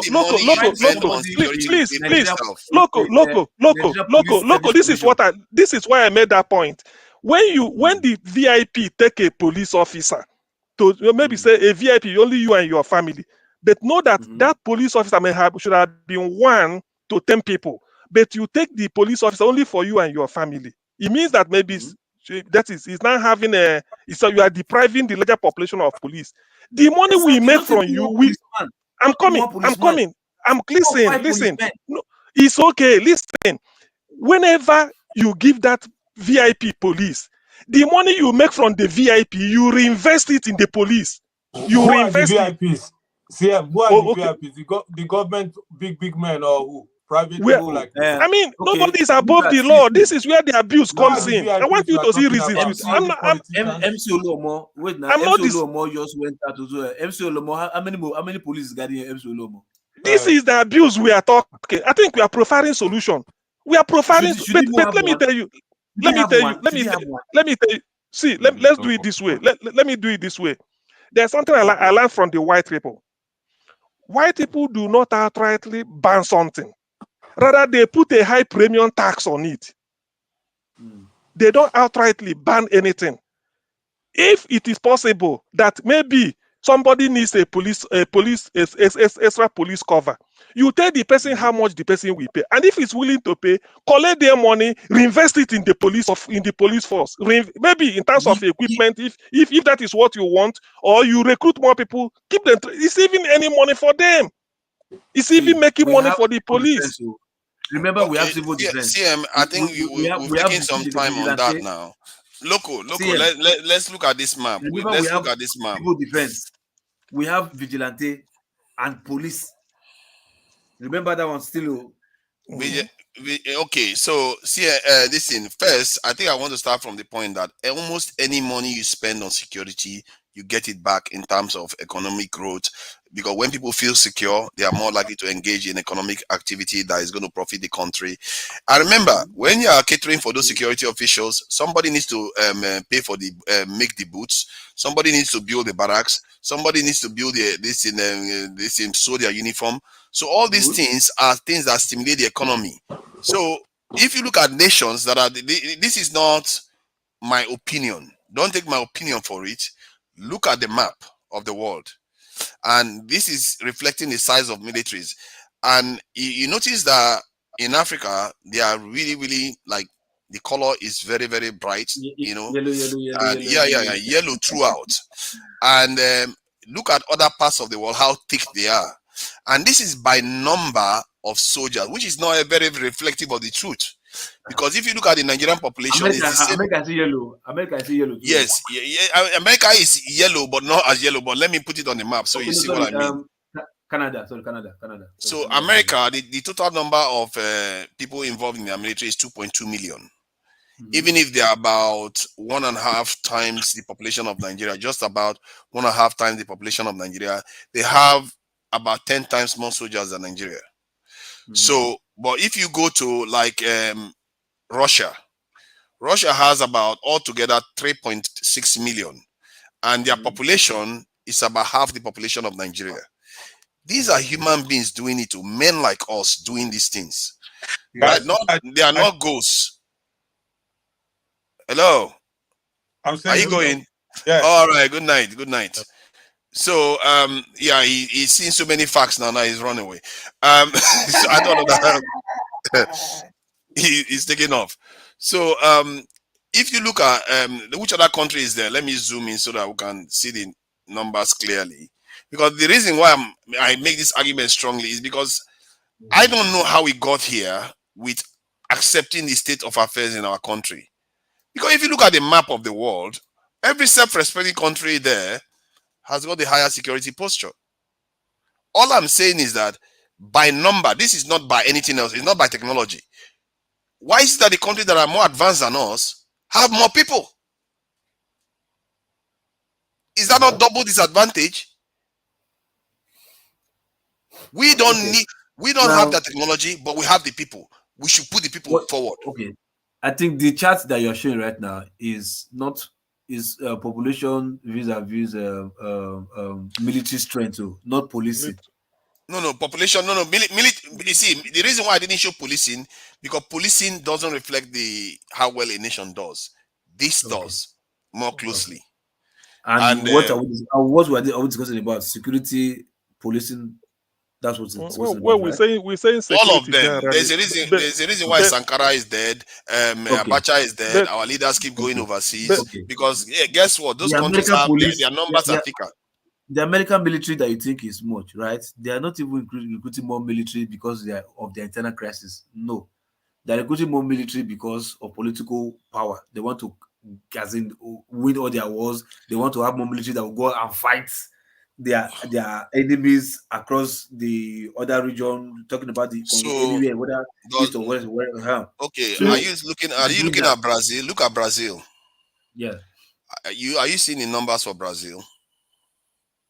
They have 2.1 million personnel. Total personnel. And Nigeria is how many total? 220 something million. Nigeria. Okay, so now then we go to population. Look at the population of Brazil. You can see that. I don't know whether you can see it clearly. Should be Go 200 there and now. something. It's showing Of 216 population. million. Yeah, About 216 million. 216. Yeah. While Nigeria is showing almost like Nigeria. so Nigeria is just about 10 million more than this thing. Brazil. I'm over Nigeria now. Yeah, 216, about 7 million. Yeah. Yeah, just 7 million over that of Brazil. But yet, military personnel, they are about how many times? I don't even know how many million times that they are over Nigeria. I think 1.9 million or so that they are over Nigeria. Yes, personnel in their military force. Yes, 2.1 million. Take it to Nigeria now, personnel. Let me see Nigeria personnel. Total. Take it. No, Nigeria personnel. Let me see Nigeria personnel. Yeah, I'm looking at it now. You're looking at it now. Take also 223. So about 1.9 million more. Yeah, and let's go to North Africa. So you see the nature of the problem. Now that is Algeria, 400 and something thousand, and their population is about 30 something million, or I think 30 something million. That's almost 5 times or 6 times lower than that of Nigeria, but yet they have more people in their military than Nigeria does. Let's go to Egypt. Half of our population. Okay, see, further, and another thing, right? Still borders to all the points I highlighted, right? Policing is a job, it's a profession, right? Security is a profession, it's a job, you understand? But in Nigeria, our policing, we are going there not because we like the job, we go there because we have no choice. As in anything at in. Okay, I don't want to thief. Okay, at least if it's any job that comes, let me take it. And you are going there not because you want to serve, but because you think you want to use it as an avenue to obtain. You understand? To do sort of negative activities and hide under the guise of your police. So no, you're untouchable. You get our policing is not attractive. So even if you open I'm not sure any countries.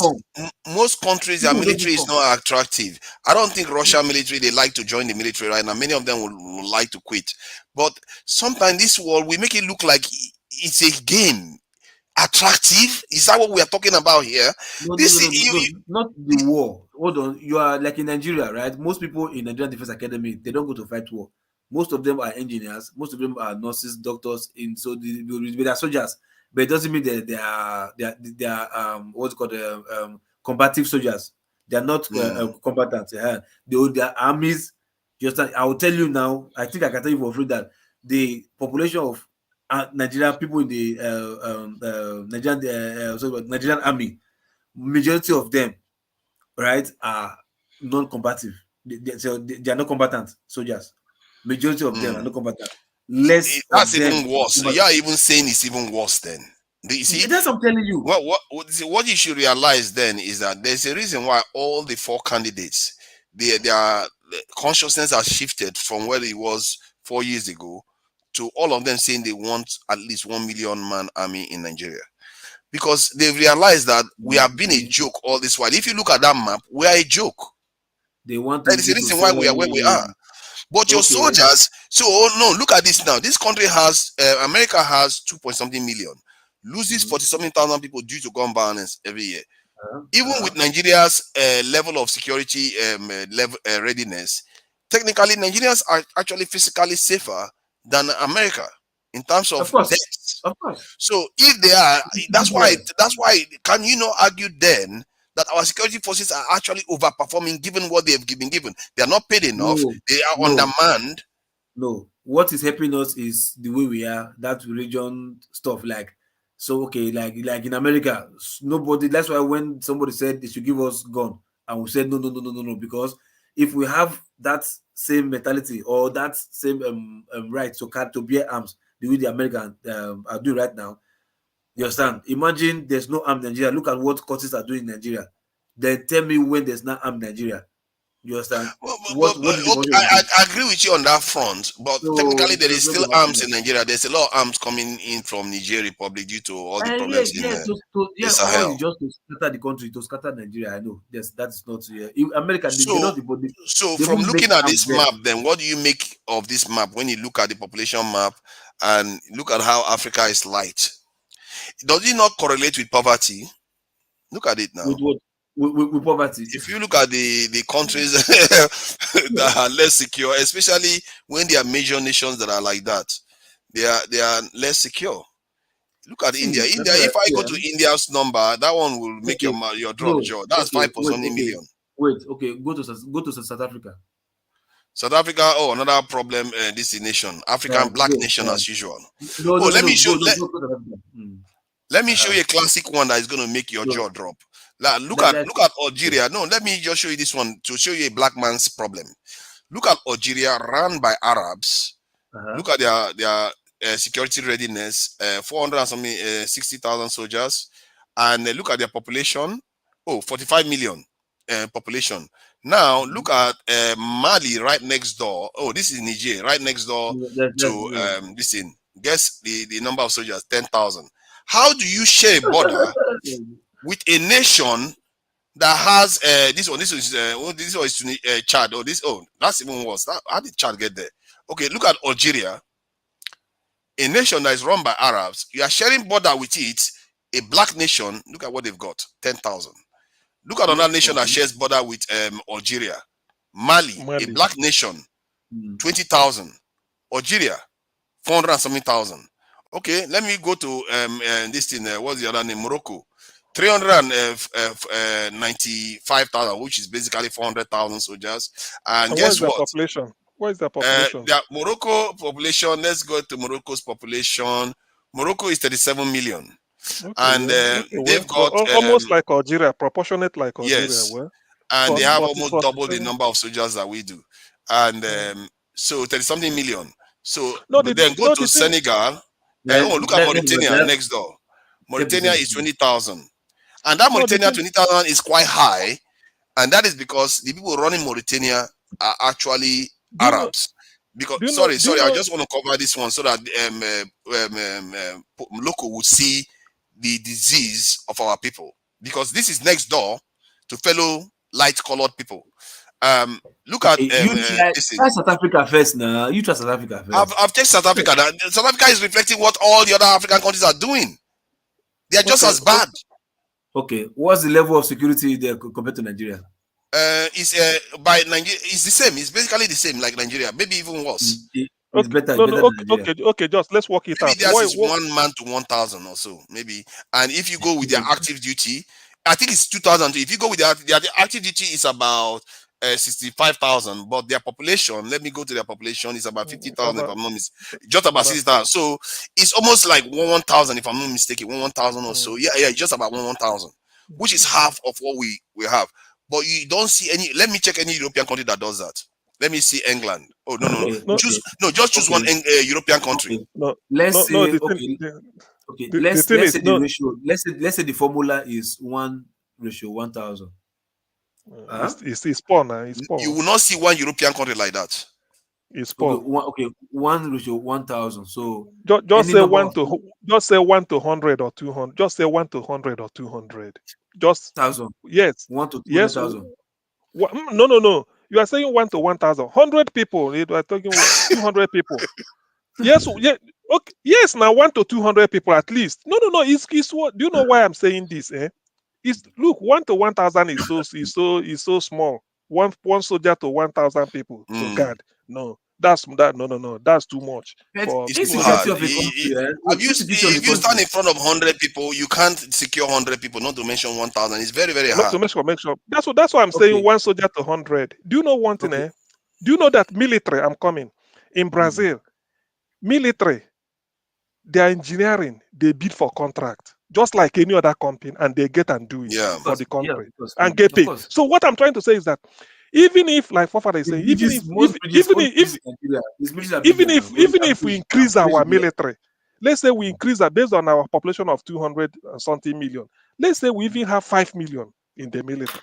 Let's say we have. It's not a waste. I never consider it a waste. If you train them, yes, if you train, it's even an asset. If you train them first, because other countries might know that the military population of Nigeria is high. So they might say we won't attack them. That's one. That may be thinking that way. But internally within us, because they are well trained and this thing, military can be independent.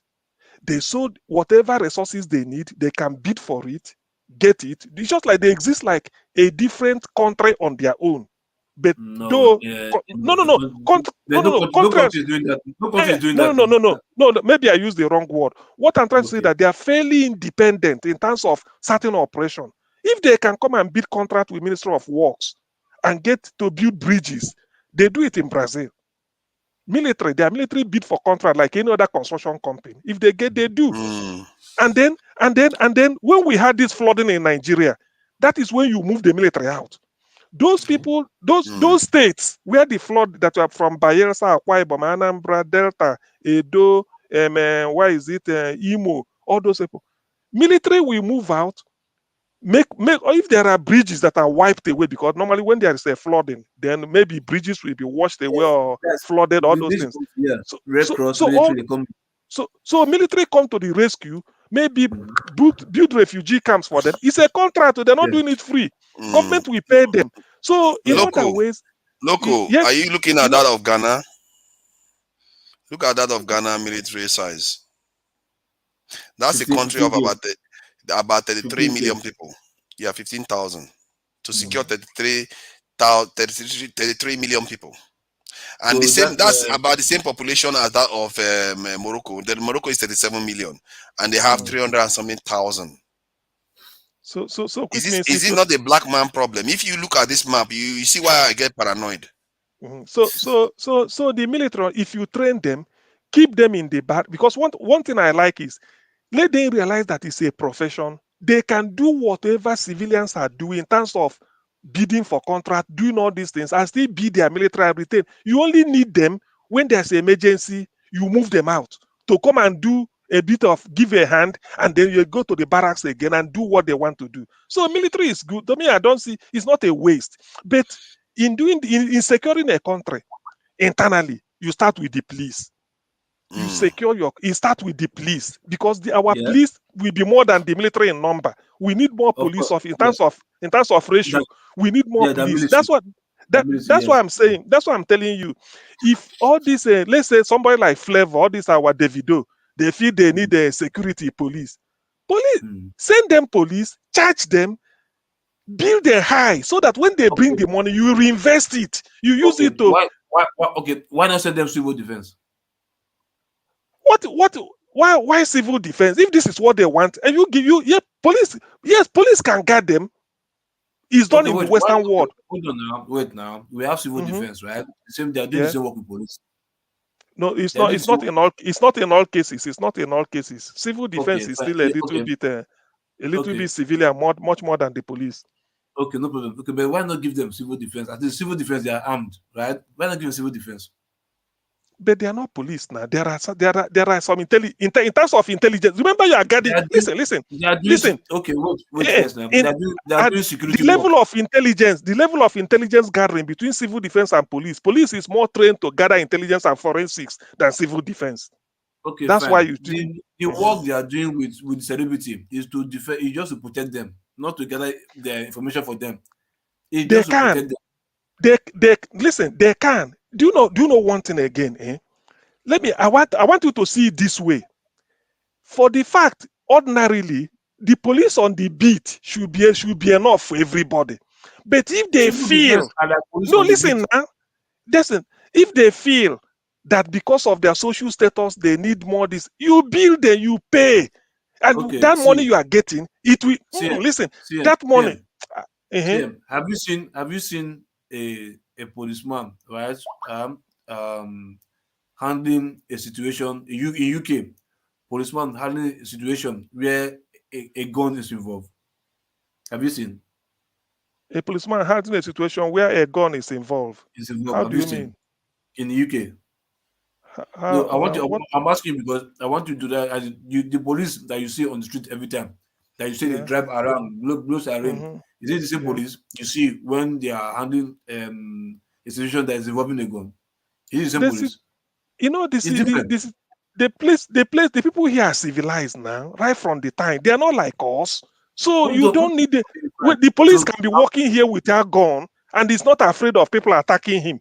But in Nigeria, police cannot.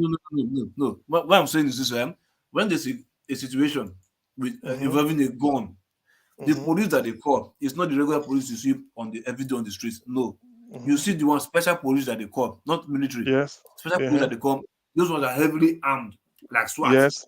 Because there's need for them. There's need. You understand that? So there's need.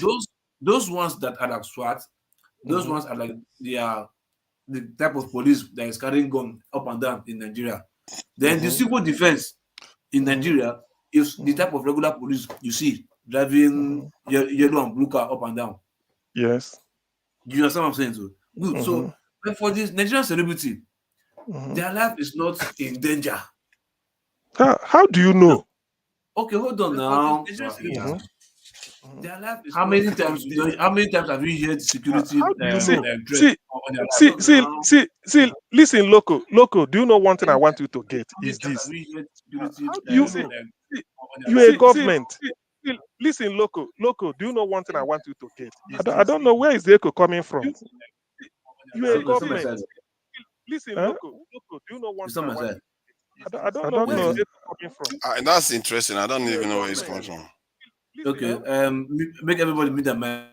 I don't know where it's coming from. That's interesting. I don't even know where it's coming from. Okay. Oh yeah, it's me. I think it's me. Okay. Yeah, it's me. Sorry. Okay. See, now I made a. I will let you go. I just want to show him this one before I close this thing. Just this thing. There's only one country in sub-Saharan Africa that you can argue that has done the right thing for their security level, and they have one of the highest literacy rates. Ethiopia. Is Eritrea. Ethiopia is relatively, they are trying, but it's still about 1,000 ratio with theirs. But Eritrea, I want him to see it's very difficult. So it's also a tiny country, and you see, look, I'm trying to find Eritrea on the map. They are so tiny that it's hard to find, but they have more soldiers than Nigeria. That's really embarrassing. I'm trying to find it. On the right hand side. Let me go full screen, and that will help me. No, on top of Ethiopia. On top of Ethiopia. On top. I'm trying. The thing is not letting me. Okay, let me. You see, this map is not allowing me. Look at Djibouti is there. You have to go this way to get to Ethiopia. Let me see if I can make some. You zoom it again. Open it again. It's not letting me zoom. That's the problem. Let me see. Wow. I know where it is. This no, a little bit on the dot. Just move as if you're going to Sudan. Here. That black dot. Yeah. Just follow my pen. It's if you are going to Sudan. Let me see your pen. Well, I'm not seeing your pen. I'm sorry. Sorry. You move. I know where it is, but I'm just because it's on top of Ethiopia. Anyway, well, so even if you can, we all know where. I found it a moment ago. I found it a while ago, and somewhere where we were talking, I moved my mouse. Somebody was asking me. Somebody was checking my desktop and asking me what programming I'm doing. Somewhere here.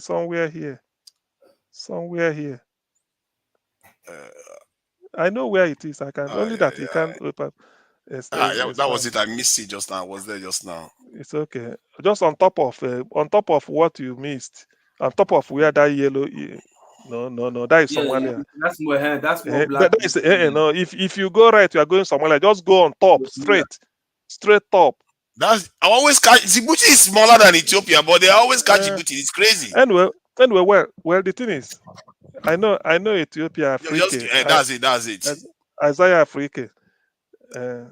Okay, that's it there. Yeah, Africa, isn't it? Yeah, Africa, that's his name. Their leader, Isaiah. You are right there. Wow, you are quite good at this. That's Isaiah it. I got it's so tiny, but look at the size of their military. It's bigger than that of Nigeria. No, because they are the only country that got it right in Africa.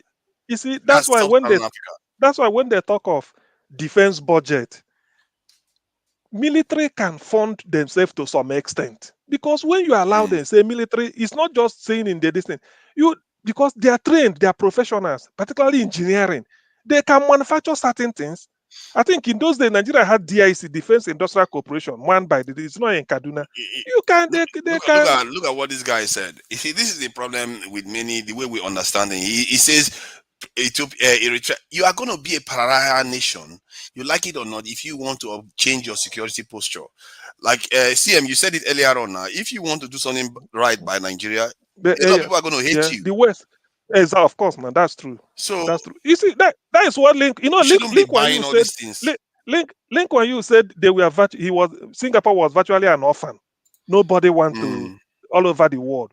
They were virtually on their own Oh God. until now someone people say, look, we just have to. It's like the world is against us. Let us look inwards. And before you know it, they started doing something, and the world, everybody just come in. Pakistan, oh, come and take over this. So if you read the book, so the thing is that I don't think, even if we have 10 million military, it's not a waste. As long as they are professionally trained, and they know their rules, you can use them internally when there is need. You can tell them as a military, they can have their own pharmaceutical company. Military, manufactured drugs. Yes. What if we have 10 million, like we have the numbers, right? Yes. And yes. this same attitude is still happening. No, it cannot happen. Let me tell you why it can't happen. Because now listen, I don't always go for always the worst case scenario. Let me tell you why it can't happen now. We talk of recruitment and training. When you bring them, you train, they say you're a soldier, do your job. Nigeria cannot. Okay, do you know that Obi will come up? People are talking about Obi. So you're a soldier. This is your, because if you professionalize them, they will realize that, look, the job, the profession they joined, there's a reason why they joined it. But in terms of security, we are talking about everyday security. Is the police? You strengthen the police, train the police also. Put more, put more this on the beat. Me that know if I can commit crime, right? If I have the money, I can bribe the police. You understand? Give them money, do whatever. Yes, but you may not get away with it. It depends on the will. You may not get away with it. Black experience says, I don't want Nigeria to be close to Eritrea. I don't want Nigeria to be close to Eritrea. Anything else. You don't want to be independent. You think there's an easy route out of this mess? How can you expect our forefathers to be colonized and enslaved and you get out of it easily? It's true. Local, all these things you are highlighting, we are in Nigeria, we know. I know how rotten everything is. Exactly. But the politics, that's why you are saying now, why did people rally around? What is Obi, what made, even if Obi is no longer, even if Obi didn't get in, the fact people will remember him that this is a man that came, he was saying the right stuff, and people saw reason with him, and he was reflecting what the people want. You are missed to tell Loco about Obi, because Obi says something. See, the people that we think that are so corrupt, they can change, because Peter B said the people that he used to transform his state, he didn't change them. They were the same people that were there before. So it's a matter of changing the mindset. Yes. So and it's possible. That's what shows. You see, we have a test case. That we know it works. Yeah. Remember what I said? Changing of the mindset. And probably that's why I don't look at that area that much. I know we can change the mindset. We can change it, and that's why Obi said people are carrying laptop to say Yahoo. He said I need them. When I get in, I call those Yahoo. I tell them what to do. Because that is changing them. You see the same skill. Because the skill you use to do evil, if somebody narrows and tell you that it pays you better this way, do it. All these cyber security people are talking. Coding, do coding. You can be in Nigeria. That's what you do. Do you know? Let me tell you. Probably Soludo, my governor, launched a SID, Solution Innovation District, SID. He said they need 20,000. He signed it with Microsoft Africa to train them. He said they need 20,000, but within 2 weeks they've gotten 10 Anambra youths. He said what he wants is that to train them that you will be in Nigeria working for a company in Belgium. Yeah.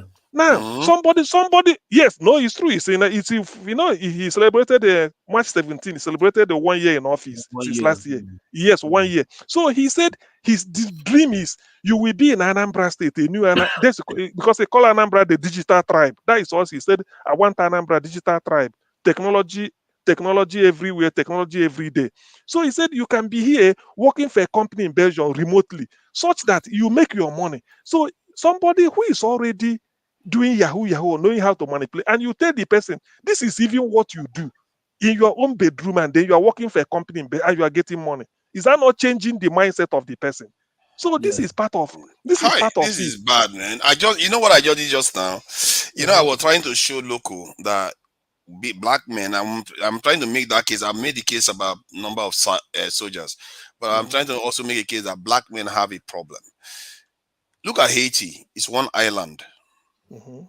Dominican Republic on one side. The island is cut in half. Dominican Republic on one side and Haiti on one side. And I decided to check the military size of each of the countries. I checked the Haiti military size, 2,000 personnel.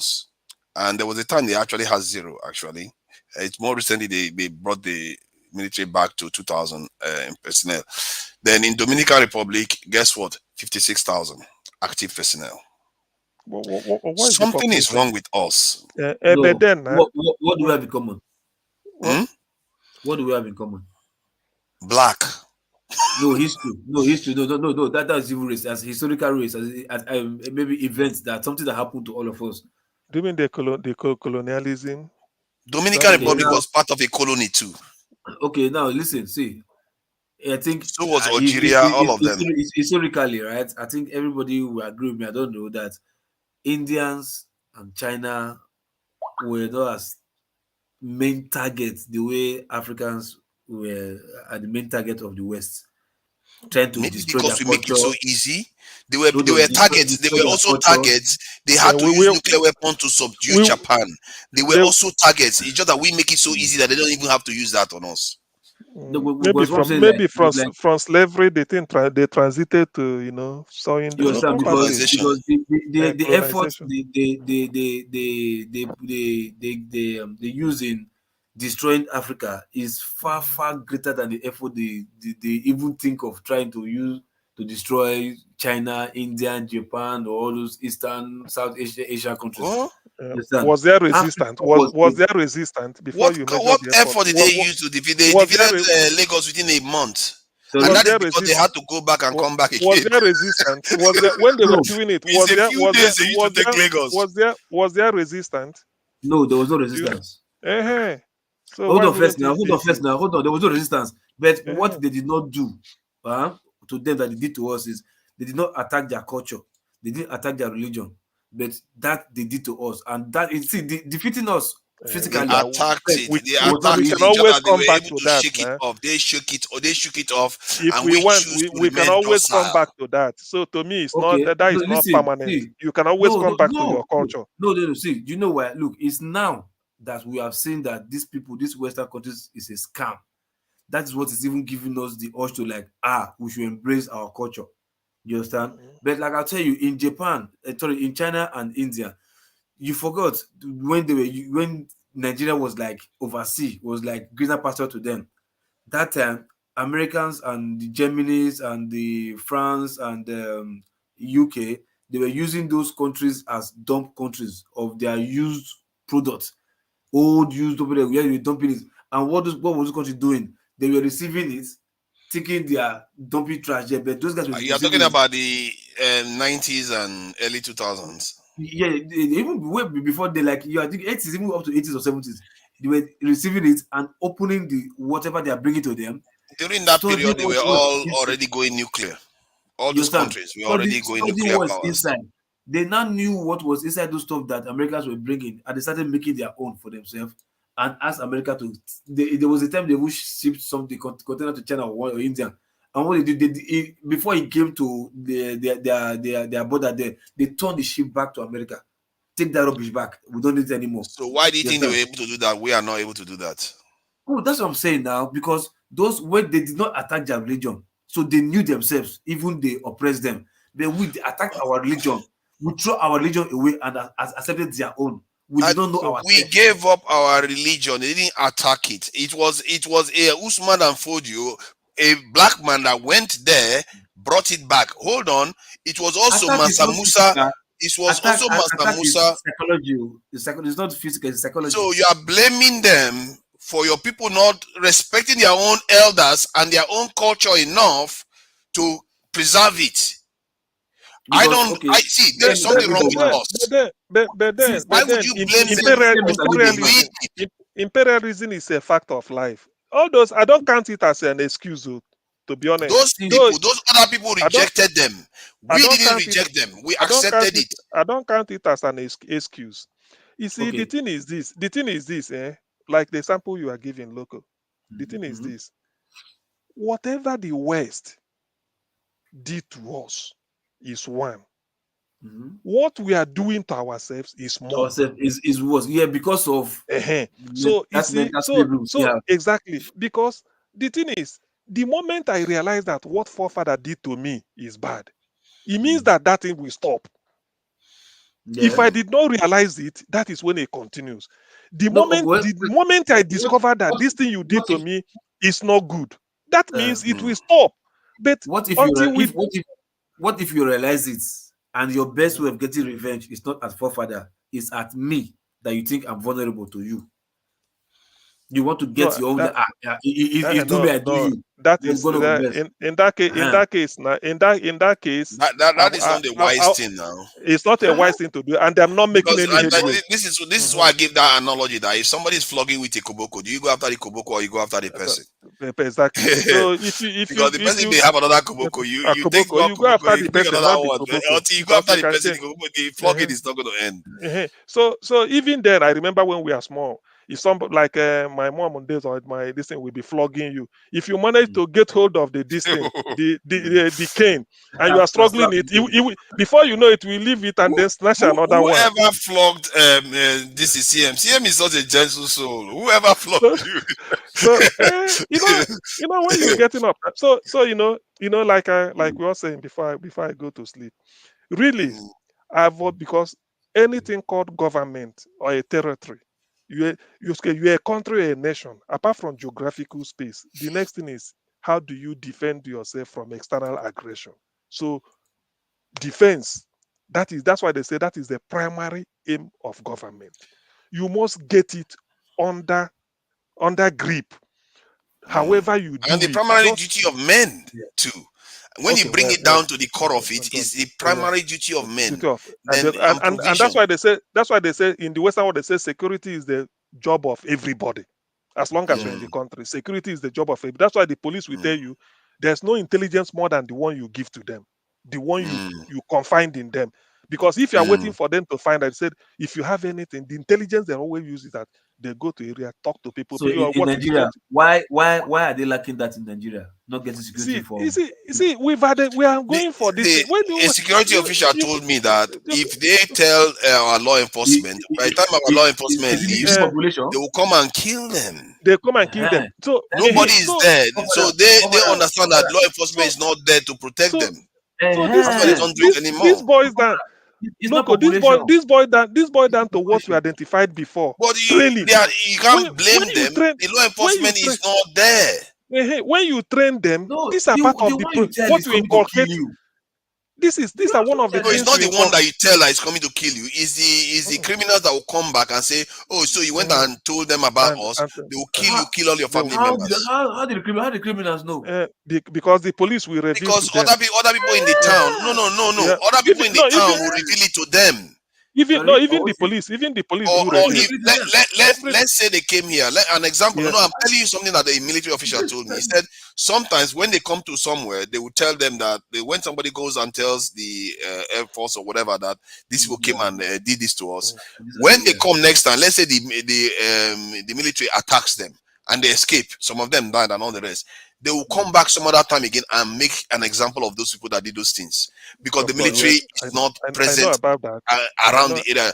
He said that the roads let me give you an example. He said the vehicles that they use, like the motorcycle that they use, it's got three tires, and they modify the tires to be able to survive in those environments.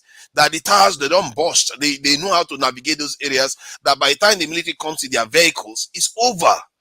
That this is a problem, and why would you expect? And I told him, even he himself is sounding a little bit like local. I said, but you need to create a trap for them. You need a grid of people around the country, because once you solve that problem for 1 year, 2 years, 3 years, you will dissolve the network. They will leave Nigeria. But no, they still want to be papering over the cracks. They solve Maiduguri, it goes to Kaduna. They solve Kaduna, it goes to Benue. They solve Benue, it goes to Imo. It just keeps moving like whack-a-mole. You are not going to win until you block them on all throughout the country. If you see the rot in Nigeria Police Service Commission, yes, and PSC, if you see the rot in there, you will shake your head that Nigeria has a police has a long way to go. Not recruitment. Yes, we know. Not recruitment. I don't subscribe to this thing where we make it all about their corruption. There are other people actually doing good work too. Listen. Loco, we know the rot. We know the rot is there. Many of them are doing good work. They are the ones keeping Lagos functional as we speak. They're keeping Lagos functional. I think we said it. We know the rot is there. Lagos created Nollywood. Lagos created Afrobeats. It's not because of total chaos. Some people are doing good work in Nigeria, you know. Some people built that second Niger bridge and got all those things to still function. People made those things happen. It's not sometimes when we take some of the negative things that happen in the country and just blow it out of the political will. I think Forefather gave an example that when Peter Obi came in, he said, "Look, I didn't sack anybody, despite all the things I'm hearing they're bad. But I told them this is what to do, and they followed it, and we got a result. So it is possible if you have a good leader." Listen, if you have a good police force, where's the Peter Obi? What are you talking about? This, you see, the way you even say this, I see you've painted a situation that is very bad. A leader can come in and use his system and then change this. That is how you change the system. Okay, are you telling me that if we have 50,000 police officers, then when you come, you said, okay, 50,000 up, all of them retired, then you bring in new one. You can't start like that, man. It's not possible. Okay. It's not possible. Okay, so because when we say they are corrupt, we know they are corrupt. But it takes a good leader who will even stand for the a good leader can change culture. Okay. A good leader can change the culture. No, we agree. Let's assume they're not corrupt. They are fully effective. The same numbers of police, not millions or whatever. The same numbers of security personnel that we have currently. But let's assume that they are fully functional. They are perfectly doing their job well. Yes. Do you think security-wise we'll be where we are? Don't you think we'll be far better than where we are today in Nigeria? If what? If the security personnel in Nigeria right now are doing 90% of what they're supposed to do, do you think we'll be where we are right now? So many things will be factored into that doing what they're supposed. So many things so many things will be factored into it too. No. I said I'm coming. They can't just do the job very well, 90%. If the training, listen, they can't achieve the outcome you are expecting. If the training is inadequate, their welfare is not taken care of, including a good hospital, good health care, everything, because somebody who is sick cannot perform. Remember, they are human beings. Hold on. So if all these things are in place, that is when you expect that type of performance. No, that's what I'm saying now. Everything is in place except the increased numbers. Because stretching the numbers. You understand? What I'm saying is the numbers that we have currently now, they give them good training, good remuneration, good support, good welfare and everything, good ammunition. You understand? Good amount of they don't overstretch them in work, doing night duty today, go and do less money, do this one day. They give them, they do their normal time, 8 hours work and go home and with their family peacefully. If they are going to tackle any security, they have good vehicles with good security system, bulletproof. They have good up to 21st century weapon. You understand? To tackle any kind of insecurity, because the money is there to buy it. But the only thing that's left is the numbers are not there. The numbers is just the same way it is. Do you think Nigeria would be this kind of security nonsense that we have to have? Our security will be very, very bad. Will be better off, way better off. It may not be this bad. There is it may no not be this bad. that will perform well. Let me answer it. It may not be this bad, but it wouldn't be so good because you still need the number. You can't bring one person. Listen. You can't bring one person. I'm coming. You can't bring one person. Give him the best of training, the best of everything. He becomes the best in the world. But the number he has to secure is way out, is way beyond him. He can't do miracle. That's what I'm saying. Okay, good. But my question to you now, listen, go to any federal government facility right now, right? You will not see armies are in the barrack doing nothing. Okay, let's say they get our territories. Go to like place like NAPC, you see few soldiers and many mopo, as in mobile policemen mopo. Go to escort, even councillor is carrying mopo. All the House of Rep, state House of Rep, they are carrying police. We know. Even madam, their wife. Seriously, are you now arguing that they should not secure them too? Wait, no worry. I have a question. Don't worry. Let him finish. Wait, let him. When say secure, how many to one of those so-called nonsense VIP? Even Agbero, tout, park chairman, park chairman. You just saw that. You know the solution. Recruit all our graduates that don't have a job. Put them in the military. Okay, give them a job that can give them pensions. Okay, give them a house. Fine. Exactly. That's why I say we have civil defense there, right? Those civil defense, why not give them to those so-called VIPs? That's why.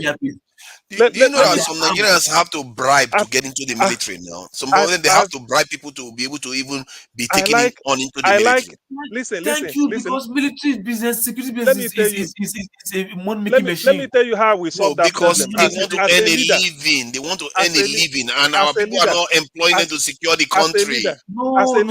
Let me tell you how I'm going to solve that problem. I'm talking about recruits. If recruits bribe to join the military now. Let me tell you how I'm going to solve the problem. Let me tell you. The employers who is recruiting them is let me tell you, because I don't know always. Let me tell you how. If today I'm the president, because of the problem you painted, this is how I'm going to solve it.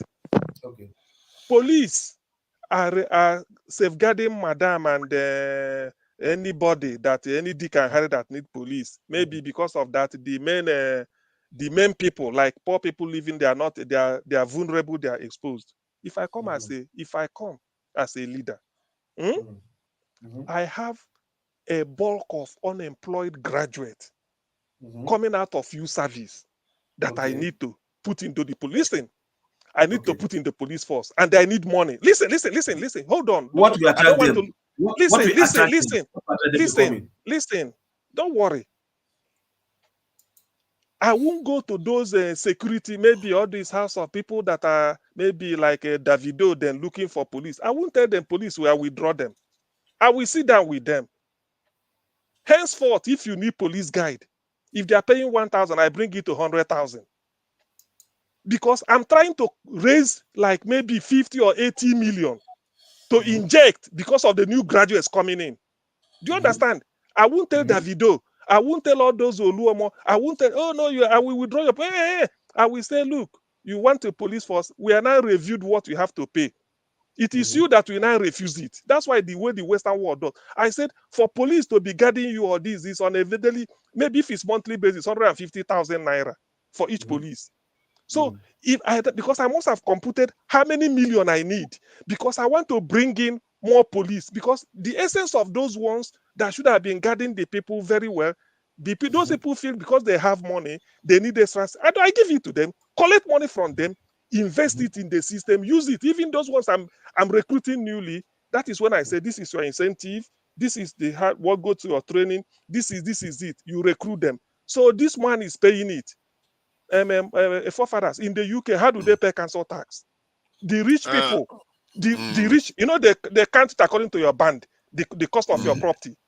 Yes. They don't. It. So that is what I will use. So when I come in, I say, thank God. So Adeleke, all this, madam, police here, police here. I said, okay, that's all right. You come. I sit with them. Say, henceforth, maybe you give police a bribe, and that is okay. I say, no more. I want to make it official. You can request for police cover. If you're able to pay, we give you a police cover for 1 month. You give us 200,000 every month. If you can afford it, bring it. Because I know that 200,000 might pay for graduates. I mean, something like I put it in using to recruit new ones and train them. That is a very intelligent idea. And if I feel that maybe that 200,000 is not going, I increase it to 220. Until you say you don't want it. Until you get the right number. Thank you. Because do you know that in the Western world, that's why do you know what I discovered here? Nobody will tell you not to park your car. But when you get a parking ticket, you will say, you will ask yourself, Next time you ask yourself. You ask yourself, he said, is it not because of £2, £1.50 for 2 hours? I failed to take the ticket. Now I'm paying, I think I'm wise. I want to beat them, not knowing that they caught me on camera. Now I'm paying £60 because of, you get sense. But today now, they've made money from you. So that is what Nigerian police, any incoming leader should do. Leave them. If you are Davido, Flavor, you need police, come and take 250 a month, 250,000. In India, India manufacture their car. If you meet an Indian in the UK, you can buy car cheap from them. When they are going, they will tell you they want to sell their car. Say, why not take it on like we Nigerians? I want to bring my car in. They said the duty you pay to bring a foreign-made car in India is better you don't bring it in because they have their Tata car. Yes, but you see, but did they ban it? They did not ban it. It wasn't banned, but you are free to bring it in. Then they hit you with the tax and use the money to develop other things. That is the strategy. But see your government now. There's innocent motive in Onitsha. Even Anambra. Okay, I don't know. I think Anambra is doing it. But at least by now, I'm supposed to believe that the whole southeastern states, everybody from top government official to least government official should be using all vehicles innocent branded. And it was a bit that bring. I think some of them were doing it. If I'm not mistaken, Anambra. I think Anambra is what I'm fully sure. I think Anambra, even Enugu, is trying. But you see, what you pointed out. That is the advantage of P2B coming in, because P2B might make it that federal ministries, if I approve budget, say buy from Enosin. The next thing we tell Enosin is that expand your distance, employ or come and put one plant in Mina, put another plant in Lafia. That you see, before you know it, because of that increased capacity. You see, this is how to do it. One thing I learned from the Western world is that they punish you through your pocket. They don't care. That's why they are law. Nobody know. It's true. We are here now. Park your car anyhow. That's why when you are in the car, you said, Am I supposed to park here? You are afraid. You'll be looking for parking sign. Yeah, exactly. Am I supposed to park here? Because that is it. Nobody will tell you now. When they blast you twice, nobody will tell you. In fact,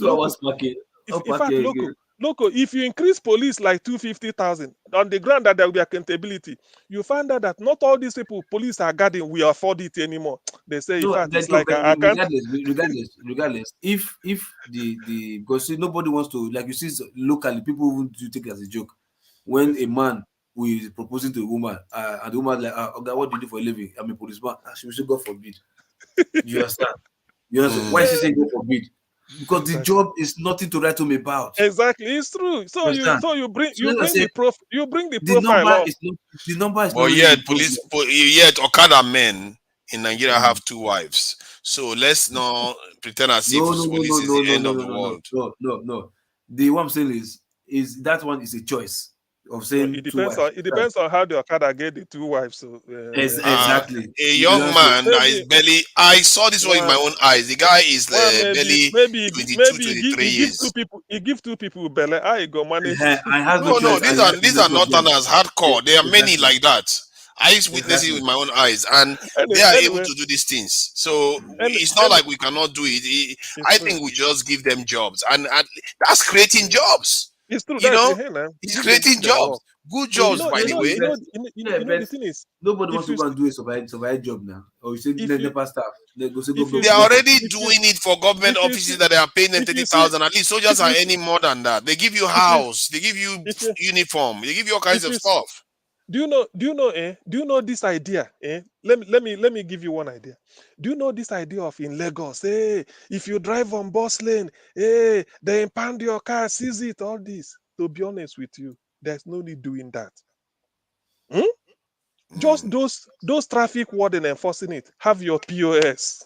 The moment you drive, why do you drive here? I beg your fee. It's 2,000. Or you put your card, bam, 2,000 is out. After all, you drove. If you drive again, another 5,000. So by the time every day you are losing, don't you know you will be careful? Yeah. Don't you know? Okay. It's time to make money, and before you know it, the police will catch you on the ground and will tell you, "Okay, give us something here, more leave you, or else if you carry go station, you'll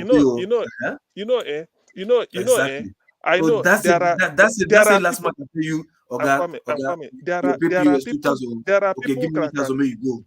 Of course, you can agree with me that there are people, but the thing is that supposing, because I remember when, let me use P2B example. P2B was paying P2B was paying pension and doing everything in Anambra. People were saying this guy is trying to look at pension backlog. P2B says because of all this saving we are doing, chopping here, getting money. So I didn't borrow money. That's what so if you tell police that henceforth they are increasing their salary, but this salary is the fact that anybody that goes through bus lane, 10,000. You don't need to impound the car. You say, oh God, this is our POS. You see, you pass through bus. Please. You say, no, please. The thing is written there. You write it there, 10,000 with true POS. And you put They your do card. it. They listen, do it. you put, listen. Police charge you unnecessarily. Listen, no. They just If you arrest put you it, and take you to yeah, station. no. You see, because when you are doing all those impounding cars, just bring your POS, put here, your money, your account is depleted. If you enter your steering and driving, you won't be happy, because it's like I'm robber take 10,000 from you, and this is going to police. So it's true. This is officially because it's going into their account. Later they will say they are paying police. Maybe sometimes they said they pay them in terms of bonus. Say this year, this month. Without training, they will still abuse it. I know. But the training you can't lock them up in the room. It's part of talking to them. You call them, say this is the why we are introducing it. He said Training is the least of our problem. The will. The good thing is that the will has changed and the people want to do it now. The will, yeah, the exactly. will That is because when you speak to them, they will know. He said, look, now when we post you, do you know that if this thing happens in Lagos, people will say, oh boy, don't, if you pass through a bus lane, it's not that they're not going to impound your car, but they bring up POS, you pay instant charge. So by the time, you are now punishing Nigeria through their pocket. The man go think twice. Next time, if he's driving, he say, yeah, that is what Oyibo does now. Nobody will tell you. Then they put the yellow light. They are not there. If you like, you drive. But the camera caught you, and then they send the bill to you. You pay, and you say, now, wow, I should have gone the right way. Why did I even mistakenly put myself? Now, look at how much I'm paying. No, thank you. The one that's even bad, they'll just deduct your points for your license. Maybe our system cannot recognize, but let's say this idea of on the spot fine and this through POS. So when they do, you say nobody impounded my car, but I paid. How much did you pay? They took a 15,000 out of my this. You go after all, the bus lane you drove on, you didn't spoil the road. It's not that because of your carelessness, 2 minutes or 1 minute offense, bam, you are off. So when you keep doing.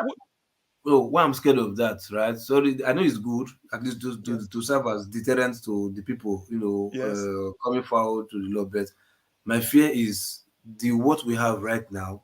I know they'll definitely abuse it. When you hear police killing Okada man because of 20 naira, because of Okada because keke man because of 20 naira, because of 100 naira. Yes. Bribe. There may be you have to look at the long run. You have to look. Remember. Imagine what they will do for 10,000. Remember, a police officer you pay 50,000, and before you know it, their salary is coming to 80, 90, moving up. They will think, and no matter to whom much is giving, he say, look, if we find you this and we sack you, the man will think twice because this money they are collecting, their salary has go to jail. Not even sack, because sack not doing it. Go to jail. No. If you go to jail, you start maintaining him again. Just sack. If you start to maintain go to jail first. After jail, you sack. No, you go to jail first. After jail, you sack. That jail, you start to waste money. Just instantly, just sack the. You see, there are. Do you know one thing? Do you know one thing? When you treat people, when you want, because that man, because you are not treating him like an animal in terms of all the grigri, but you are telling them that, look, Oga, you shouldn't park where you're supposed to park. So this is the P. In fact, you even write the thing there.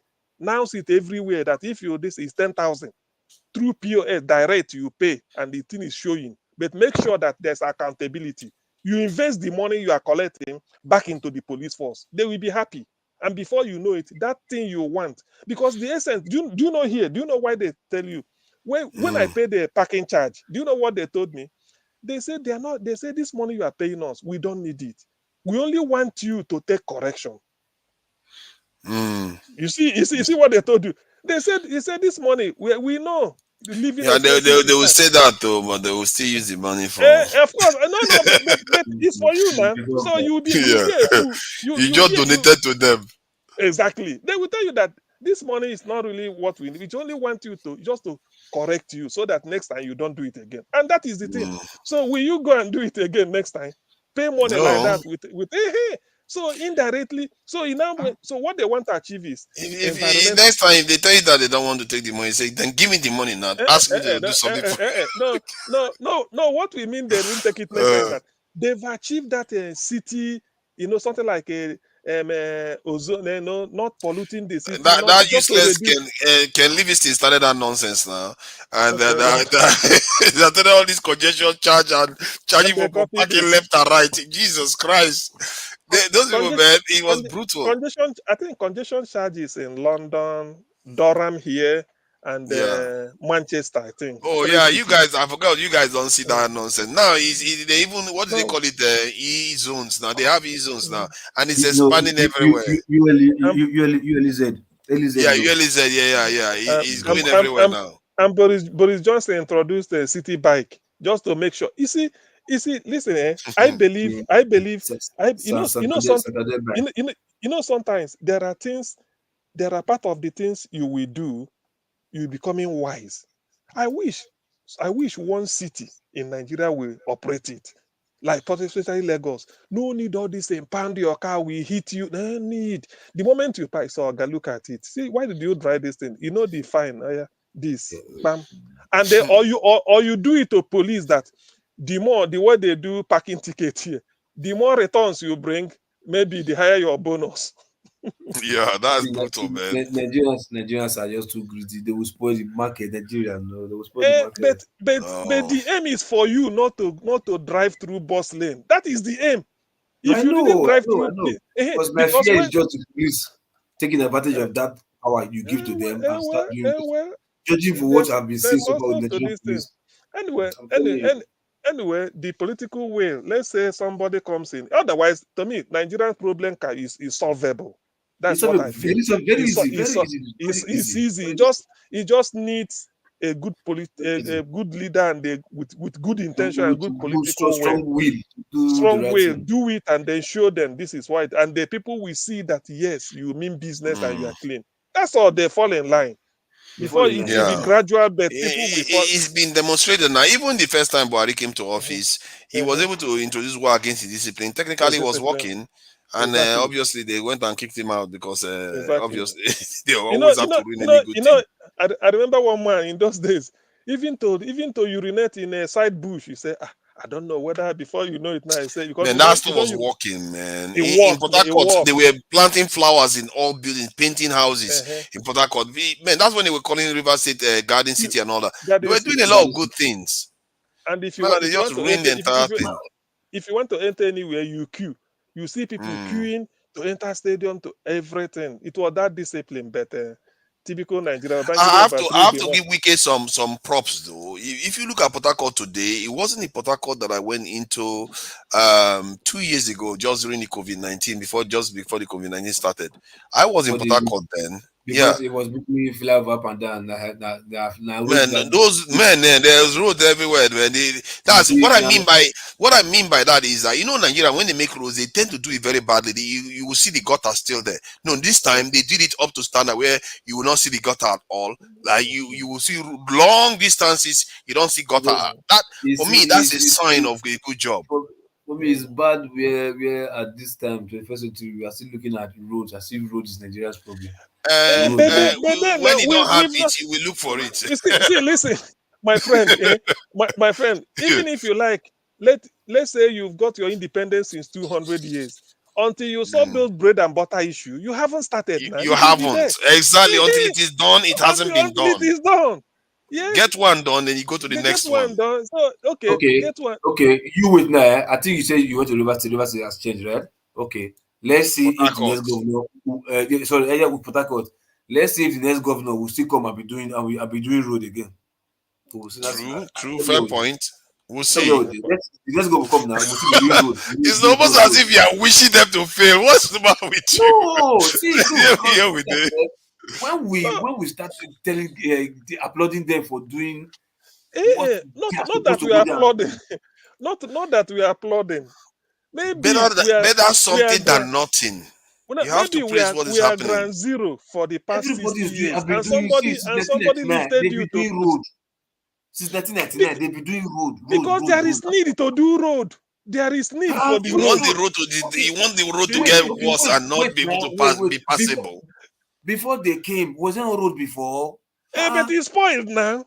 It got bad. It got bad. Oh, okay. So the road should be road that so you do a road. A road is supposed to. Loco, you know you change things all the time now. I know that maybe in when you wear clothes, it doesn't remain the same. You have to replace it. So and it takes money to replace it. So you have to also understand that. Yes, you change the clothes doesn't mean you throw away the old one because you worn it before. Are you telling me sometimes it gets so bad you can't wear it again? A road stands the test of time. Loco is talking like he has never thrown any clothes away since 1979 or something. No. A road stands test of time. I think 20 to 30 years. A good road, another road, stands 20 to 30 years. You understand? Yes. But in our case, not here. For 4 years. For what? Why? Listen. Here they are digging up the road every summer. But you know, they're digging roads up every time. My governor in Anambra State, probably that's why he said every road is starting in Anambra State. He's saying it openly. He said he signed a contract. This is the contractor, minimum 20 years. He's saying it openly. Now, this is standard. Okay. Are you telling me that since 1999, the governor of Rivers State, the governor of Rivers State came in, gave a contract, said this road we are tarring minimum 20 years, which is by 2019, meaning that since 1999 up to 2009, there is no need for that particular road because it's still within the 20, and they will be using the money for other things, so that by this year, which is more than 20 years, if they are doing a retouch, that is if it has gotten bad, because it's minimum. Resurfacing.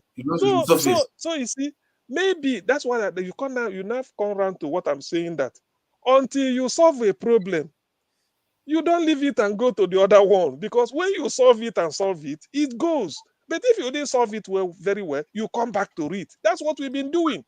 The only thing for 2 years. You say in Rivers State is all those times they be lying that they are doing roads, they be lying. See, they do roads, they will show you one picture, and the one road that they do, they will put the picture in different place that they died, that they've done the road, that they be lying. Fair enough. But this one that Fafara is now saying that he has seen Wike doing for. Of course, it's true. It's fly over and he's did it. I also saw that. I look at this road. This road we already know before. I think I drove past that road recently when I was in this thing. But when I looked at the road, I felt like, okay, because I've seen BGC, I've seen some parts of Lagos. I thought, not bad. It looks like when I was in Ghana in late 90s, when they were doing a lot of their roads and pavement. There was a period when they were doing it, and that was the kind of standard you're going to see, where even the sidewalks, you don't see gutter, nothing. It's just road and sidewalk. And that's what you're meant to see. But it took us almost 20, 30 years to start doing that kind of stuff. Let's see what the next governor will do in universities. It's true. But because I feel that if you build a good road and it's working and it's okay, no governor can come and award another contract on that road again, because it's already there. He's already there doing the job. It's already there. So why are you changing you can't see Nigeria might experience a turning point this year. It's just like it's a shame that this year was the year this election is happening. The reason why I say that, because if Dangote refinery comes on stream, Nigerian government is now removed this thing, what they call it, power generation to states, and they are going to take off subsidies. The states now are also allowed to do their own rail station, rail. So there are quite a lot of things. This year could have been a turning point. This Dangote refinery is the problem. They refuse to open that thing. Are we supposed to go and force Dangote refinery to open now? The governor of the What is taking governor of it my so long? What is taking it so long? I'm getting impatient for that thing to start. It doesn't belong to Dangote alone. The governor of my state, nah, I don't want to. All They are this waiting for politics of Nigeria to Dangote. implode before they open that this thing. Nigerians are tired of waiting for Dangote refinery to come on stream. They are waiting upon the sharing formula. The governor of my state constructed and said the Chinese had done a pro bono the design for only on a alone at least to ease traffic. They call it a hanging rail. That's a way they did it round, just like the way you have M25 conurbation around London. Hey, hold on. Don't let them do that nonsense. Let them. Okay. Why can't they just give? Okay, they don't do underground in Onitsha with all the soil this thing. But the soil and then the water. See, I don't understand why we Africans don't do underground. Every other people do underground. Underground is double function. It functions as transportation. It also functions for security in times of war. That's what the British used to survive the German bombing. The first one should have been the one Jakonde wanted to do it in Lagos. They call it a metro line underground in Lagos. It was the military that stopped it. And do you know, you see, Nigeria can be crazy country. Jakonde signed a contract with a French company, paid some money down. When the military coup came, they stopped it, and the French took them to court and collected the balance without doing anything. No, it's true. Check it. Check it. The French, Nigeria. And even Lagos rail and everything is top. Why are they not going underground? Other people go underground all the time. I don't understand these people. I think at that time, right? You see, at that time, the population we had then was not projected. They weren't projecting our population to be the way it is right now. As at that time, the landmass was okay. As a even then when Jakonde wanted to do it, it should have been because there will be less discrimination. Although some buildings can be knocked off and then adjustment so that it will. No, even at that time, the population was still small, not to compare us now. I mean population, but in terms of the area it will pass through Yaband, although you can still knock down some building or may do all this. I mean, the adjustment you are going to do won't be as much as it is now because everywhere. So when I read this and I laughed. He said Jakonde paid some this thing that that's off a deposit. Okay, wait. For fathers, the one you're talking about, you say we went to Port Harcourt. Did you see the monorail that this guy is? I'm waiting started. I saw it, somebody halted it. The infrastructure is still there. Maybe some other person can turn it back on. I'm not sure it's a good thing, really. Monorail. Let me even see how it works. I don't even know. It's pure politics. Wike doesn't want to complete it. Wike said it's not necessary. Anyway, don't worry. It's true. You can't tell me what your predecessor so far is to ease the transport. But that of Onisha, Soludo has drawn it. He said he will do at least for Onisha. To round Onisha or so that you can at any point as you are going, you drop off so that to ease traffic because of business. Then monorail wasn't bad, Monorail wasn't bad. It's because of it's quite an advanced transportation system, actually. It's because of this misunderstanding between Amechi and Wike. Wike said he won't touch it. No, it's true. Maybe Wike felt like, why are you making this overhead this thing road when we have ground that we can use it for? Because of that. No, I think because of their fallout, Wike will have to abandon it to discredit. He will use it completely to discredit Amechi. To discredit him. People know now. He said this thing. Otherwise, I don't see the need. Even then, it might not be good. I'm in Port Harcourt. I don't know where this monorail came from, but the area I saw it, I think it was around that. It's around where they have town. Just before mile one area. That administrative area. That area in Port Harcourt. So opposite Spa. Around. I think so. Yeah. What I don't like about it is that area there was a rail station, the rail track that used to come in Port Harcourt. It's along that area too. So it looks like he was. It looks like he was doubling something that was already on the ground. I don't know why he had to do that. So because maybe that's what Wike was thinking, that if there's already a rail track there and there's also road in that area, why are you putting monorail at the top? Wike never gave this reason you are saying.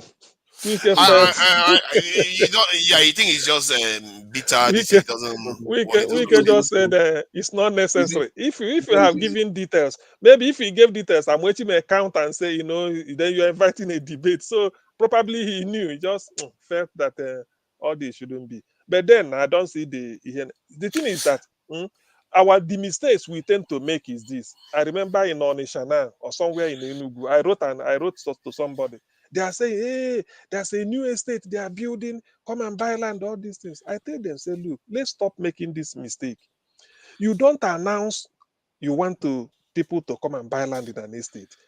Let the thick bush, bring a surveyor, survey everything, put all the necessary access road, demarcate it into street, probably, even if it's possible, put all the, just mark out the positions for street light, everything. If all these things, so that when you are now buying a plot of land, the road, third road, every street is like you are going to your any street. All you need to do when you now come in, you start building. Because you've given road for gutter, you've given road for the drainage, you've given road for electric pipe-borne water when you want to bring in pipe. Not that later you now said, okay, this estate, we want to give them water. You start to break down certain things, break down. I said, do all this, map it like they did in Ogudu Estate in Lagos. Because Ogudu Estate, before they sold it, GRA, they said it, Mutala did it in 1975. He said everywhere was mapped out.